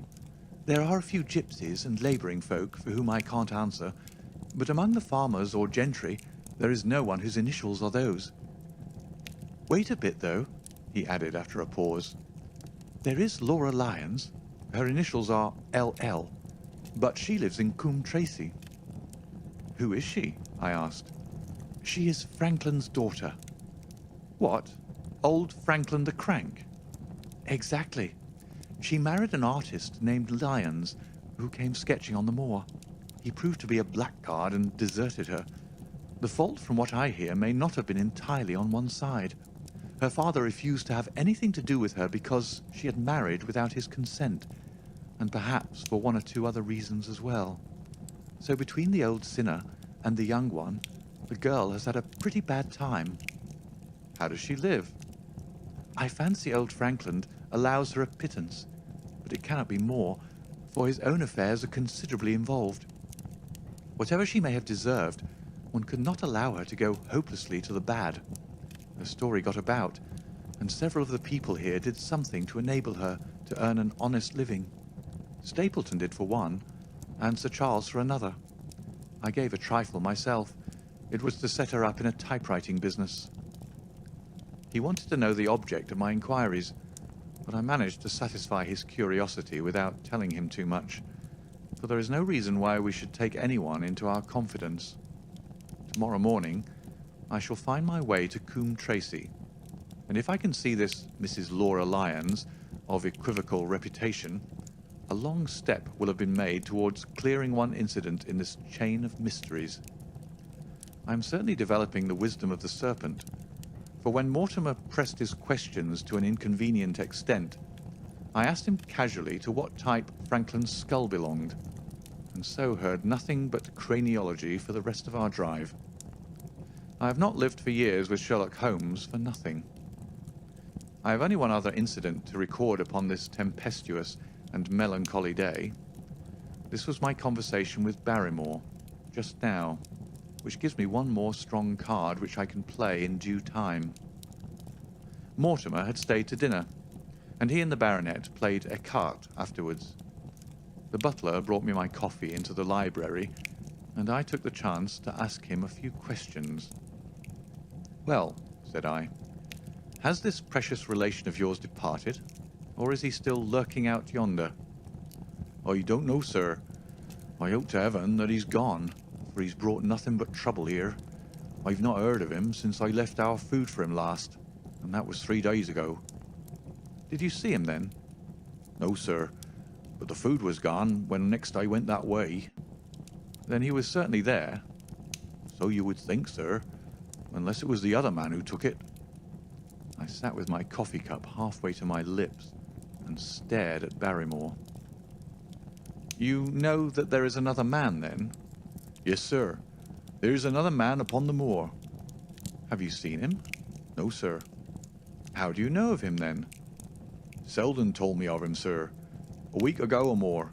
He's in hiding too, but he's not a convict as far as I can make out. I don't like it, Dr. Watson. I tell you straight, sir, that I don't like it. He spoke with a sudden passion of earnestness. Now listen to me, Barrymore. I have no interest in this matter but that of your master. I have come here with no object except to help him. Tell me frankly, what is it that you don't like? Barrymore hesitated for a moment as if he regretted his outburst or found it difficult to express his own feelings in words. It's all these goings-on, sir, he cried at last, waving his hand towards the rain-lashed window which faced the moor. There's foul play somewhere, and there's black villainy brewing, To that I'll swear. Very glad I should be, sir, to see Sir Henry on his way back to London again. But what is it that alarms you? Look at Sir Charles's death. That was bad enough. For all that the coroner said, look at the noises on the moor at night. There's not a man who would cross it after sundown if he was paid for it. Look at this stranger hiding out yonder and watching and waiting. What's he waiting for? What does it mean? It means no good to anyone of the name of Baskerville, and very glad I shall be to quit of it all in the day that Sir Henry's new servants are ready to take over the hall. But about this stranger, said I. Can you tell me anything about him? What did Selden say? Did he find out where he hid, or what he was doing?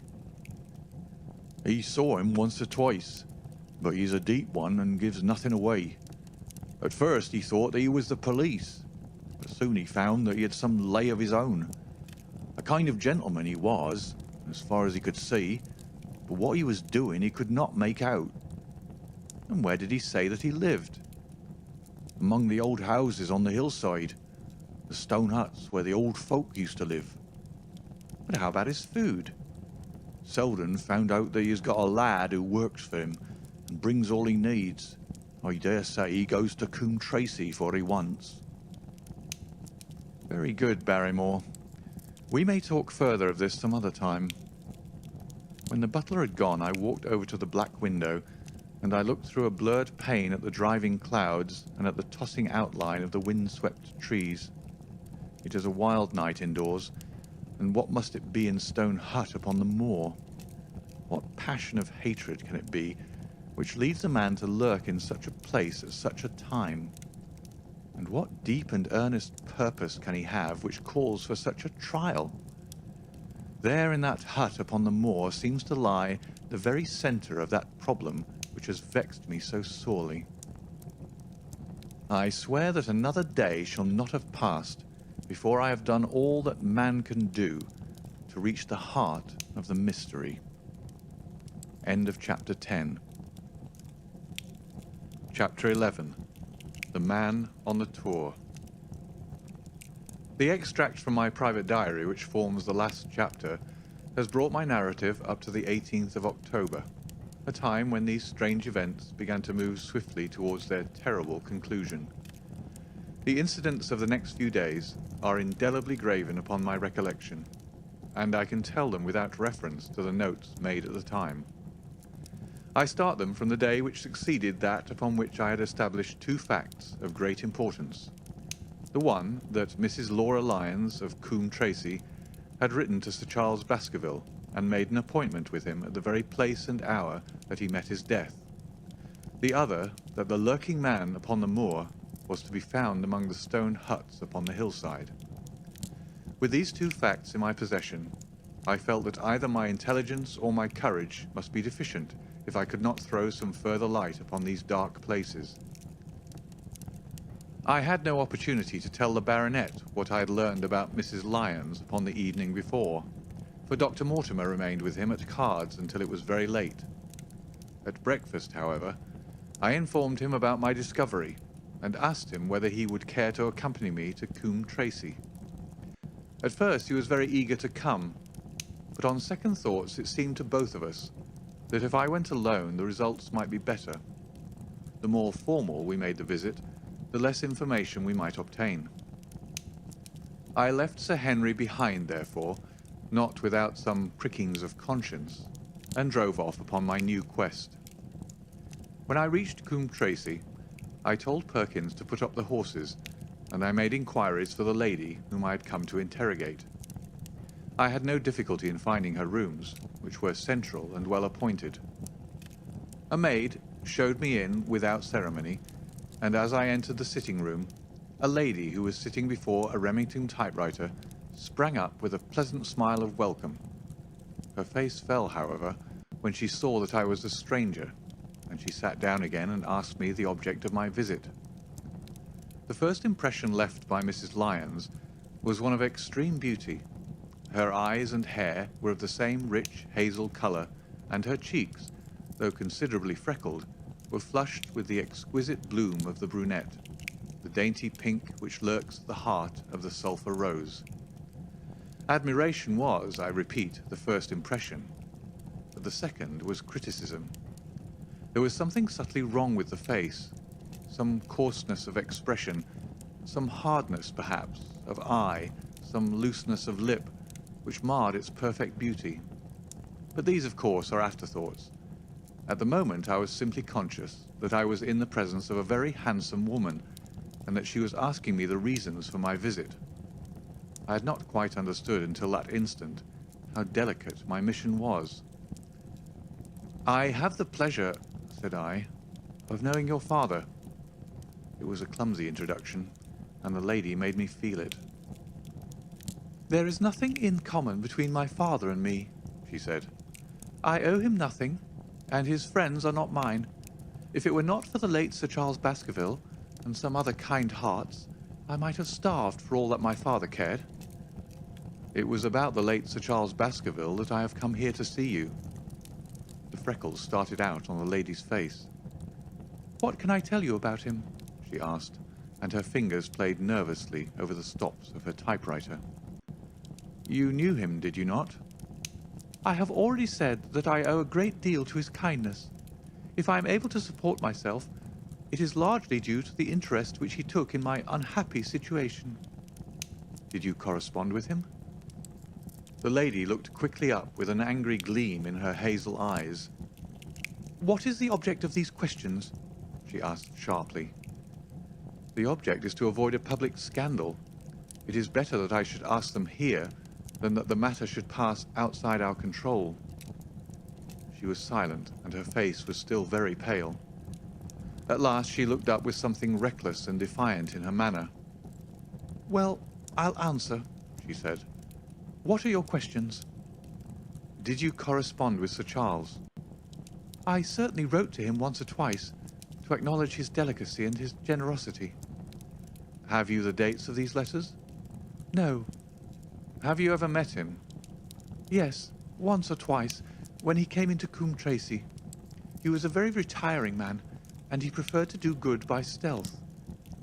"But if you saw him so seldom and wrote so seldom, how did he know enough about your affairs to be able to help you, as you say that he has done?" She met my difficulty with the utmost readiness. "There were several gentlemen who knew my sad history and united to help me. One was Mr. Stapleton, a neighbour and intimate friend of Sir Charles's. He was exceedingly kind, and it was through him that Sir Charles learned about my affairs." I knew already that Sir Charles Baskerville had made Stapleton his almoner upon several occasions, so the lady's statement bore the impress of truth upon it. "Did you ever write to Sir Charles asking him to meet you?" I continued. Mrs. Lyons flushed with anger again. "Really, sir, this is a very extraordinary question." "I am sorry, madam, but I must repeat it." "Then I answer, certainly not." "Not on the very day of Sir Charles's death?" The flush had faded in an instant, and a deathly face was before me. Her dry lips could not speak the "no" which I saw rather than heard. "Surely your memory deceives you," said I. "I could even quote a passage of your letter. It ran, 'Please, please, as you are a gentleman, burn this letter and be at the gate by 10 o'clock.' I thought that she had fainted, but she recovered herself by a supreme effort. "Is there no such thing as a gentleman?" she gasped. "You do Sir Charles an injustice. He did burn the letter, but sometimes a letter may be legible even when burned. You acknowledge now that you wrote it." "Yes, I did write it," she cried, pouring out her soul in a torrent of words. "I did write it. Why should I deny it? I have no reason to be ashamed of it. I wished him to help me. I believed that if I had an interview, I could gain his help, so I asked him to meet me." "But why at such an hour?" "Because I had only just learned that he was going to London next day and might be away for months. There were reasons why I could not get there earlier." "But why a rendezvous in the garden instead of a visit to the house?" "Do you think a woman could go alone at that hour to a bachelor's house?" "Well, what happened when you did get there?" "I never went." "Mrs. Lyons." No, I swear it to you on all I hold sacred. I never went. Something intervened to prevent me going. What was that? That is a private matter. I cannot tell it. You acknowledge, then, that you made an appointment with Sir Charles at the very hour and place at which he met his death, but you deny that you kept the appointment. That is the truth. Again and again I cross-questioned her, but I could never get past that point. Mrs. Lyons, said I as I rose from this long and inconclusive interview, you are taking a very great responsibility and putting yourself in a very false position by not making an absolute clean breast of all that you know. If I have to call in the aid of the police, you will find how seriously you are compromised. If your position is innocent, why did you in the first instance deny having written to Sir Charles upon that date? Because I feared that some false conclusion might be drawn from it, and that I might find myself involved in a scandal. And why were you so pressing that Sir Charles should destroy your letter? If you had read the letter, you will know. I did not say that I had read all the letter. You quoted some of it. I quoted the postscript. The letter had, as I said, been burned, and it was not all legible.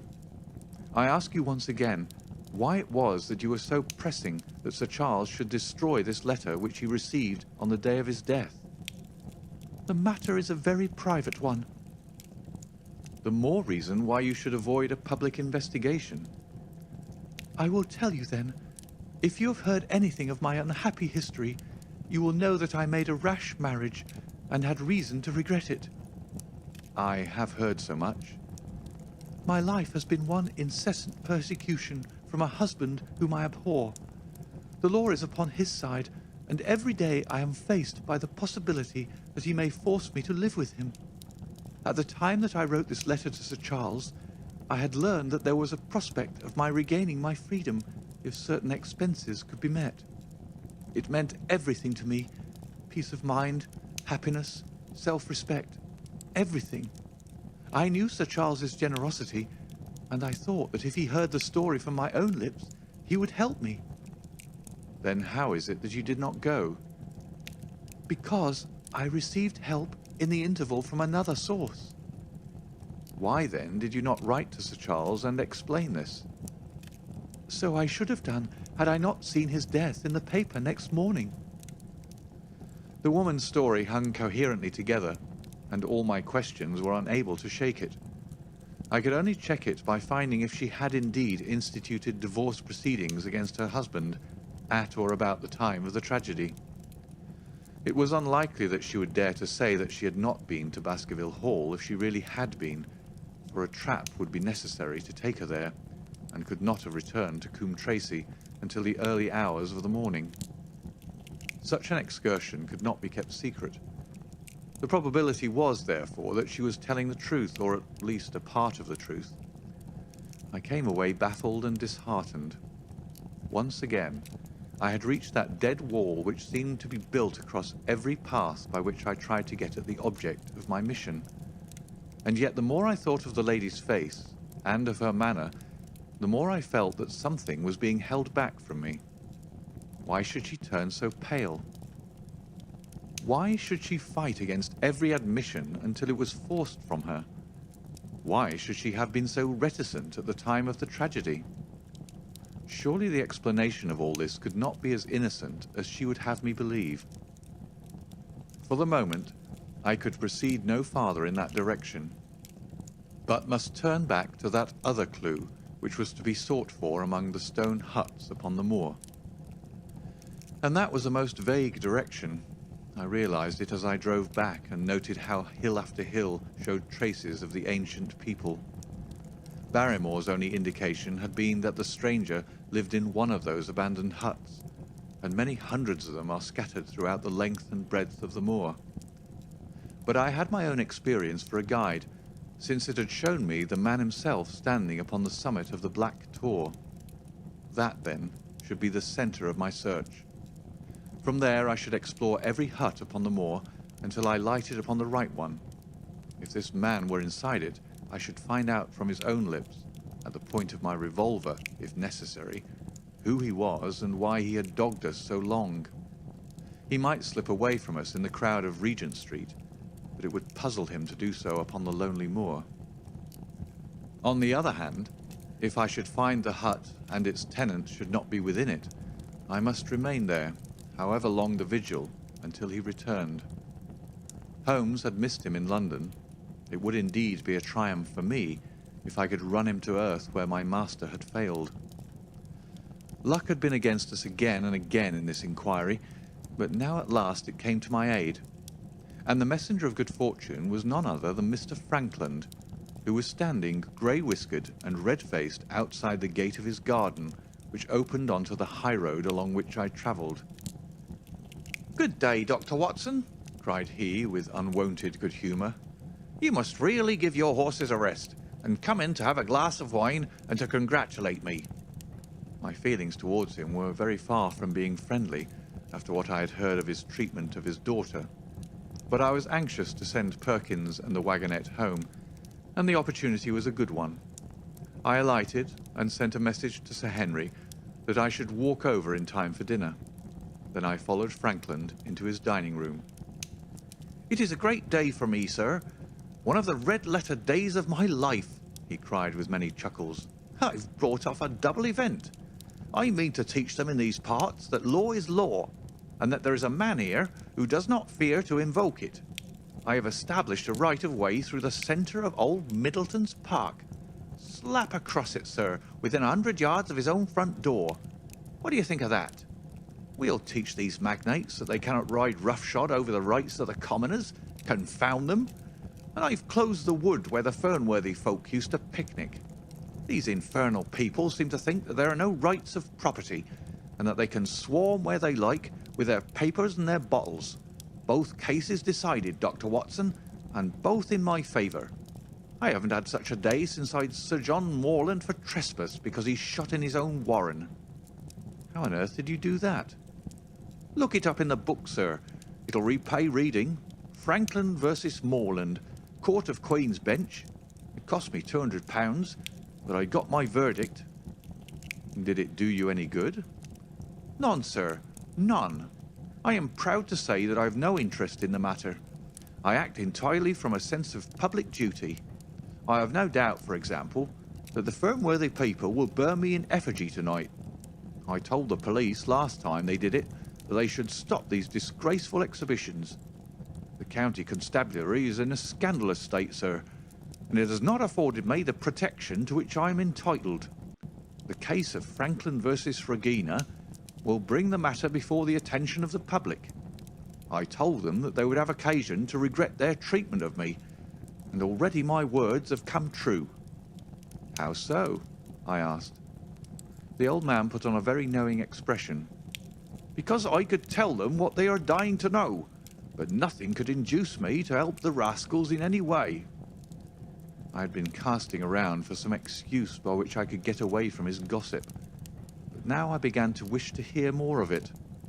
I had seen enough of the contrary nature of the old sinner to understand that any strong sign of interest would be the surest way to stop his confidences.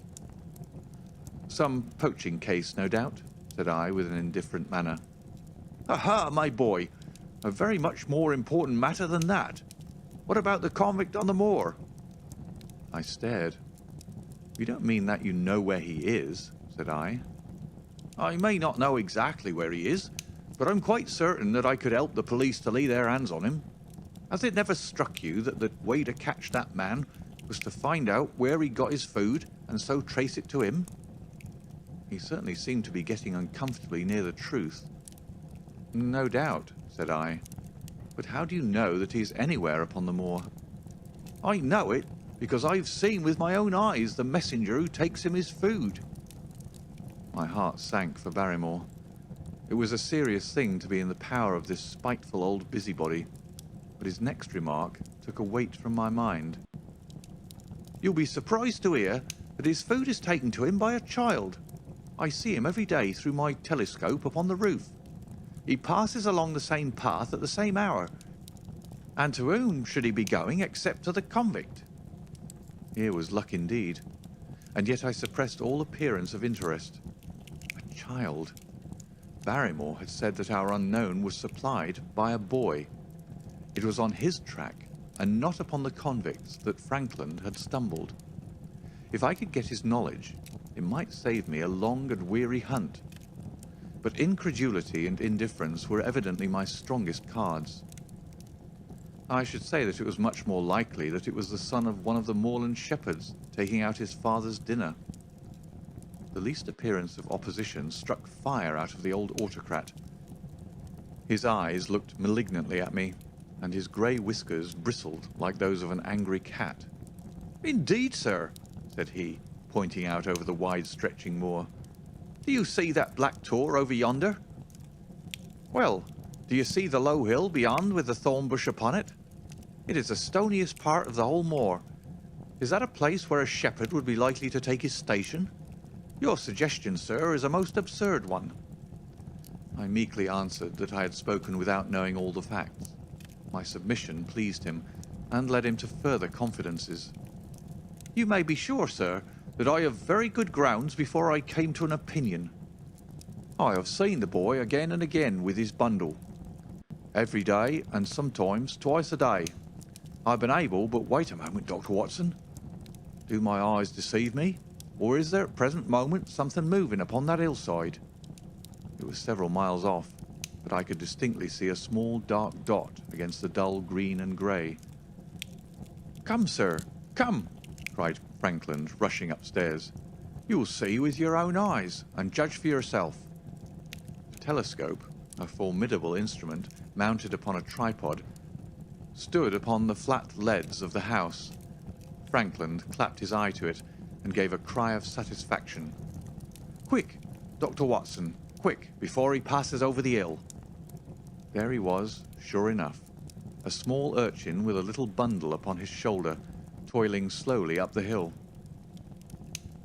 When he reached the crest, I saw the ragged, uncouth figure outlined for an instant against the cold blue sky. He looked round him with a furtive and stealthy air, as one who dreads pursuit. Then he vanished over the hill. "Well, am I right?" "Certainly, there is a boy who seems to have some secret errand." "And what that errand is, even a county constable could guess. But not one word shall they have from me, and I bind you to secrecy also, Dr. Watson. Not a word, you understand?" "Just as you wish." "They have treated me shamefully, shamefully. When the facts come out in Franklin versus Regina, I venture to think that a thrill of indignation will run through the country. Nothing would induce me to help the police in any way. For all they cared, it might have been me instead of my effigy, which these rascals burned at the stake. Surely you're not going? You'll help me to empty the decanter in honour of this great occasion." But I resisted all his solicitations, and succeeded in dissuading him from his announced intention of walking home with me. I kept the road as long as his eye was on me, and then I struck off across the moor and made for the stony hill over which the boy had disappeared. Everything was working in my favour, and I swore that it should not be through lack of energy or perseverance that I should miss the chance which fortune had thrown in my way. The sun was already sinking when I reached the summit of the hill, and the long slopes beneath me were all golden green on one side and grey shadow on the other. A haze lay low upon the farthest skyline, out of which jutted the fantastic shapes of Belliver and Vixen Tor. Over the wide expanse there was no sound and no movement. One great grey bird, a gull or curlew, soared aloft in the blue heaven. He and I seemed to be the only living things between the huge arch of the sky and the desert beneath it. The barren scene, the sense of loneliness, and the mystery and urgency of my task all struck a chill into my heart.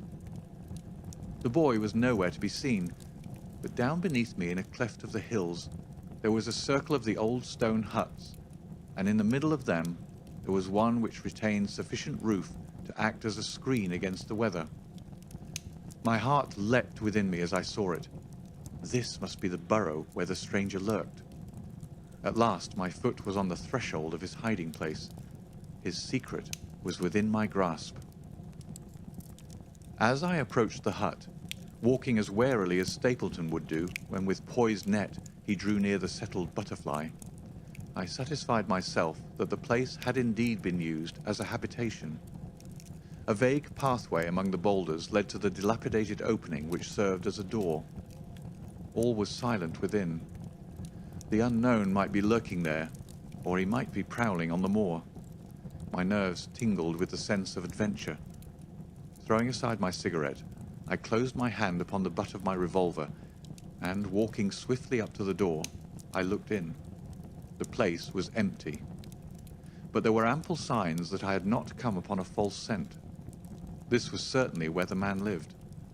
Some blankets, rolled in a waterproof, lay upon the very stone slab upon which Neolithic man had once slumbered. The ashes of a fire were heaped in a rude grate. Beside it lay some cooking utensils and a bucket half full of water. A litter of empty tins showed that the place had been occupied for some time, and I saw, as my eyes became accustomed to the checkered light, a pannikin and a half-full bottle of spirits standing in the corner.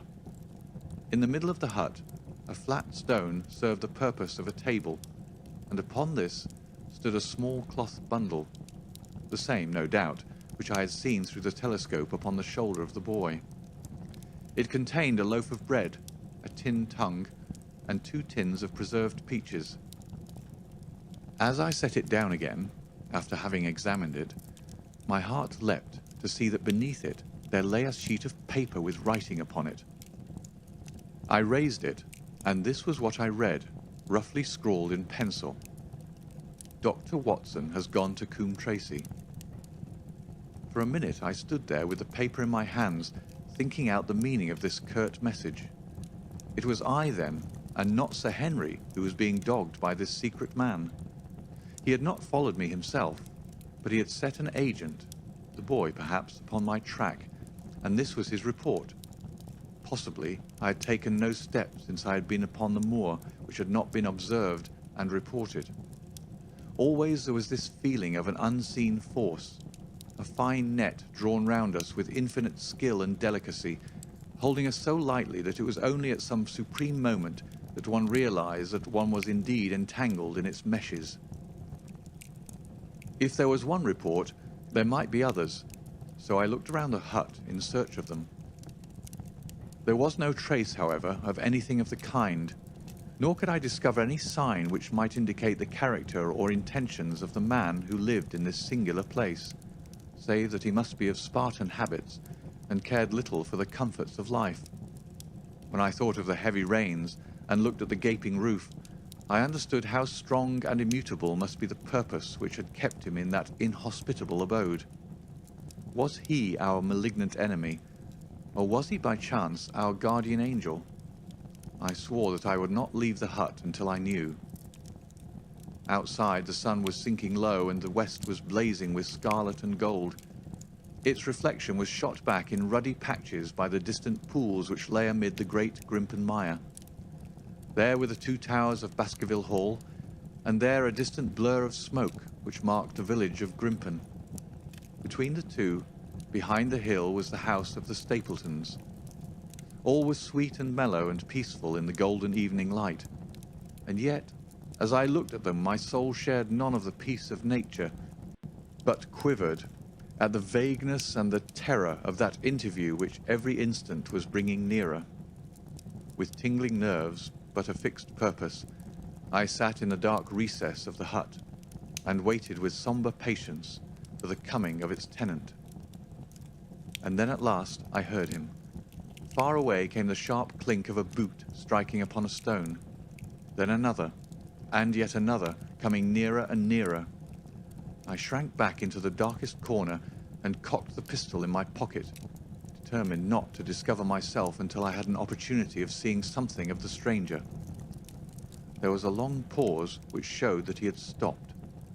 Then once more the footsteps approached, and a shadow fell across the opening of the hut. "It is a lovely evening, my dear Watson," said a well-known voice. "I really think that you will be more comfortable outside than in." End of Chapter 11. Chapter 12. Death on the Moor. For a moment or two I sat breathless, hardly able to believe my ears. Then my senses and my voice came back to me, while a crushing weight of responsibility seemed in an instant to be lifted from my soul. That cold, incisive, ironical voice could belong to but one man in all the world. "Holmes!" I cried. "Holmes!" "Come out," said he, "and please be careful with the revolver." I stooped under the rude lintel, and there he sat upon a stone outside, his grey eyes dancing with amusement as they fell upon my astonished features. He was thin and worn, but clear and alert, his keen face bronzed by the sun and roughened by the wind. In his tweed suit and cloth cap, he looked like any other tourist upon the moor, and he had contrived, with that cat-like love of personal cleanliness which was one of his characteristics, that his chin should be as smooth and his linen as perfect as if he were in Baker Street.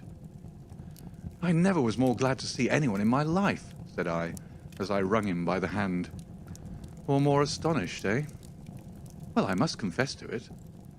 "The surprise was not all on one side, I assure you. I had no idea that you had found my occasional retreat, still less that you were inside it, until I was within 20 paces of the door." "My footprint, I presume?" "No, Watson. I fear that I could not undertake to recognize your footprint amid all the footprints of the world. If you seriously desire to deceive me, you must change your tobacconist.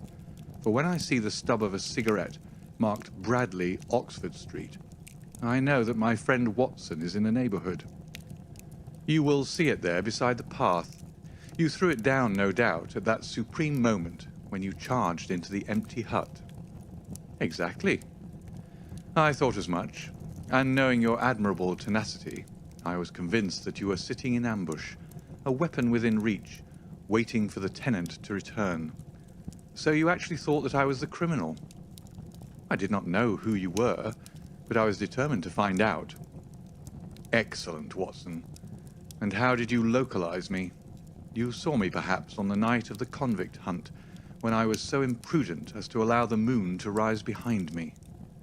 "Yes, I saw you then." "And have no doubt searched all the huts until you came to this one?" "No, your boy has been observed, and that gave me a guide where to look." "The old gentleman with the telescope, no doubt." "I could not make it out when first I saw the light flashing upon the lens." He rose and peeped into the hut. "Ha! I see that Cartwright has brought up some supplies. What's this paper? So you've been to Coombe Tracy, have you?" "Yes." "To see Mrs. Laura Lyons?" "Exactly." "Well done. Our researches have evidently been running on parallel lines, and when we unite our results, I expect we shall have a fairly full knowledge of the case." "Well, I'm glad from my heart that you are here, for indeed the responsibility and the mystery were both becoming too much for my nerves. But how in the name of wonder did you come here, and what have you been doing? I thought that you were in Baker Street, working out that case of blackmailing." "That was what I wished you to think." "Then you use me and yet do not trust me?" I cried with some bitterness. "I think that I've deserved better at your hands, Holmes." "My dear fellow, you have been invaluable to me in this, as in many other cases, and I beg that you will forgive me if I have seemed to play a trick upon you. In truth, it was partly for your own sake that I did it, and it was my appreciation of the danger which you ran which led me to come down and examine the matter for myself. Had I been with Sir Henry and you, it is confident that my point of view would have been the same as yours, and my presence would have warned our very formidable opponents to be on their guard. As it is, I have been able to get about as I could not possibly have done had I been living in the hall, and I remain an unknown factor in the business, ready to throw in all my weight at a critical moment." "But why keep me in the dark?" "For you to know could not have helped us, and might possibly have led to my discovery. You would have wished to tell me something, or in your kindness you would have brought me out some comfort or other, and so an unnecessary risk would be run. I brought Cartwright down with me. You remember the little chap at the express office? And he has seen after my simple wants, a loaf of bread and a clean collar. What does man want more? He has given me an extra pair of eyes upon a very active pair of feet, and both have been invaluable. Then my reports have all been wasted. My voice trembled as I recalled the pains and the pride with which I had composed them. Holmes took a bundle of papers from his pocket. Here are your reports, my dear fellow, and very well thumbed, I assure you. I made excellent arrangements, and they were only delayed one day upon their way. I must compliment you exceedingly upon the zeal and the intelligence which you have shown over an extraordinarily difficult case. I was still rather raw over the deception which had been practiced upon me, but the warmth of Holmes's praise drove my anger from my mind. I felt also in my heart that he was right in what he had said, and that it was really best for our purpose that I should not have known that he was upon the moor. "That's better," said he, seeing the shadow rise from my face. "And now, tell me the result of your visit to Mrs. Laura Lyons. It was not difficult for me to guess that it was to see her that you had gone, for I am already aware that she is the one person in Coombe Tracey who might be of service to us in the matter. In fact, if you had not gone today, it is exceedingly probable that I should have gone tomorrow." The sun had set and dusk was settling over the moor. The air had turned chill, and we withdrew into the hut for warmth. There, sitting together in the twilight, I told Holmes of my conversation with the lady. So interested was he that I had to repeat some of it twice before he was satisfied. "This is most important," said he when I had concluded. "It fills up a gap which I had been unable to bridge in this most complex affair. You are aware, perhaps, that a close intimacy exists between this lady and the man Stapleton." "I did not know of a close intimacy." "There can be no doubt about the matter. They meet, they write, there is a complete understanding between them. Now, this puts a very powerful weapon into our hands. If I could only use it to detach his wife." "His wife?" "I am giving you some information now in return for all that you have given me. The lady who has passed here as Miss Stapleton is in reality his wife." "Good heavens, Holmes! Are you sure of what you say? How could he have permitted Sir Henry to fall in love with her?" "Sir Henry's falling in love could do no harm to anyone except Sir Henry. He took particular care that Sir Henry did not make love to her, as you have yourself observed. I repeat that the lady is his wife, and not his sister." "But why this elaborate deception?" "Because he foresaw that she would be very much more useful to him in the character of a free woman." All my unspoken instincts, my vague suspicions, suddenly took shape and centered upon the naturalist. In that impassive, colorless man, with his straw hat and his butterfly net, I seemed to see something terrible. A creature of infinite patience and craft, with a smiling face and a murderous heart. It is he, then, who is our enemy. It is he who dogged us in London. So I read the riddle. And the warning, it must have come from her. Exactly. The shape of some monstrous villainy, half seen, half guessed, loomed through the darkness which had girt me so long. "But are you sure of this, Holmes? How do you know that the woman is his wife?" "Because he so far forgot himself as to tell you a true piece of autobiography upon the occasion when he first met you, and I dare say he has many a time regretted it since. He was once a schoolmaster in the north of England. Now there is no one more easy to trace than a schoolmaster. There are scholastic agencies by which one may identify any man who has been in the profession. A little investigation showed me that a school had come to grief under atrocious circumstances, and that the man who had owned it, the name was different, had disappeared with his wife. The descriptions agreed. When I learned that the missing man was devoted to entomology, the identification was complete." The darkness was rising, but much was still hidden by the shadows. "If this woman is in truth his wife, where does Mrs. Laura Lyons come in?" I asked. That is one of the points upon which your own researches have shed a light. Your interview with the lady has cleared the situation very much. I did not know about a projected divorce between herself and her husband. In that case, regarding Stapleton as an unmarried man, she counted no doubt upon becoming his wife. And when she is undeceived, why then we may find the lady of service. It must be our first duty to see her, both of us, tomorrow. Don't you think, Watson, that you are away from your charge rather long? Your place should be at Baskerville Hall. The last red streaks had faded away in the west, and night had settled upon the moor. A few faint stars were gleaming in a violet sky. "One last question, Holmes," I said as I rose. "Surely there's no need of secrecy between you and me. What is the meaning of it all? What is he after?" Holmes' voice sank as he answered. "It is murder, Watson. Refined, cold-blooded, deliberate murder. Do not ask me for particulars. My nets are closing upon him even as his are upon Sir Henry, and with your help he is already almost at my mercy. There is but one danger which can threaten us. It is that he should strike before we are ready to do so. Another day, 2 at the most, and I have my case complete. But until then, guard your charge as closely as ever a fond mother watched her ailing child. Your mission today has justified itself, and yet I could almost wish that you had not left his side. Hark! A terrible scream, a prolonged yell of horror and anguish, burst out of the silence of the moor. That frightful cry turned the blood to ice in my veins. "Oh, my God!" I gasped. "What is it? What does it mean?" Holmes had sprung to his feet, and I saw his dark, athletic outline at the door of the hut, his shoulders stooping, his head thrust forward, his face peering into the darkness. "Hush!"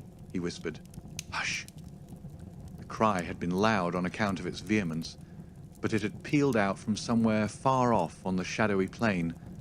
Now it burst upon our ears, nearer, louder, more urgent than before. "Where is it?"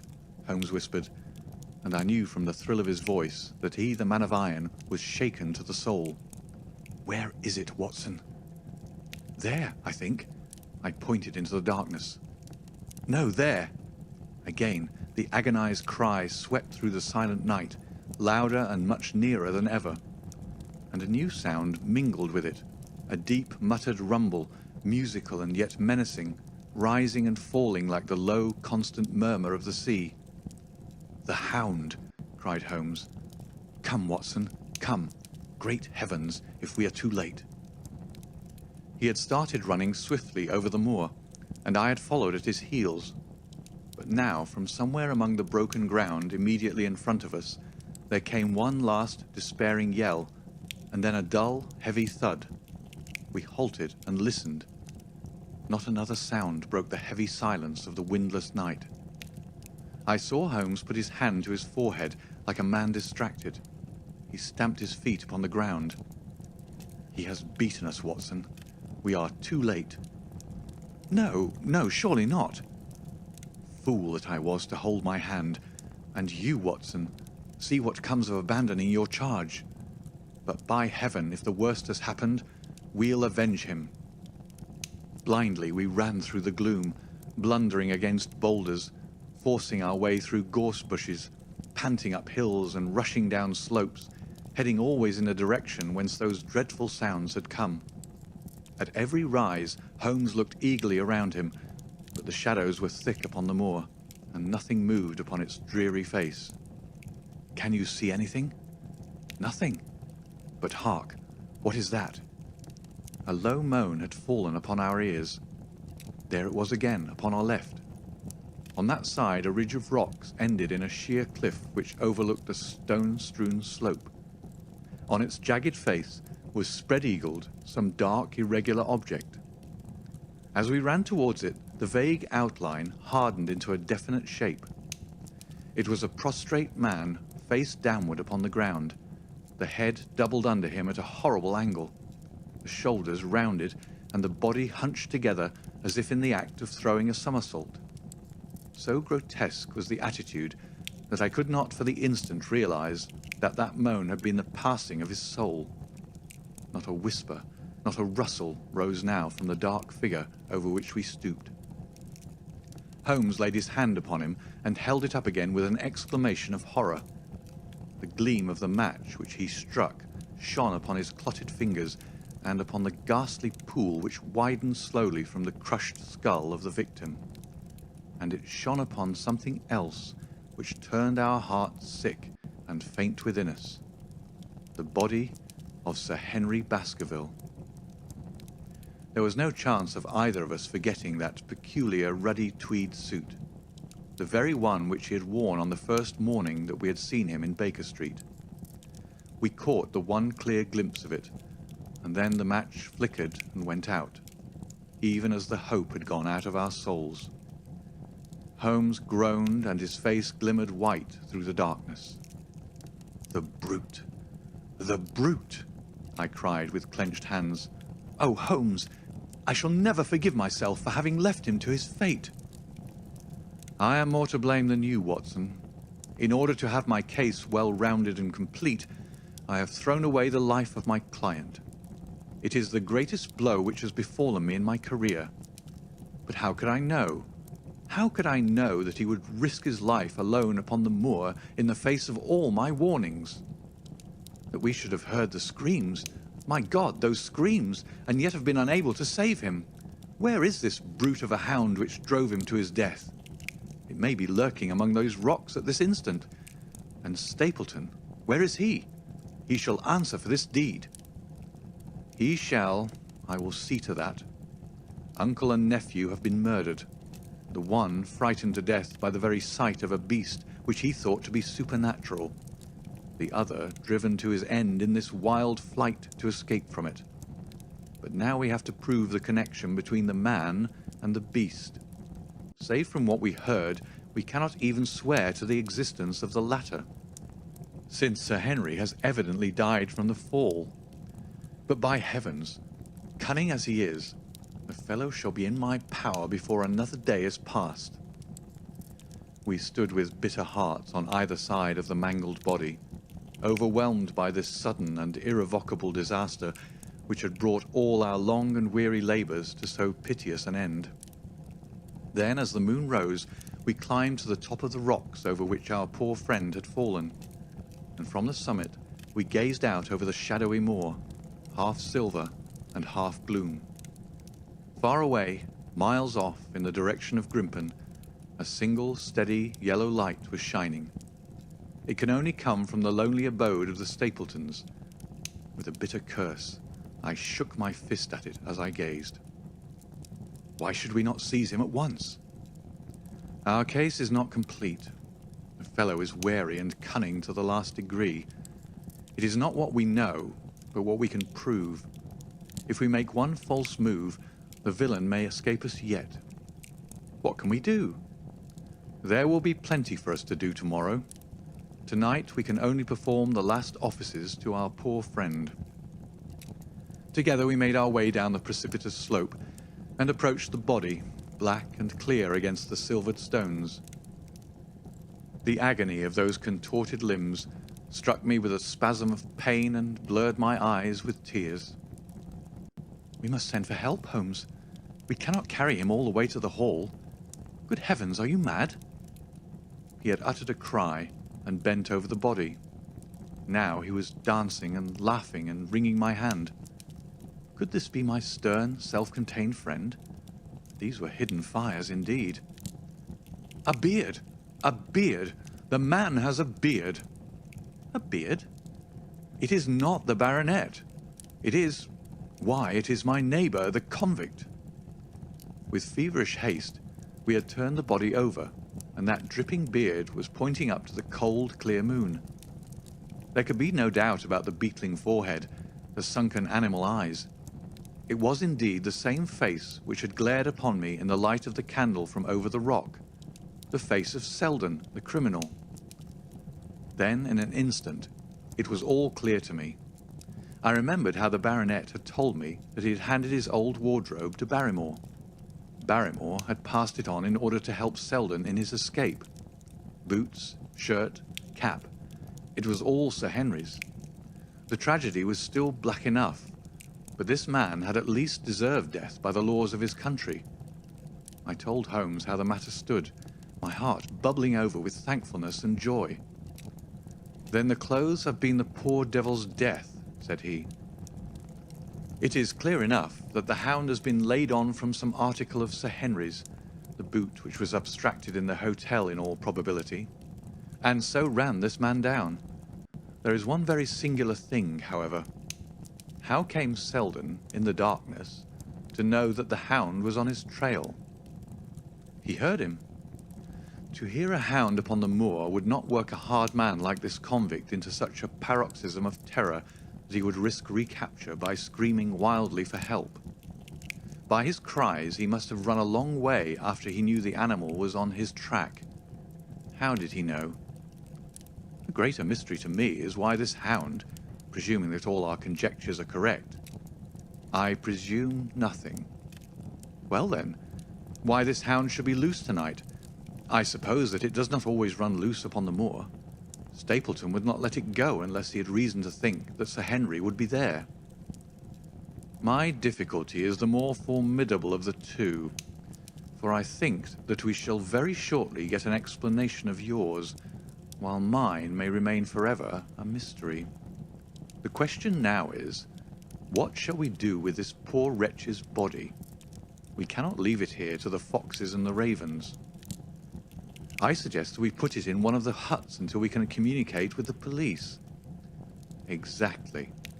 I have no doubt that you and I could carry it so far. Hello, Watson, what's this? It's the man himself, by all that's wonderful and audacious. Not a word to show your suspicions. Not a word, or my plans crumble to the ground. A figure was approaching us over the moor, and I saw the dull red glow of a cigar. The moon shone upon him, and I could distinguish the dapper shape and jaunty walk of the naturalist. He stopped when he saw us, and then came on again. "Why, Dr. Watson, that's not you, is it? You are the last man that I should have expected to see out on the moor at this time of night. But dear me, what's this? Somebody hurt? No, don't tell me that it is our friend Sir Henry." He hurried past me and stooped over the dead man. I heard a sharp intake of his breath, and the cigar fell from his fingers. Who's this?" he stammered. "It is Selden, the man who escaped from Princetown." Stapleton turned a ghastly face upon us, but by a supreme effort he had overcome his amazement and his disappointment. He looked sharply from Holmes to me. "Dear me, what a very shocking affair. How did he die?" "He appears to have broken his neck by falling over these rocks. My friend and I were strolling on the moor when we heard a cry." "I heard a cry also. That was what brought me out. I was uneasy about Sir Henry." "Why about Sir Henry in particular?" I could not help asking. "Because I had suggested that he should come over. When he did not come, I was surprised, and I naturally became alarmed for his safety when I heard cries upon the moor. By the way," his eyes darted again from my face to Holmes's, "did you hear anything else besides a cry?" "No," said Holmes. "Did you?" "No." "What do you mean, then?" "Oh, you know, the stories that the peasants tell about a phantom hound, and so on. It is said to be heard at night upon the moor. I was wondering if there were any evidence of such a sound tonight." "We heard nothing of the kind," said I. "And what is your theory of this poor fellow's death?" "I have no doubt that anxiety and exposure have driven him off his head. He has rushed about the moor in a crazy state, and eventually fallen over here and broken his neck."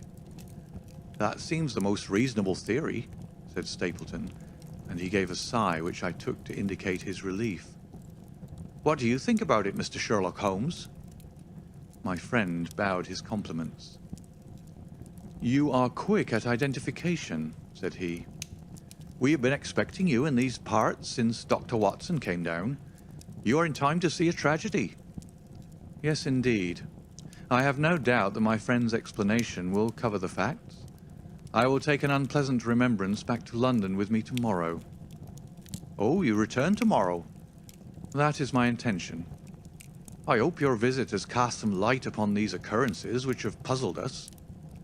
Holmes shrugged his shoulders. One cannot always have the success for which one hopes. An investigator needs facts and not legends or rumors. It has not been a satisfactory case. My friend spoke in his frankest and most unconcerned manner. Stapleton still looked hard at him. Then he turned to me. I would suggest carrying this poor fellow to my house, but it would give my sister such a fright that I do not feel justified in doing it. I think that if we put something over his face, he will be safe until morning. And so it was arranged. Resisting Stapleton's offer of hospitality, Holmes and I set off to Baskerville Hall, leaving the naturalist to return alone.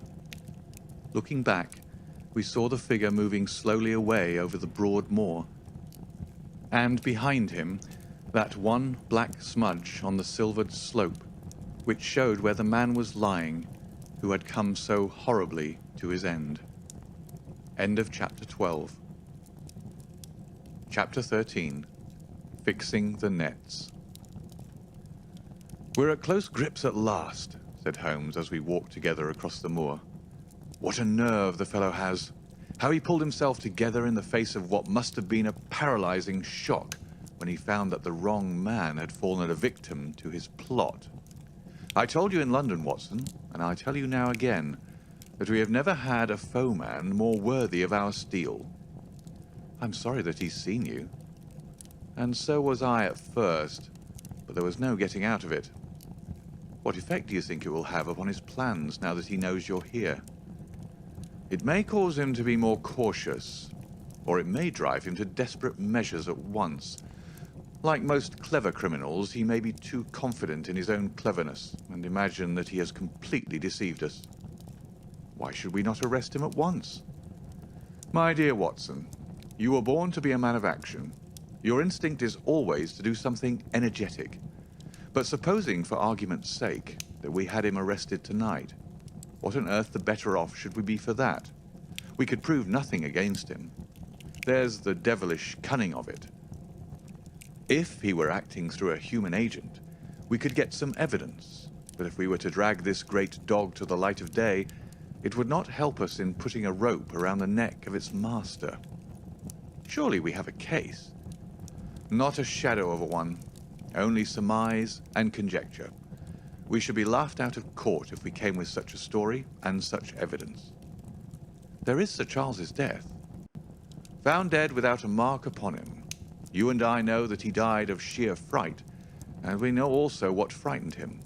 But how are we to get 12 stolid jurymen to know it? What signs are there of a hound? Where are the marks of the fangs? Of course, we know that a hound does not bite a dead body, and that Sir Charles was dead before ever the brute overtook him.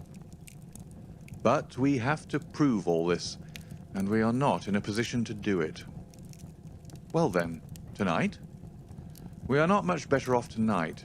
Again, there was no direct connection between the hound and the man's death. We never saw the hound. We heard it, but we could not prove that it was running upon this man's trail. There is a complete absence of motive. No, my dear fellow, we must reconcile ourselves to the fact that we have no case at present, and that it is worth our while to run any risk in order to establish one. And how do you propose to do so? I have great hopes of what Mrs. Laura Lyons may do for us when the position of affairs is made clear to her. And I have my own plan as well.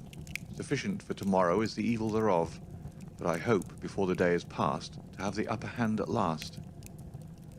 I could draw nothing further from him, and he walked lost in thought as far as the Baskerville gates. Are you coming up? Yes, I see no reason for further concealment. But one last word, Watson. Say nothing of the hound to Sir Henry. Let him think that Selden's death was as Stapleton would have us believe. He will have a better nerve for the ordeal which he will have to undergo tomorrow when he is engaged, I remember your reporter right, to dine with these people. And so am I. Then you must excuse yourself, and he must go alone. That will be easily arranged. And now, if we are too late for dinner, I think that we are both ready for our suppers." Sir Henry was more pleased than surprised to see Sherlock Holmes, for he had for some days been expecting that recent events would bring him down from London. He did raise his eyebrows, however, when he found that my friend had neither any luggage nor any explanations for its absence. Between us, we soon supplied his wants, and then over a belated supper, we explained to the baronet as much of our experience as it seemed desirable that he should know. But first, I had the unpleasant duty of breaking the news to Barrymore and his wife. To him it may have been an unmitigated relief, but she wept bitterly in her apron. To all the world he was the man of violence, half animal and half demon, but to her he has always remained the little wilful boy of her own girlhood, the child who had clung to her hand. Evil indeed is the man who has not one woman to mourn him. "I've been moping in the house all day since Watson went off in the morning," said the baronet. "I guess I should have some credit, for I have kept my promise. If I hadn't sworn not to go about alone, I might have had a more lively evening, for I had a message from Stapleton asking me over there." "I have no doubt that you would have had a more lively evening," said Holmes dryly. "By the way, I don't suppose you appreciate that we have been mourning over you as having broken your neck." Sir Henry opened his eyes. "How was that?" "This poor wretch was dressed in your clothes. I fear your servant who gave them to him may get into trouble with the police." "That is unlikely. There was no mark on any of them, as far as I know." "That's lucky for him. In fact, it's lucky for all of you, since you are all on the wrong side of the law in this matter. I am not sure that as a conscientious detective, my first duty is not to arrest the whole household. Watson's reports are most incriminating documents." "But how about the case?" asked the baronet. "Have you made anything out of the tangle? I don't know that Watson and I are much the wiser since we came down." "I think that I shall be in a position to make the situation rather more clear to you before long. It has been an exceedingly difficult and most complicated business. There are several points upon which we still want light, but it is coming all the same." "We've had one experience, as Watson has no doubt told you. We heard the Hound on the moor, so I can swear that it is not all empty superstition. I had something to do with dogs when I was out west, and I know one when I hear one. If you can muzzle that one and put him on a chain, I'll be ready to swear you are the greatest detective of all time." "I think I will muzzle him and chain him all right if you will give me your help." "Whatever you tell me to do, I will do." "Very good. And I will ask you also to do it blindly, without always asking the reason." "Just as you like." "If you will do this, I think the chances are that our little problem will soon be solved. I have no doubt." He stopped suddenly and stared fixedly up over my head into the air. The lamp beat upon his face, and so intent was it, and so still that it might have been that of a clear-cut classical statue, a personification of alertness and expectation. "What is it?" we both cried. I could see, as he looked down, that he was repressing some internal emotion. His features were still composed, but his eyes shone with amused exultation.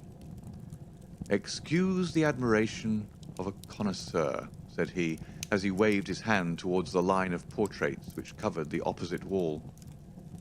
"Watson won't allow that I know anything of art, but that is mere jealousy because our views upon the subject differ. Now, these are a really very fine series of portraits." "Well, I'm glad to hear you say so," said Sir Henry, glancing with some surprise at my friend. "I don't pretend to know much about these things, and I'd be a better judge of a horse or a steer than of a picture. I didn't know that you found time for such things." "I know what is good when I see it, and I see it now. That's Anella, I'll swear, that lady in the blue silk over yonder, and the stout gentleman with the wig ought to be a Reynolds.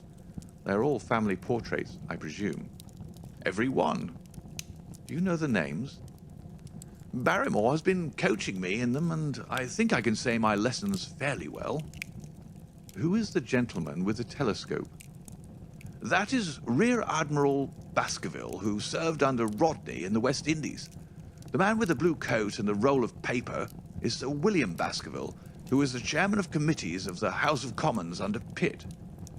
And this cavalier opposite to me? The one with the black velvet and the lace? Ah, you have a right to know about him. That is the cause of all the mischief. The wicked Hugo, who started the Hound of the Baskervilles. We're not likely to forget him. I gazed with interest and some surprise upon the portrait. Dear me, said Holmes. He seems a quiet, meek-mannered man enough, but I dare say that there was a lurking devil in his eyes. I had pictured him as a more robust and ruffianly person.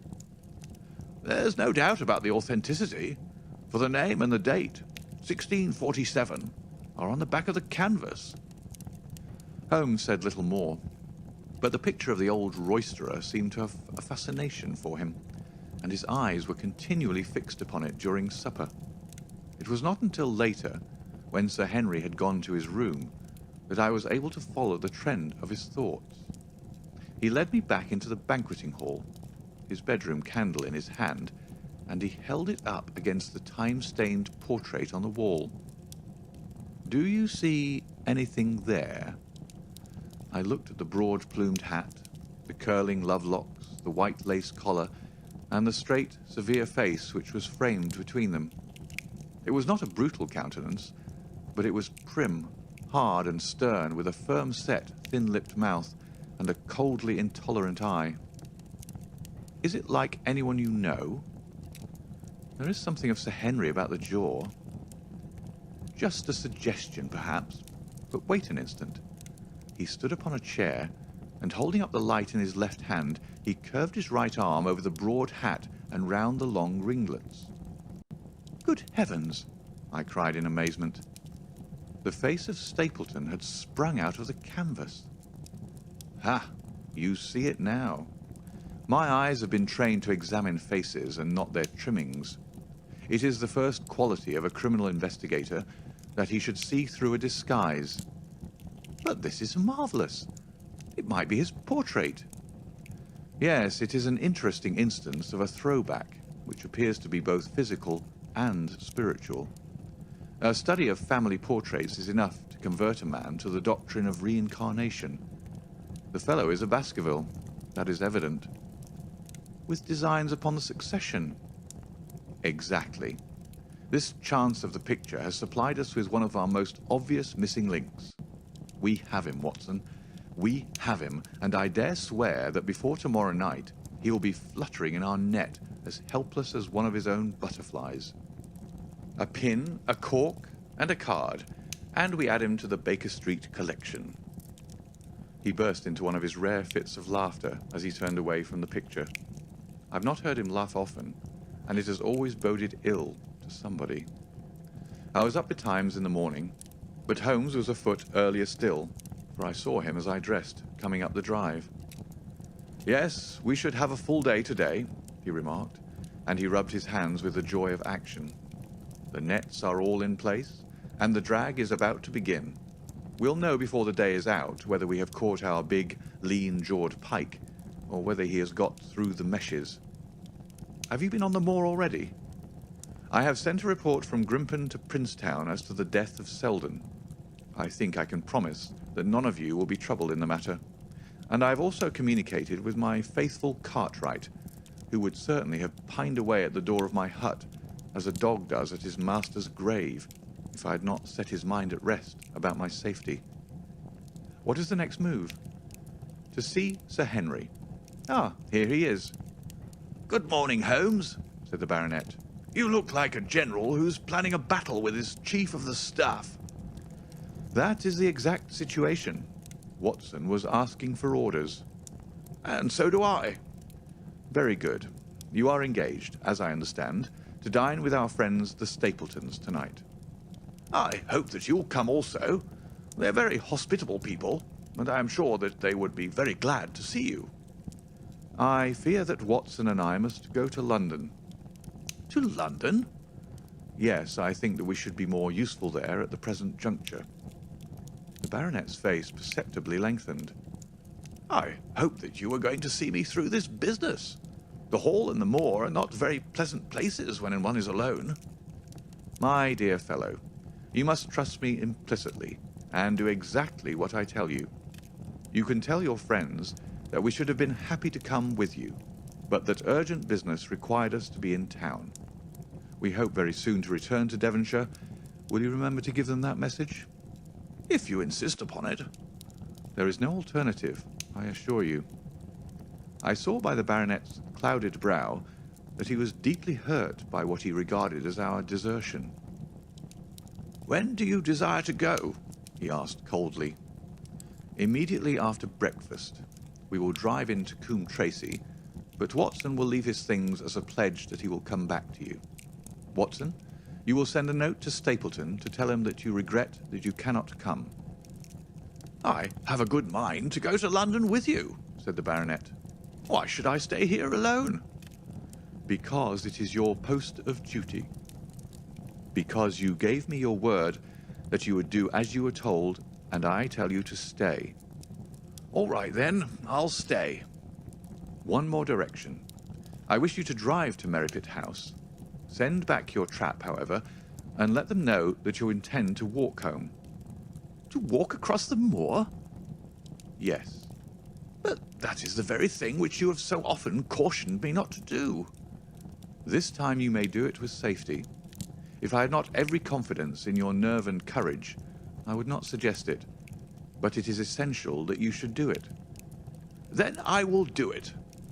And as you value your life, do not go across the moor in any direction save along the straight path which leads from Merripit House to the Grimpen Road and is your natural way home. I will do just what you say. Very good. I shall be glad to get away as soon after breakfast as possible, so as to reach London in the afternoon. I was much astounded by this programme, though I remembered that Holmes had said to Stapleton on the night before that his visit would terminate next day. It had not crossed my mind, however, that he would wish me to go with him, nor could I understand how we could both be absent at a moment which he himself declared to be critical. There was nothing for it, however, but implicit obedience. So we bade goodbye to our rueful friend, and a couple of hours afterwards we were at the station of Coombe Tracey and had dispatched the trap upon its return journey. A small boy was waiting upon the platform. Any orders, sir? You will take this train to town, Cartwright. The moment you arrive, you will send a wire to Sir Henry Baskerville in my name to say that if he finds the pocketbook which I have dropped, he is to send it by registered post to Baker Street. Yes, sir. And ask at the station office if there is a message for me. The boy returned with a telegram which Holmes handed to me. It ran, "Wire received, coming down with unsigned warrant. Arrive 5:40, Lestrade." That is in answer to mine of this morning. He is the best of the professionals, I think, and we may need his assistance. Now, Watson, I think that we cannot employ our time better than by calling upon your acquaintance, Mrs. Laura Lyons. His plan of campaign was beginning to be evident. He would use the baronet in order to convince the Stapletons that we were really gone, while we should actually return at the instant when we were likely to be needed. That telegram from London, if mentioned by Sir Henry to the Stapletons, must remove the last suspicions from their minds. Already I seem to see our nets drawing closer around that lean-jawed pike. Mrs. Laura Lyons was in her office, and Sherlock Holmes opened his interview with a frankness and directness which considerably amazed her. "I am investigating the circumstances which attended the death of the late Sir Charles Baskerville," said he. "My friend here, Dr. Watson, has informed me of what you have communicated, and also of what you have withheld in connection with that matter." What have I withheld? She asked defiantly. "You have confessed that you asked Sir Charles to be at the gate at 10 o'clock. We know that that was the place and hour of his death.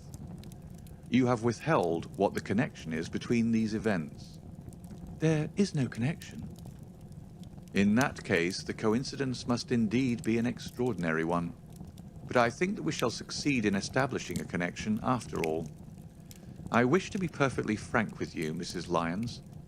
We regard this case as one of murder, and the evidence may implicate not only your friend Mr. Stapleton, but his wife as well. The lady sprang from her chair. His wife? She cried. The fact is no longer a secret. The person who has passed for his sister is really his wife. Mrs. Lyons had resumed her seat.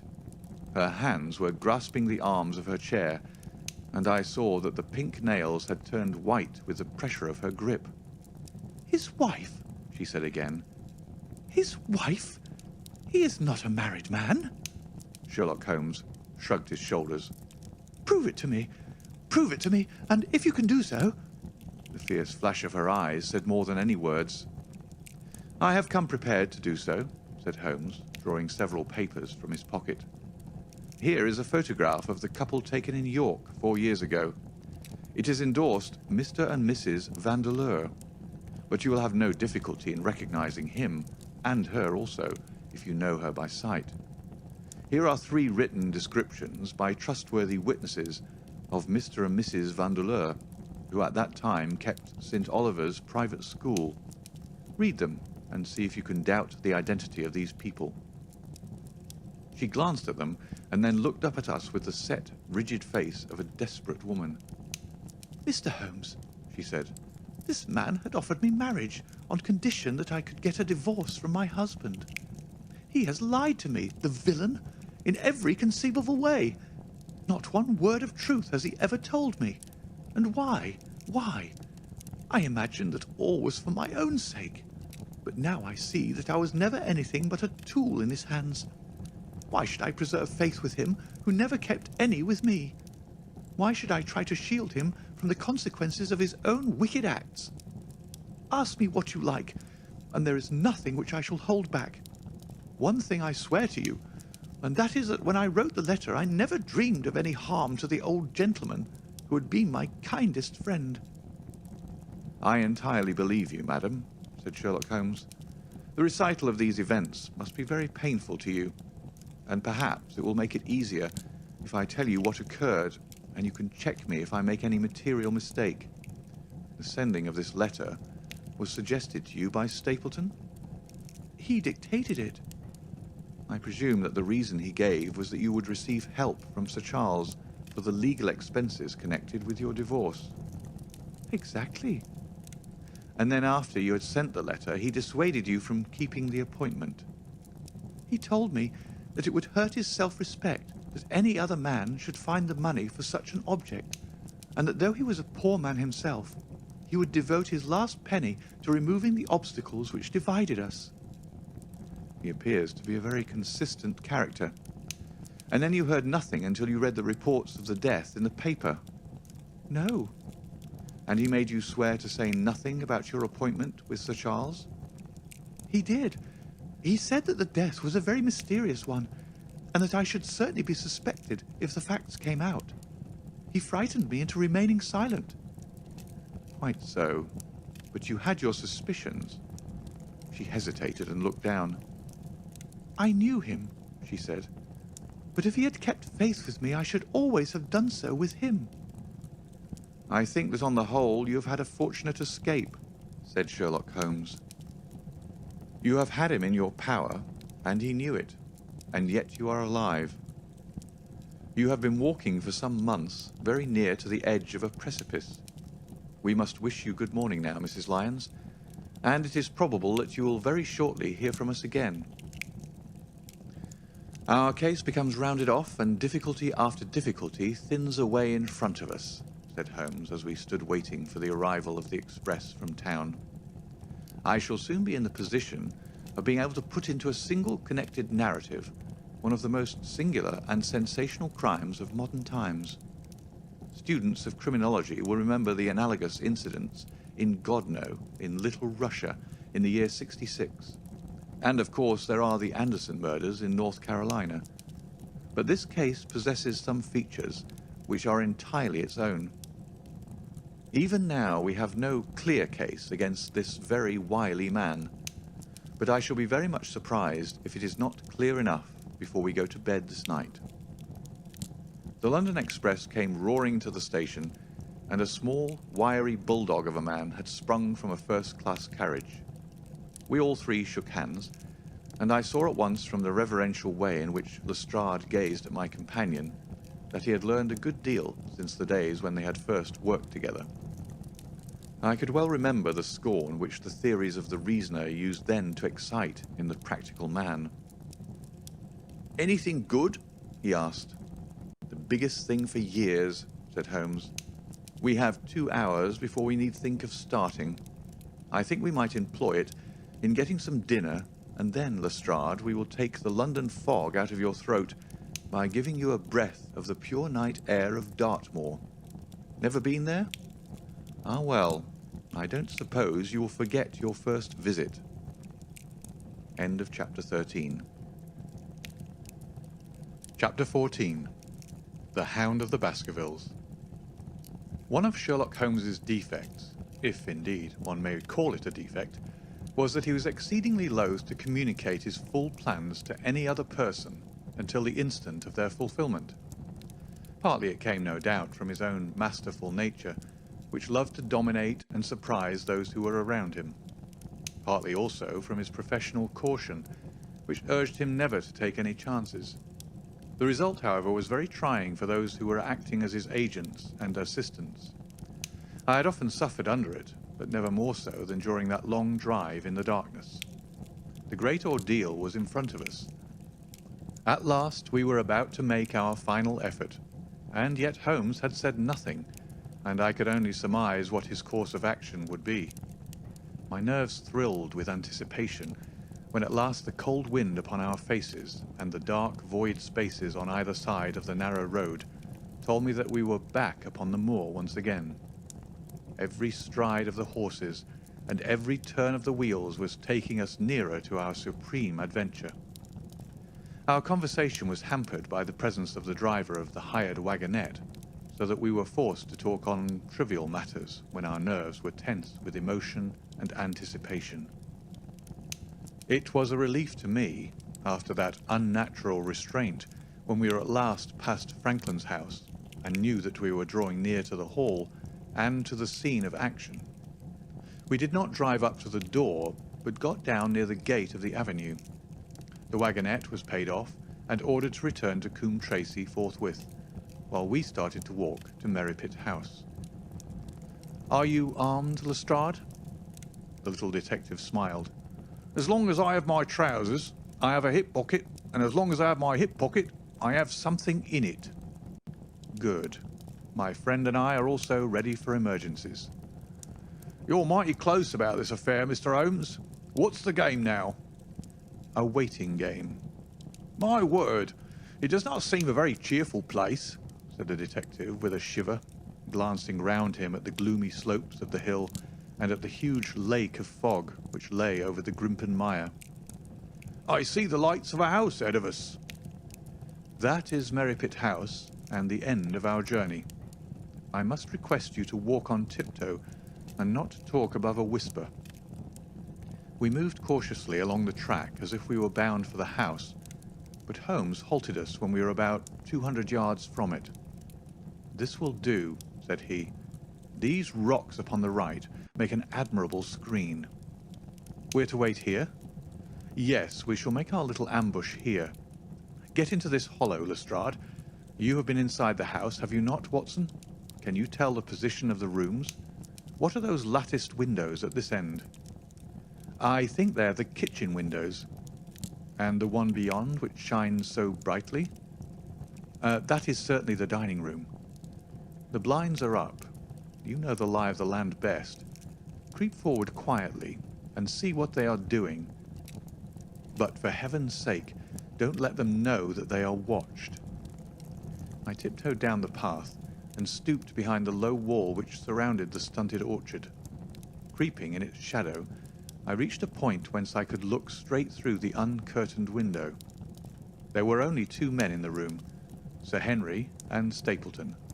They sat with their profiles toward me on either side of the round table. Both of them were smoking cigars, and coffee and wine were in front of them. Stapleton was talking with animation, but the baronet looked pale and distrait. Perhaps the thought of that lonely walk across the ill-omened moor was weighing heavily upon his mind. As I watched them, Stapleton rose and left the room, while Sir Henry filled his glass again and leaned back in his chair, puffing at his cigar. I heard the creak of a door and the crisp sound of boots upon the gravel. The steps passed along the path on the other side of the wall under which I crouched.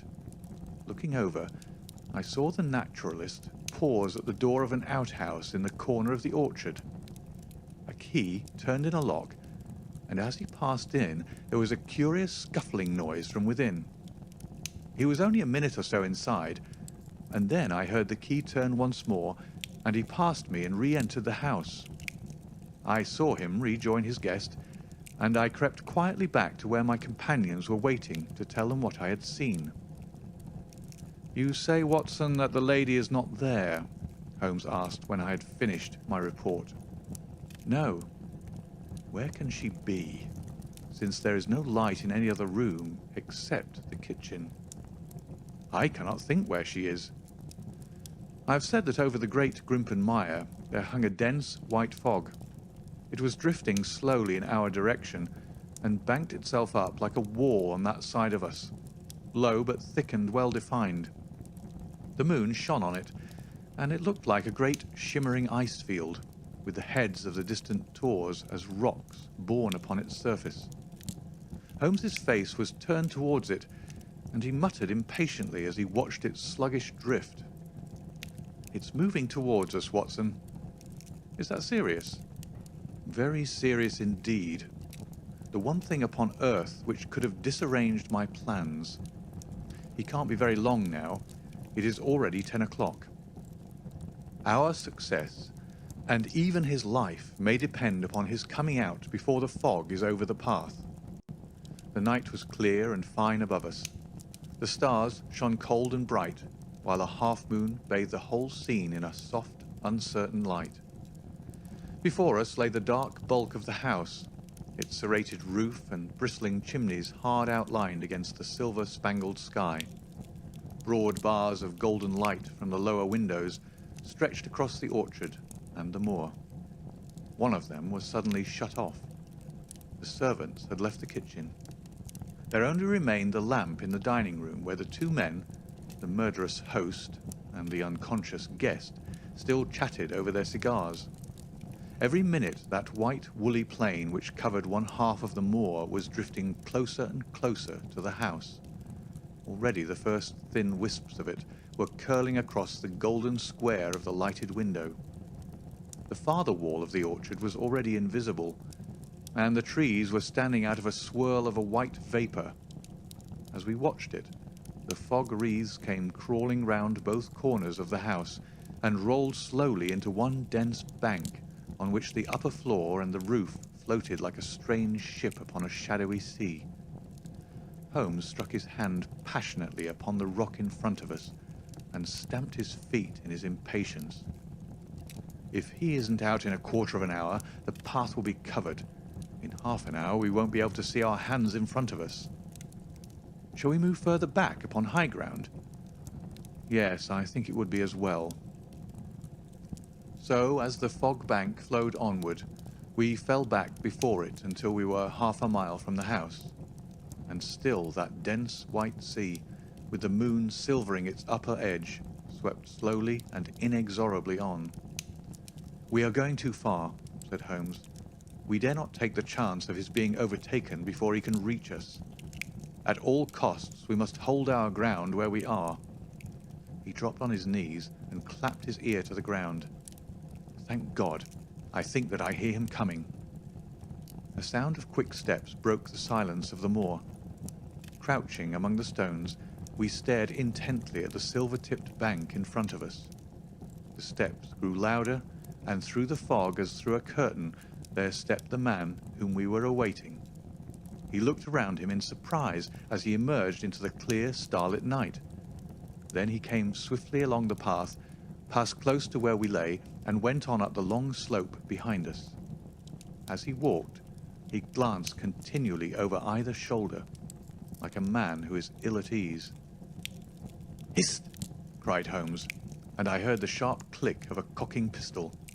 "Look out! It's coming!" There was a thin, crisp, continuous patter from somewhere in the heart of that crawling bank. The cloud was within 50 yards of where we lay, and we glared at it, all three uncertain what horror was about to break from the heart of it. I was at Holmes's elbow, and I glanced for an instant at his face. It was pale and exultant, his eyes shining brightly in the moonlight.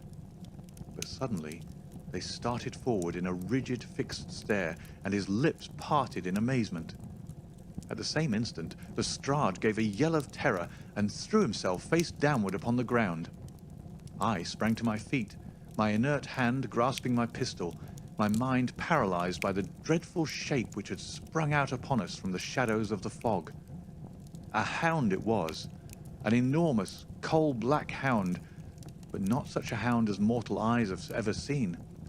Fire burst from its open mouth. Its eyes glowed with a smouldering glare. Its muzzle and hackles and dewlap were outlined in flickering flame. Never in the delirious dream of a disordered brain could anything more savage, more appalling, more hellish be conceived than that dark form and savage face which broke upon us out of the wall of fog. With long bounds, the huge black creature was leaping down the track, following hard upon the footsteps of our friend. So paralyzed were we by the apparition that we allowed him to pass before we had recovered our nerve. Then Holmes and I both fired together, and the creature gave a hideous howl which showed that one at least had hit him. He did not pause, however, but bounded onward. Far away on the path we saw Sir Henry looking back, his face white in the moonlight, his hands raised in horror, glaring helplessly at the frightful thing which was hunting him down. But that cry of pain from the hound had blown all our fears to the winds. If he was vulnerable, he was mortal, and if we could wound him, we could kill him. Never have I seen a man run as Holmes ran that night. I am reckoned fleet of foot, but he outpaced me as much as I outpaced the little professional. In front of us, as we flew up the track, we heard scream after scream from Sir Henry and the deep roar of the hound. I was in time to see the beast spring upon its victim, hurl him to the ground, and worry at his throat. But the next instant, Holmes had emptied 5 barrels of his revolver into the creature's flank. With a last howl of agony and a vicious snap in the air, it rolled upon its back, 4 feet pawing furiously, and then fell limp upon its side. I stooped, panting, and pressed my pistol to the dreadful, shimmering head, but it was useless to press the trigger. The giant hound was dead. Sir Henry lay insensible where he had fallen. We tore away his collar, and Holmes breathed a prayer of gratitude when we saw that there was no sign of a wound, and that the rescue had been in time. Already our friend's eyelids shivered, and he made a feeble effort to move. Lestrade thrust his brandy flask between the baronet's teeth, and 2 frightened eyes were looking up at us. "My God!" he whispered. "What was it? What in heaven's name was it?" "It's dead, whatever it is," said Holmes. "We've laid the family ghost once and forever." In mere size and strength, it was a terrible creature which was lying stretched before us. It was not a pure bloodhound, and it was not a pure mastiff, but it appeared to be a combination of the two, gaunt, savage, and as large as a small lioness. Even now, in the stillness of death, the huge jaws seemed to be dripping with a bluish flame, and the small, deep-set, cruel eyes were ringed with fire. I placed my hand upon the glowing muzzle, and as I held them up, my own fingers smouldered and gleamed in the darkness. "Phosphorus," I said. A cunning preparation of it, said Holmes, sniffing at the dead animal. There is no smell which might have interfered with his power of scent. We owe you a deep apology, Sir Henry, for having exposed you to this fright. I was prepared for a hound, but not for such a creature as this, and the fog gave us little time to receive him. You have saved my life. Having first endangered it, are you strong enough to stand? Give me another mouthful of that brandy, and I shall be ready for anything. So, now, if you will help me up, what do you propose to do? To leave you here. You are not fit for further adventures tonight. If you will wait, one or other of us will go back with you to the hall. He tried to stagger to his feet, but he was still ghastly pale and trembling in every limb. We helped him to a rock where he sat shivering with his face buried in his hands. We must leave you now, said Holmes. The rest of our work must be done, and every moment is of importance. We have our case, and now we only want our man. It's 1,000 to 1 against our finding him at the house, he continued as we retraced our steps swiftly down the path. Those shots must have told him that the game was up. We were some distance off, and this fog may have deadened them. He followed the hound to call him off, of that you may be certain. No, he's gone by this time, but we'll search the house and make sure. The front door was open, so we rushed in and hurried from room to room, to the amazement of a doddering old manservant who met us in the passage. There was no light save in the dining room, but Holmes caught up the lamp and left no corner of the house unexplored. No sign could we see of the man whom we were chasing. On the upper floor, however, one of the bedroom doors was locked. "There's someone in here," cried Lestrade. "I can hear movement. Open this door." A faint moaning and rustling came from within. Holmes struck the door just over the lock with the flat of his foot, and it flew open. Pistol in hand, we all three rushed into the room. But there was no sign within it of that desperate and defiant villain whom we expected to see. Instead, we were faced by an object so strange and so unexpected that we stood for a moment staring at it in amazement. The room had been fashioned into a small museum, and the walls were lined by a number of glass-topped cases full of that collection of butterflies and moths, the formation of which had been the relaxation of this complex and dangerous man. In the centre of this room there was an upright beam which had been placed at some period as a support for the old worm-eaten balk of timber which spanned the roof. To this post a figure was tied, so swathed and muffled in the sheets which had been used to secure it that one could not for the moment tell whether it was that of a man or a woman. One towel passed round the throat and was secured at the back of the pillar. Another covered the lower part of the face, and over it 2 dark eyes. Eyes full of grief and shame and a dreadful questioning stared back at us. In a minute we had torn off the gag, unswathed the bonds, and Mrs. Stapleton sank upon the floor in front of us. As her beautiful head fell upon her chest, I saw the clear red wheal of a whiplash across her neck. "The brute!" cried Holmes. "Here, Lestrade, your brandy bottle. Put her in the chair. She's fainted from ill usage and exhaustion." She opened her eyes again. "Is he safe?" she asked. "Has he escaped?" "He cannot escape us, madam." No, I did not mean my husband. Sir Henry, is he safe? "Yes." And the hound? "It is dead." She gave a long sigh of satisfaction. Thank God! Thank God! Oh, this villain! See how he has treated me!" She shot her arms out from her sleeves, and we saw with horror that they were all mottled with bruises. "But this is nothing, nothing. It is my mind and soul that he has tortured and defiled. I could endure it all. Ill usage, solitude, a life of deception, everything, as long as I could still cling to the hope that I had his love. But now I know that in this also I have been his dupe and his tool." broke into a passionate sobbing as she spoke. "You bear him no good will, madam," said Holmes. "Tell us, then, where we shall find him. If you have ever aided him in evil, help us now and so atone." "There is but one place where he can have fled," she answered. "There is an old tin mine on an island in the heart of the mire. It was there that he kept his hound, and there also he had made preparations so that he might have a refuge. That is where he would fly." The fog bank lay like white wool against the window. Holmes held the lamp towards it. "See," said he, "no one could find his way into the Grimpen Mire tonight." She laughed and clapped her hands. Her eyes and teeth gleamed with fierce merriment. "He may find his way in, but never out," she cried. "How can he see the guiding wands tonight? We planted them together, he and I, to mark the pathway through the mire. Oh, if I could only have plucked them out today, then indeed you would have had him at your mercy." It was evident to us that all pursuit was in vain until the fog had lifted. Meanwhile, we left Lestrade in possession of the house, while Holmes and I went back with the baronet to Baskerville Hall.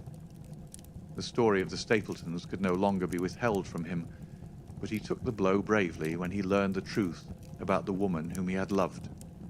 But the shock of the night's adventures had shattered his nerves, and before morning he lay delirious in a high fever under the care of Dr. Mortimer. The two of them were destined to travel together round the world before Sir Henry had become once more the hale, hearty man that he had been before he became master of that ill-omened estate. And now I come rapidly to the conclusion of this singular narrative, in which I have tried to make the reader share those dark fears and vague surmises which cloud our lives so long and ended in so tragic a manner. On the morning after the death of the Hound, the fog had lifted, and we were guided by Mrs. Stapleton to the point where they had found a pathway through the bog. It helped us to realize the horror of this woman's life when we saw the eagerness and joy with which she laid us on her husband's track. We left her standing upon the thin peninsula of firm, peaty soil which tapered out into the widespread bog.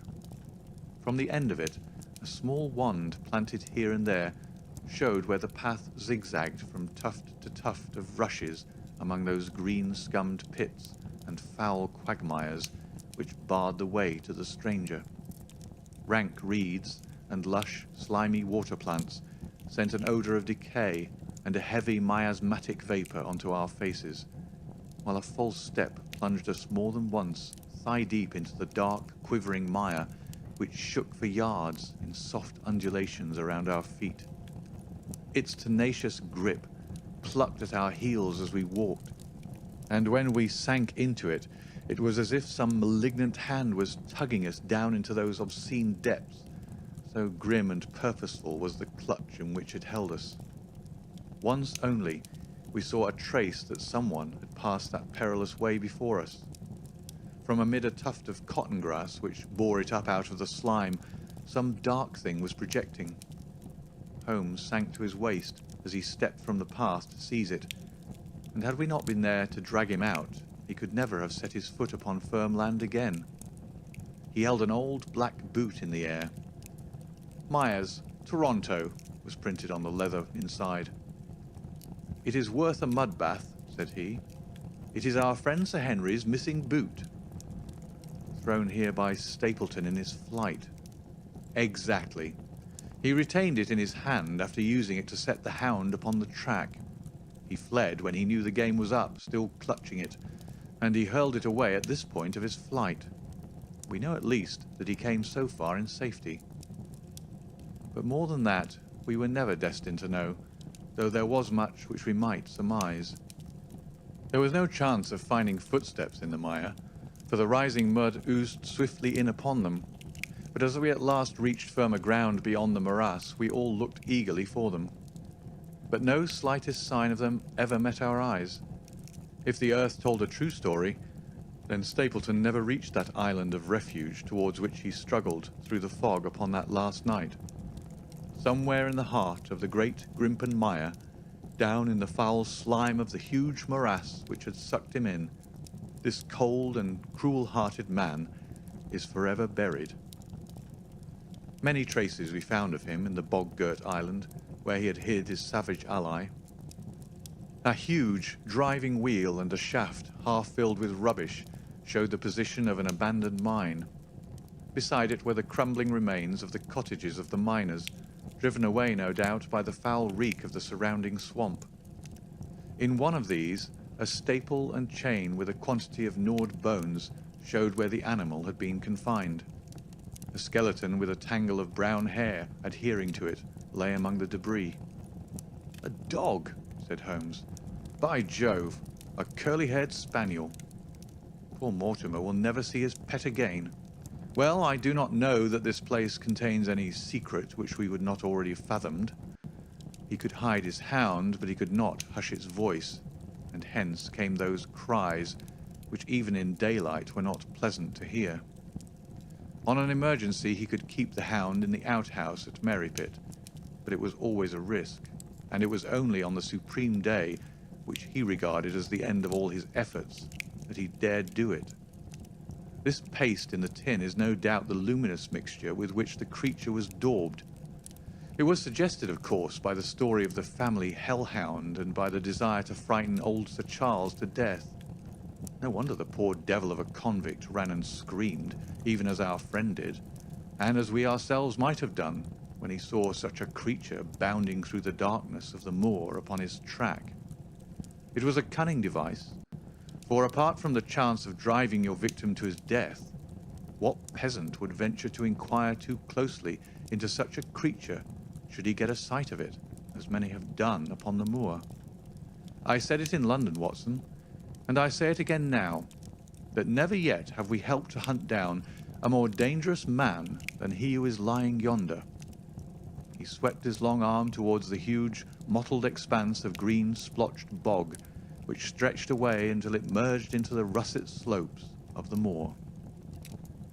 End of Chapter 14. Chapter 15. A Retrospection. It was the end of November, and Holmes and I sat upon a raw and foggy night on either side of a blazing fire in our sitting room in Baker Street. Since the tragic upshot of our visit to Devonshire, he had been engaged in two affairs of the utmost importance, in the first of which he had exposed the atrocious conduct of Colonel Upward in connection with the famous card scandal of the Nonpareil Club, while in the second he had defended the unfortunate Madame Montpensier from the charge of murder which hung over her in connection with the death of her stepdaughter, Mademoiselle Carrère, the young lady who, as it will be remembered, was found 6 months later alive and married in New York.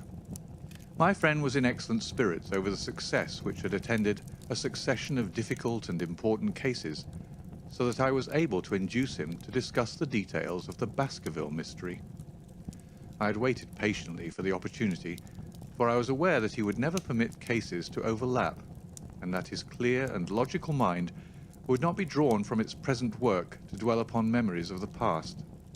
Sir Henry and Dr. Mortimer were, however, in London on their way to the long voyage which had been recommended for the restoration of his shattered nerves. They had called upon us that very afternoon, so that it was natural that the subject should come up for discussion. "The whole course of events," said Holmes, "from the point of view of the man who called himself Stapleton, was simple and direct. Although to us, who had no means in the beginning of knowing the motives of his actions, and could only learn part of the facts, it all appeared exceedingly complex. I have had the advantage of 2 conversations with Mrs. Stapleton, and the case has now been so entirely cleared up that I am not aware that there is anything which has remained a secret to us. You will find a few notes upon the matter under the heading B in my indexed list of cases. Perhaps you'd kindly give me a sketch of the course of events from memory." "Certainly, though I cannot guarantee that I carry all the facts in my mind. Intense mental concentration has a curious way of blotting out what has passed. The barrister who has his case at his fingers' ends and is able to argue with an expert upon his own subject finds that a week or two of the courts will drive it all out of his head once more. So each of my cases displaces the last, and Mademoiselle Carrère has blurred my recollection of Baskerville Hall. Tomorrow some other little problem may be submitted to my notice, which will in turn dispossess the fair French lady and the infamous Upward. So far as the case of the Hound goes, however, I'll give you the course of events as nearly as I can, and you will suggest anything which I may have forgotten. My inquiries show beyond all question that the family portrait did not lie, and that this fellow was indeed a Baskerville. He was a son of that Roger Baskerville, the younger brother of Sir Charles, who fled with a sinister reputation to South America, where he was said to have died unmarried. He did, as a matter of fact, marry, and had one child, this fellow, whose real name is the same as his father's. He married Beryl Garcia, one of the beauties of Costa Rica, and having purloined a considerable sum of public money, he changed his name to Vandeleur and fled to England, where he established a school in the east of Yorkshire. His reason for attempting this special line of business was that he had struck up an acquaintance with a consumptive tutor upon the voyage home, and that he had used this man's ability to make the undertaking a success. Fraser, the tutor, died, however, and the school, which had begun well, sank from disrepute into infamy. The Vandeleurs found it convenient to change their name to Stapleton, and he brought the remains of his fortune, his schemes for the future, and his taste for entomology to the south of England. I learned at the British Museum that he was a recognized authority upon the subject, and that the name of Vandeleur has been permanently attached to a certain moth which he had, in his Yorkshire days, been the first to describe. We now come to that portion of his life which has proved to be of such intense interest to us. The fellow had evidently made inquiry, and found that only 2 lives intervened between him and a valuable estate. When he went to Devonshire, his plans were, I believe, exceedingly hazy, but that he meant mischief from the first is evident from the way in which he took his wife with him in the character of his sister. The idea of using her as a decoy was clearly already in his mind, though he may not have been certain how the details of his plot were to be arranged. He meant in the end to have the estate, and he was ready to use any tool or run any risk for that end. His first act was to establish himself as near to his ancestral home as he could, and his second was to cultivate a friendship with Sir Charles Baskerville and with the neighbours. The baronet himself told him about the family hound, and so prepared the way for his own death. Stapleton, as I will continue to call him, knew that the old man's heart was weak and that a shock would kill him. So much he had learned from Dr. Mortimer. He had heard also that Sir Charles was superstitious, and had taken this grim legend very seriously. His ingenious mind instantly suggested a way by which the baronet could be done to death, and yet it would be hardly possible to bring home the guilt to the real murderer. Having conceived the idea, he proceeded to carry it out with considerable finesse. An ordinary schemer would have been content to work with a savage hound. The use of artificial means to make the creature diabolical was a flash of genius upon his part. The dog he brought in London from Ross and Mangles, the dealers in Fulham Road.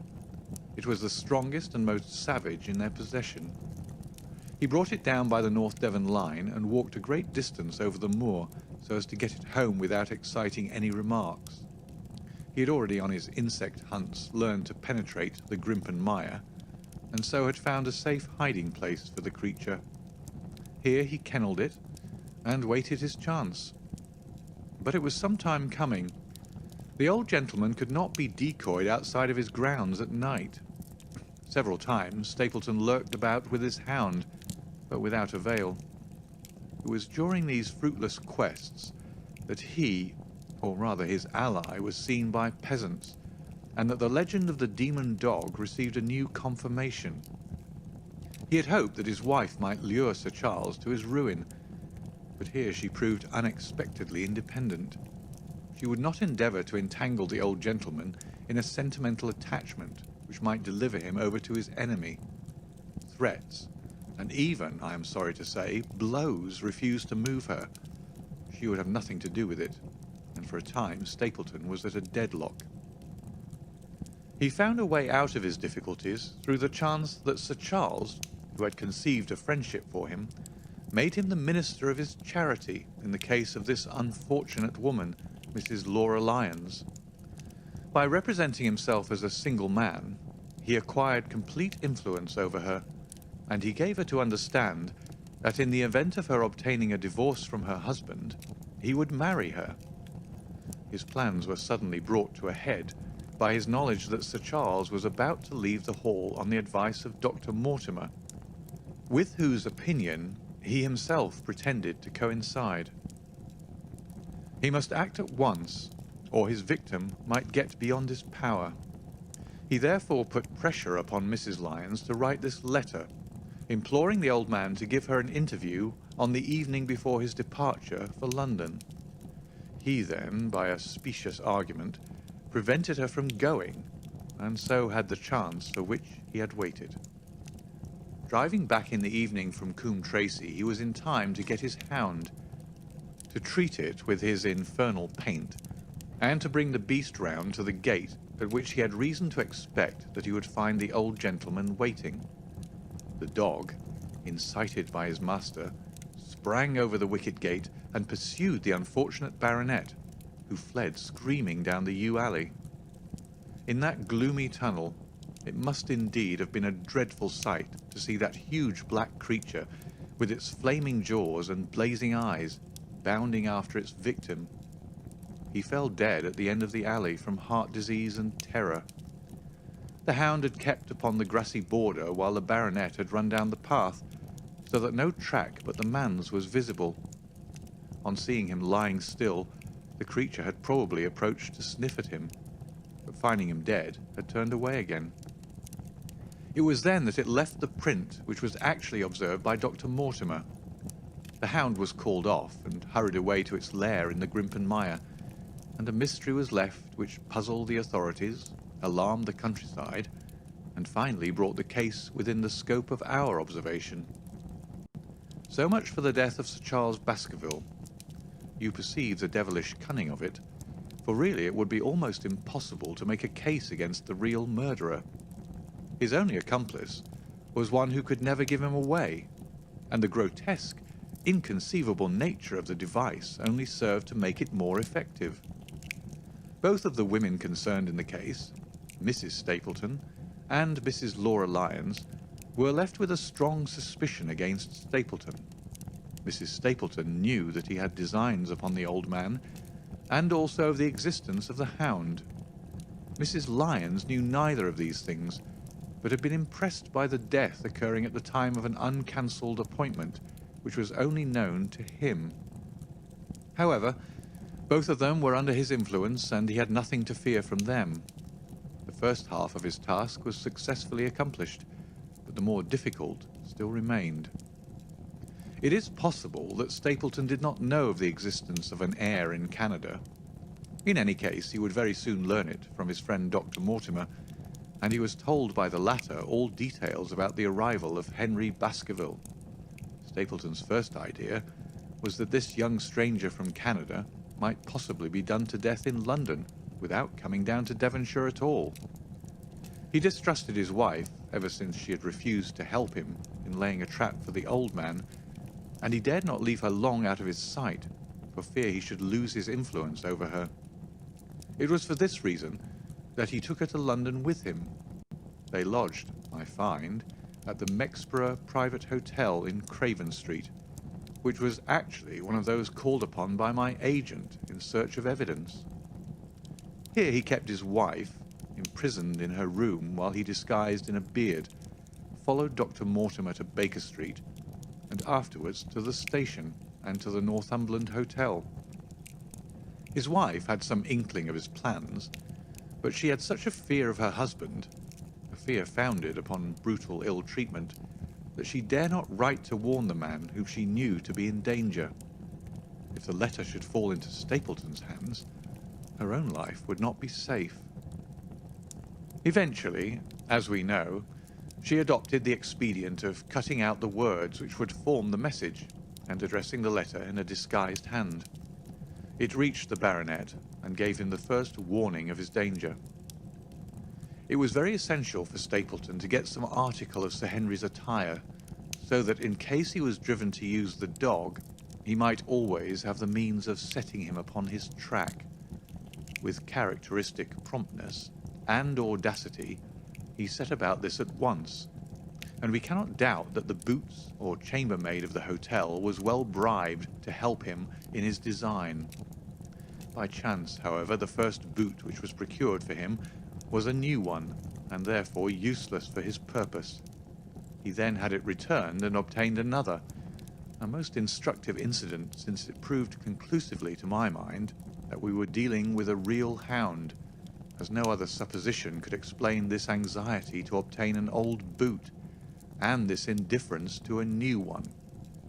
The more outré and grotesque an incident is, the more carefully it deserves to be examined, and the very point which appears to complicate a case is, when duly considered and scientifically handled, the one which is most likely to elucidate it.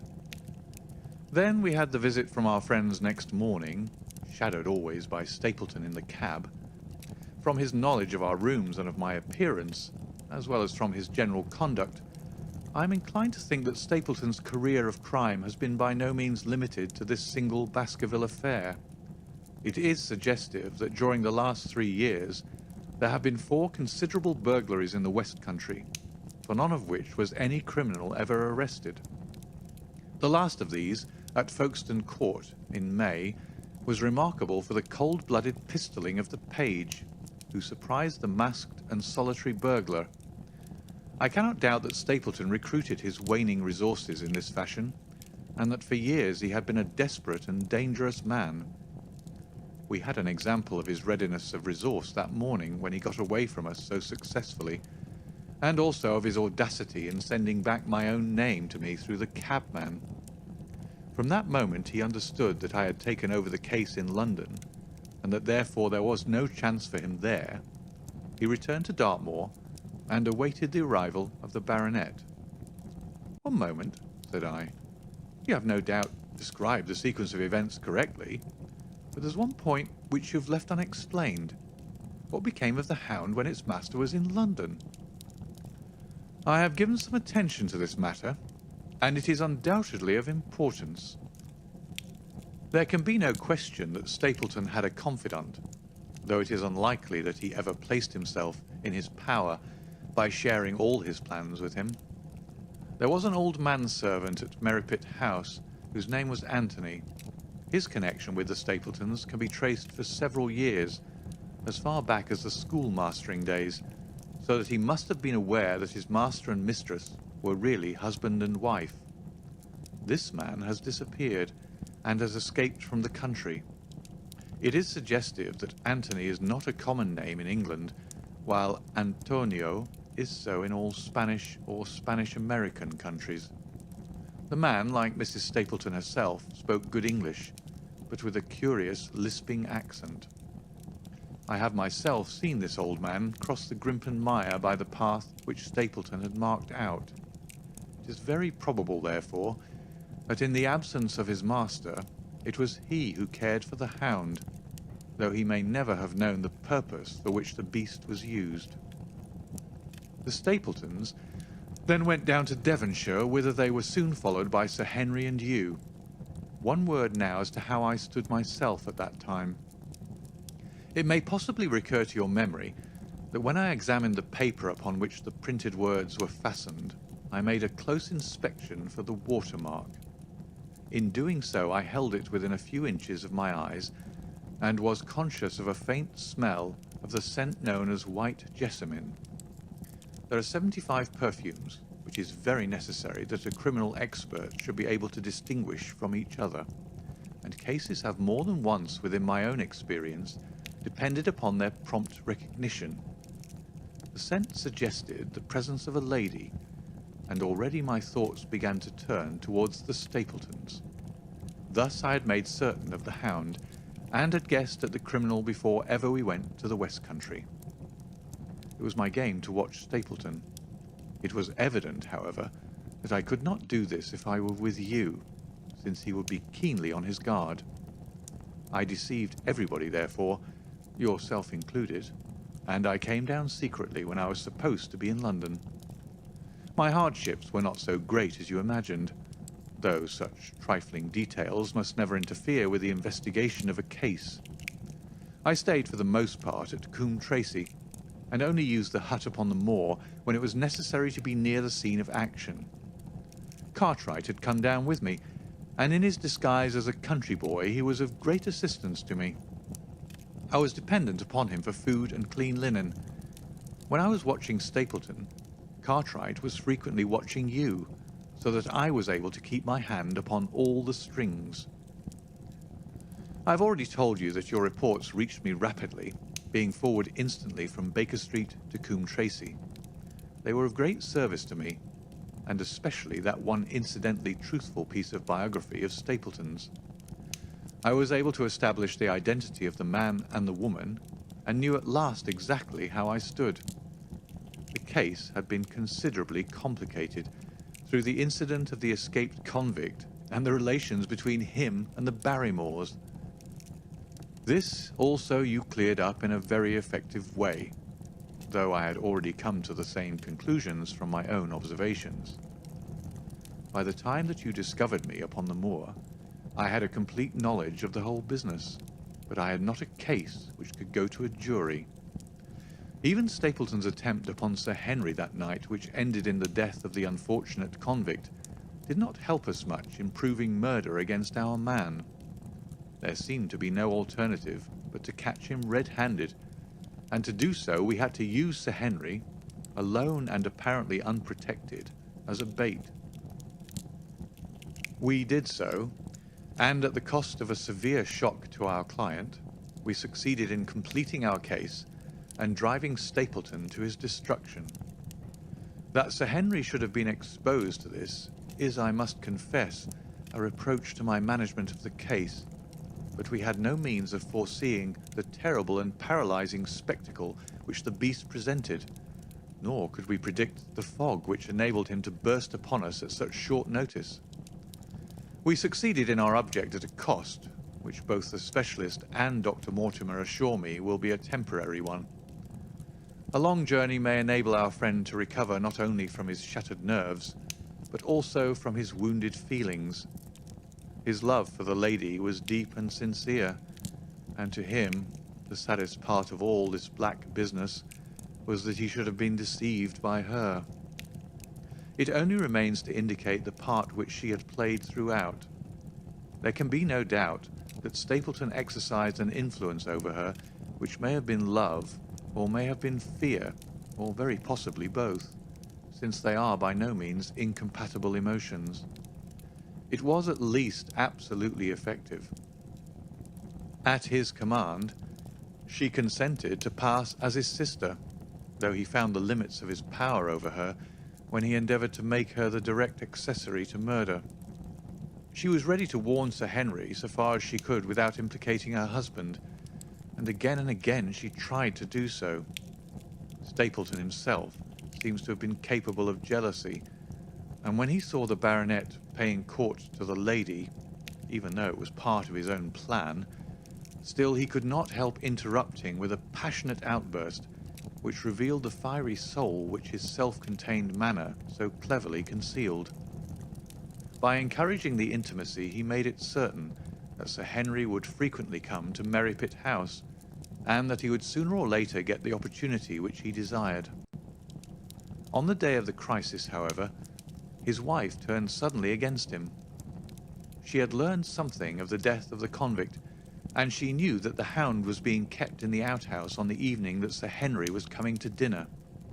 She taxed her husband with his intended crime, and a furious scene followed, in which he showed her for the first time that she had a rival in his love. Her fidelity turned in an instant to bitter hatred, and he saw that she would betray him. He tied her up, therefore, that she might have no chance of warning Sir Henry, And he hoped, no doubt, that when the whole countryside put down the baronet's death to the curse of his family, as they certainly would do, he could win his wife back to accept an accomplished fact and to keep silent upon what she knew. In this, I fancy that in any case he made a miscalculation, and that, if we had not been there, his doom would nonetheless have been sealed. A woman of Spanish blood does not condone such an injury so lightly. And now, my dear Watson, without referring to my notes, I cannot give you a more detailed account of this curious case. I do not know that anything essential has been left unexplained. He could not hope to frighten Sir Henry to death as he had done the old uncle with his bogey hound. The beast was savage and half-starved. If its appearance did not frighten its victim to death, at least it would paralyze the resistance which might be offered. No doubt. There only remains one difficulty. If Stapleton came into the succession, how could he explain the fact that he, the heir, had been living unannounced under another name, so close to the property? How could he claim it without causing suspicion and inquiry? It is a formidable difficulty, and I fear that you ask too much when you expect me to solve it. The past and the present are within the field of my inquiry, but what a man may do in the future is a hard question to answer. Mrs. Stapleton has heard her husband discuss the problem on several occasions. There were 3 possible courses. He might claim the property from South America, establish his identity before the British authorities there, and so obtain the fortune without ever coming to England at all. Or he might adopt an elaborate disguise during the short time that he need be in London. Or again, he might furnish an accomplice with the proofs and papers, putting him in as heir, and retaining a claim upon some proportion of his income. We cannot doubt from what we know of him that he would have found some way out of the difficulty. And now, my dear Watson, we have had some weeks of severe work, and for one evening, I think we may turn our thoughts into more pleasant channels. I have a box for Les Huguenots. Have you heard the De Retskis? Might I trouble you then to be ready in half an hour?